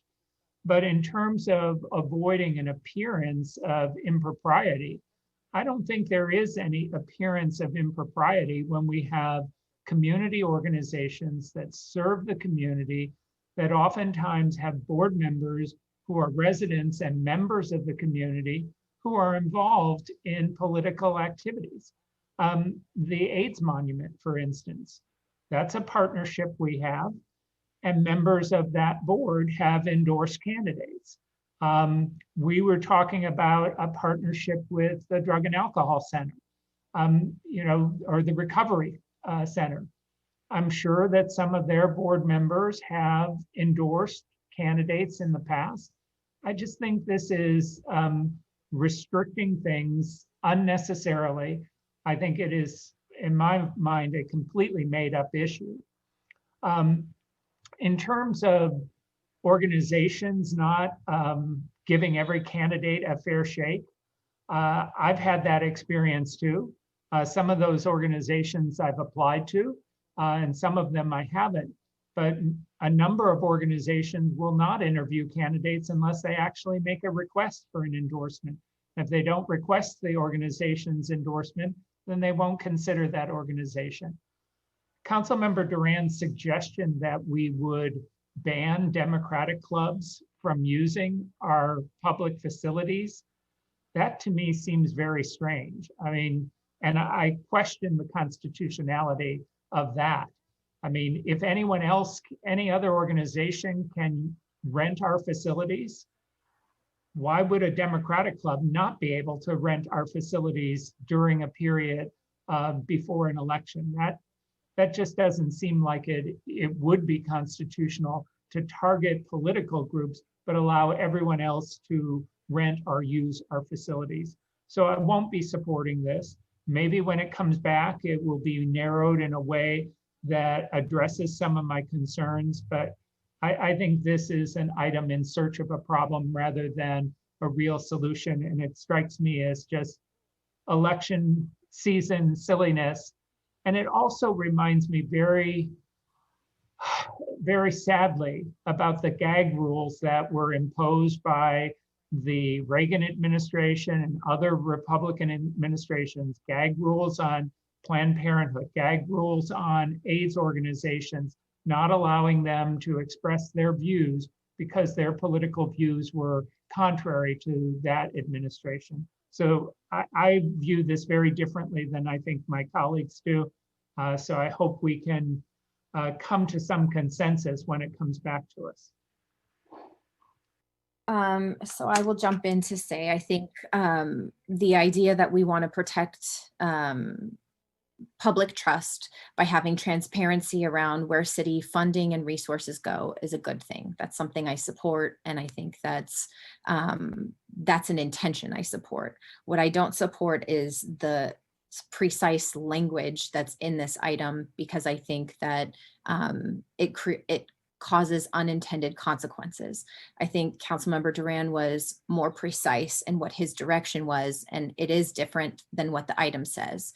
So since it seems as though the 3 votes exist there, I'll be interested to know where where that nets out. The language as it currently exists, I think, causes some concerns and problems that maybe were thought about, maybe they weren't. The city has partnered with Sizzle and Boom. The organizations who lead those events are nonprofits whose leaders have endorsed candidates in city council races. I don't think the city should stop partnering with those organizations or stop making our spaces available to have those events, because I think they're important to our community. And I wouldn't want those events to be led by organizations that don't have a relationship or an understanding of our community, but might have some sort of clinical, understanding of what some of the issues are. I think what makes those events successful is the people who are a part of them. I also think of things like the Marriage Equality Day Supreme Court decision announcement. The city partnered with a variety of organizations, 501c3s and C4s, to hold a rally and make a big statement about marriage equality. I think that's consistent with our city's values. I don't think there was anything improper about the city partnering with those organizations and sharing a stage with organizations who work towards legislative outcomes that the city has consistently supported. There were organizations who wouldn't have been able to participate, and most likely that kind of event might not have happened in West Hollywood in the way that it did if we had these kinds of rules in place. I'm not saying we shouldn't take a look to see if there are things that we can do to clean up our policy and our process. What I am saying is the way that this is currently written is very restrictive, seems to be very specific, and potentially damaging to services and resources that the city's residents have come to count on. As Mayor Pro Tem Heilman has mentioned, and CJW, which has provided rental assistance in this difficult COVID time, board members of their organization have endorsed in the current election. By the way, they haven't endorsed the incumbents. So it's not just about endorsements and then these people sitting on city councils, because sometimes the endorsements aren't of people who currently are on the council or aren't of people who ultimately get elected. So I think there are lots of contributing factors to this item, some of which I think are trying to address real, genuine concern, many of which I think are politically motivated and not about the public trust or good. And so what I hope we can focus on is getting to agreement on what sort of policy can be put in place to protect the public trust, to address whatever the concerns are. And I guess that's what my concern is. This report doesn't identify a harm to the community that we're seeking to remedy.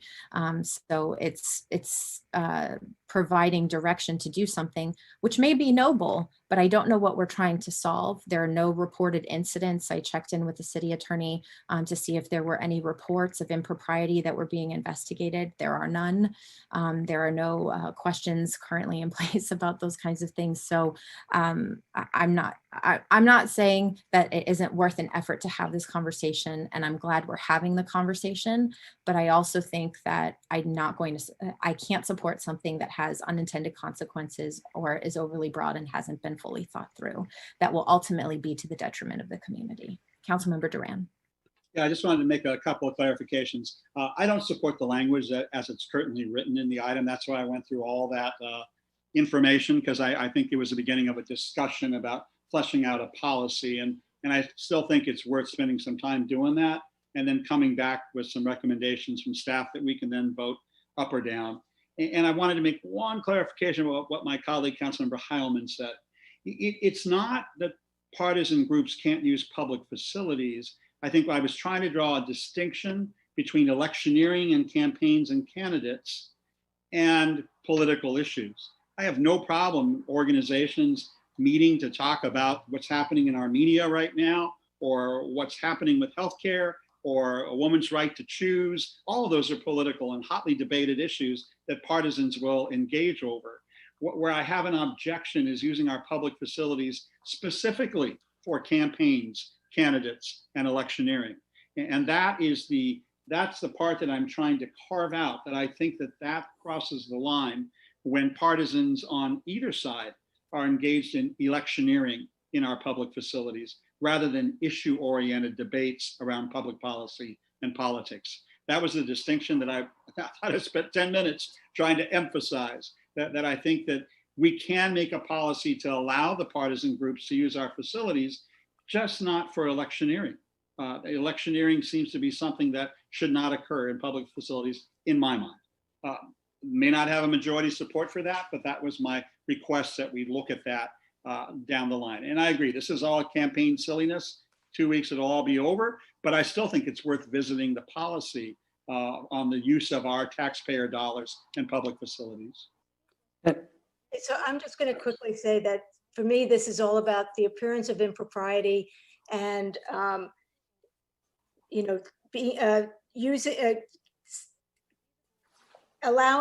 sponsoring events or allowing co-sponsorship of events with people because there is a relationship because of the political side of it. I'm going to say again that I don't believe in contractors being able to give money to candidates, but I never got agreement on that. City contractors, I think that's an appearance of impropriety. I think lobbyists being what are they?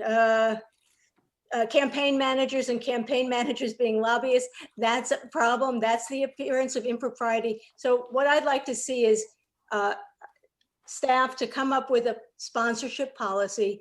I think that in order for us to have 3 votes to move forward, that we should direct staff to take into consideration the concerns of our colleagues and come back with a policy that we can have a robust discussion about. And I just want to say, there is an example of this happening. It happened tonight on the agenda, 5A. It was such a problem that one of the people who wrote it took his name off of it because he didn't want it to appear improper. And it did appear improper. It is improper to send $60,000 to somebody who just endorsed you. And I think there is a very simple way to do this. And maybe the language of this does not make it clear, but if this is a staff-driven item, if it's a staff-identified concern and need, Lindsay, I'm just shocked that you would bring up boom and sizzle and pretend like we wouldn't have those. Those have been happening for years.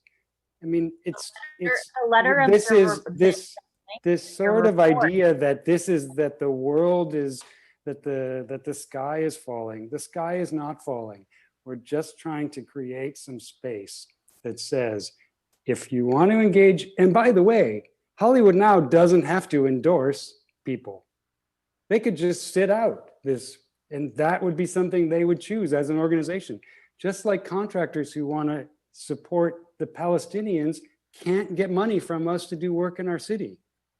If an organization insists on endorsing someone, then they know that for 6 months, the people they endorsed are not going to bring forward items to give them money or use of public safety. That's all it is. It's a very simple thing, and to sort of run it up and wave the flag, and none of that's happening. But I saw that on the agenda and I flipped out. I literally wrote an email to Paul and said, so now we know how much an endorsement from CES costs. It costs $60,000.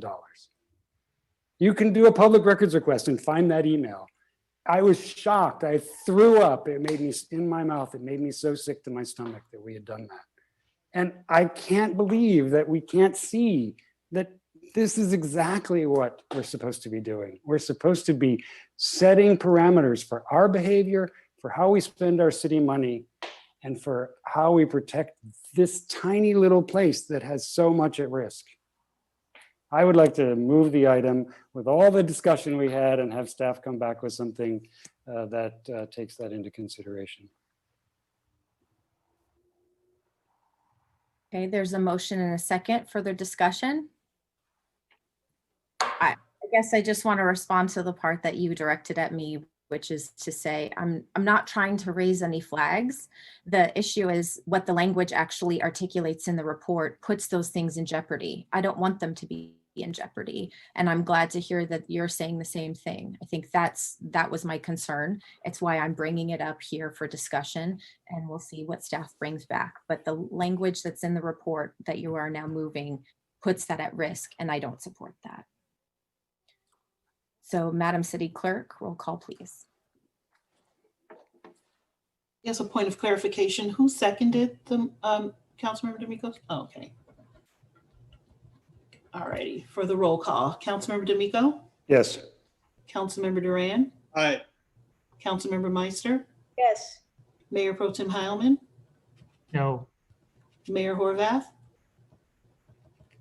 The motion passes 3-2. Okay. And now we move on. I believe item 2AA was pulled for additional discussion. This was a resolution opposing Proposition 25, a referendum on law that replaced money bail with system based on public safety and flight risk, November 3rd, 2020 general election ballot. I believe Mayor Pro Tem Heilman pulled the item for discussion, so I will turn to him. I don't believe we have any public comment on this item. Is that right, Madam City Clerk? No public comment. Okay. Yes, Mayor, the reason I pulled this item is because I don't think we should be taking the position that this item recommends. I think we should be in support of the effort to get rid of the money bail system. I know that the risk assessment that is replacing money bail is fraught with potential concerns, but it's an improvement over what we have right now, which is the money bail system. So I do not support this item. I think we should continue to support the repeal of the money bail system. Okay, Councilmember Duran. Thank you, Mayor. Yeah, I already voted yes on Prop 25. I think it's the right way to go policy-wise. I'm not alone. The Democratic Party also endorsed yes on 25. I just think that I object to doing this with 15 days until the election.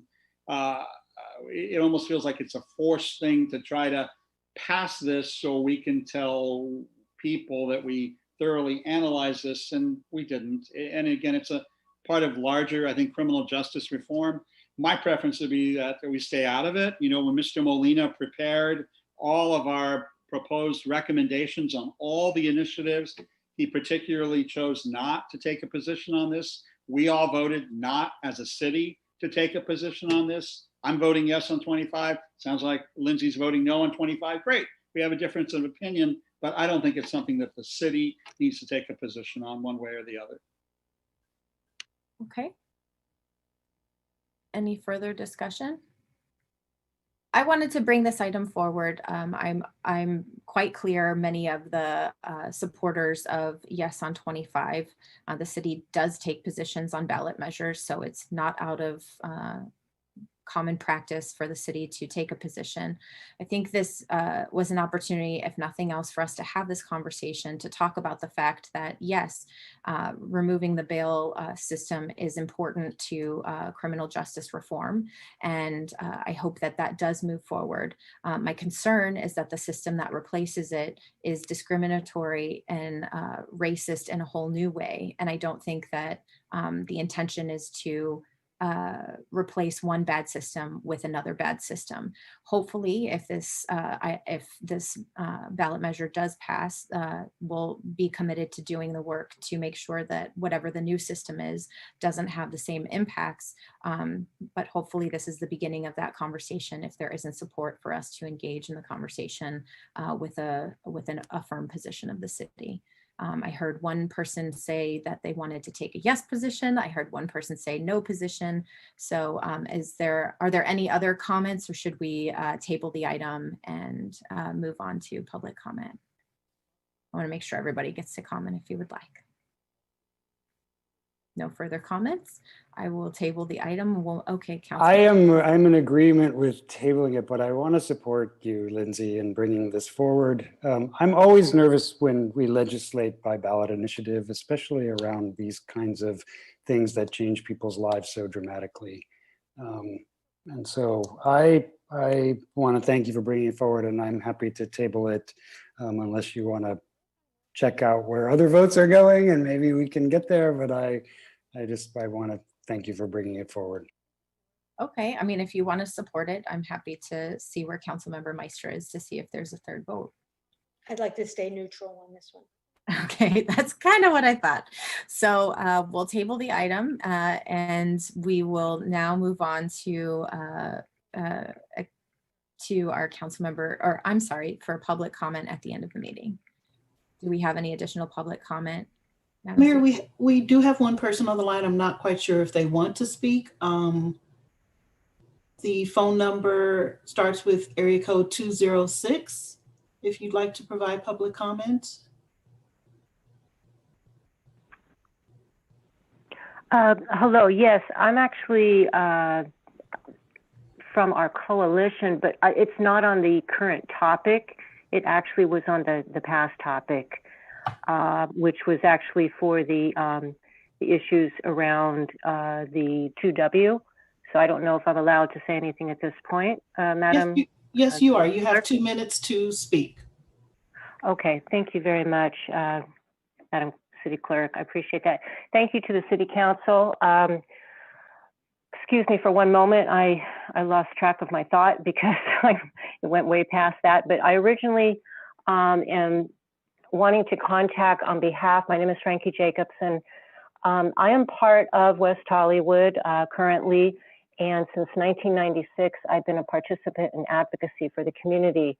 And I've dealt a lot with the issues around the Los Angeles Sheriff Department, both the good and the bad.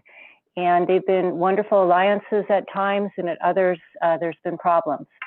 So we have an expert that has 36 years in this field, and he has documented some specifics that go beyond just our racial issues. He is Hispanic, and our other partner is African American with 25 years in therapy and a great contributor to West Hollywood. He just recently passed to cancer.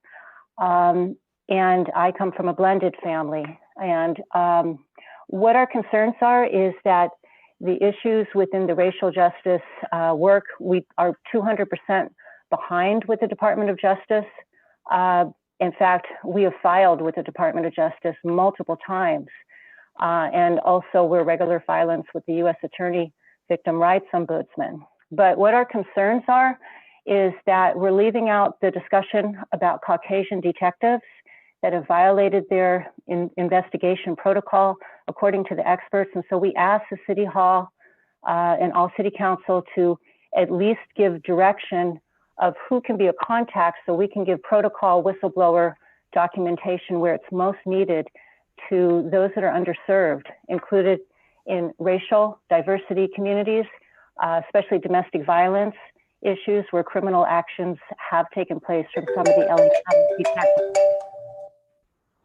So that's it. We just want to ask for direction on a council delegate that we can give proper documentation. And we thank you for your time. Thank you, Mayor. That was our only speaker. Okay, do we have any additional council member comments? I just have one very quick comment that I was wondering if we could consider moving our meetings a half hour later now that things are getting a little bit, even though they're not quite normal. Making a 5 o'clock, pre-council meeting is just tough. And so I was just wondering if we can start our council meetings at 6, and then if we have to have a closed session, that we do that at 5:30. Does anyone have a problem with that on the council? You know, I think that, oh, I'm sorry. Go ahead. We just can't see your I need face. to start my video up again, sorry. The only thing I'd say is that I think what is really helpful is it's really helpful for staff to have us start at 5 so that they just continue on with their workday, and it might be better for us. I think it's worse off for staff, but I don't know. I don't know if the city manager has an opinion one way or the other. But if we were meeting in person, we would be meeting at 6:30 and 6 Yeah. o'clock, so. Okay, so the request is to split the difference. Is that an okay meeting time for everyone on the council? Okay. Very good. So we'll have Mayor? Yes, ma'am. I'm sorry, I was just going to ask the question of the city attorney, because the change in time to the council meeting was done by executive order, I believe. So I think we may have to do that, another one to change it again. Yeah, we'll look at our records of which executive orders we've adopted, and if we need to bring that back to council to ratify, we can look at that. I don't have the record of all the executive orders in front of me at the moment. But What? Unacceptable. So we'll take a look at how to accomplish that and let you know. Thank you. All right. We appreciate that. Okay. Any further comments, discussion? Yes, Mayor Pro Tem Heilman. Yeah, I just, there was an accusation made earlier about an endorsement, and I feel like I need to respond to that. CES is an organization that has served the community for a long time. And in fact, we probably wouldn't be a city without the work that CES did in gathering petitions and campaigning for cityhood. I've long been a member of CES.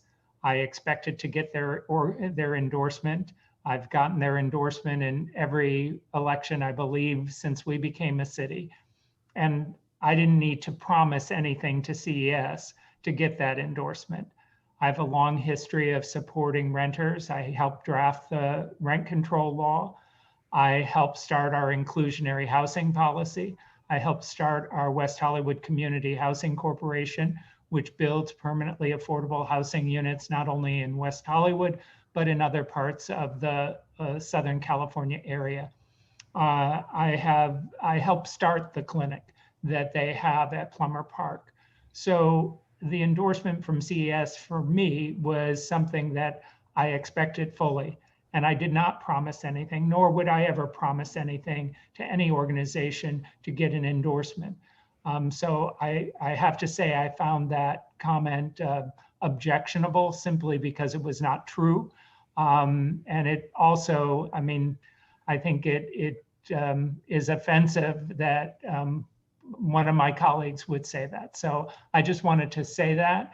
And I hope that after the election, we'll all be able to continue working together well to serve our community. Thank you. Thank you, John, for saying that. And I'm certain that you are saying your truth about that. But it is clear that the timing of those two items marry them together. And writing it down and the way that it was done, people can come to that conclusion. And we don't need to go too far back in history to come to other cases in which questionable things have happened. And so I just want to say that if we put a policy in place that removes this kind of thing, then nobody will ever ask again about a council member's endorsement and its relationship to funding their organization with city dollars. And we can have this conversation all night long if you want. I'll text you and we can rattle each other's phones until midnight. But the point is not to make you bad. The point is to extract this from our conversation for good. Well, the point is that you made an accusation, and that accusation is untrue, and that's why I felt the need to respond to it. You don't have to text me. That's the end of the conversation for me. Thank you. Well, it's not for me, and I don't think it is for the public either. But we'll find out. Beyond the scope of council member comments, now we've had our comments, and I think that hopefully the goal is for us to be able to work collaboratively for the benefit of the community. So with that, if there are no other comments, we'll now adjourn to our next meeting, which will be the first Monday in November. Thank you. Thank you. Thank you, Mayor. Thanks, Mayor.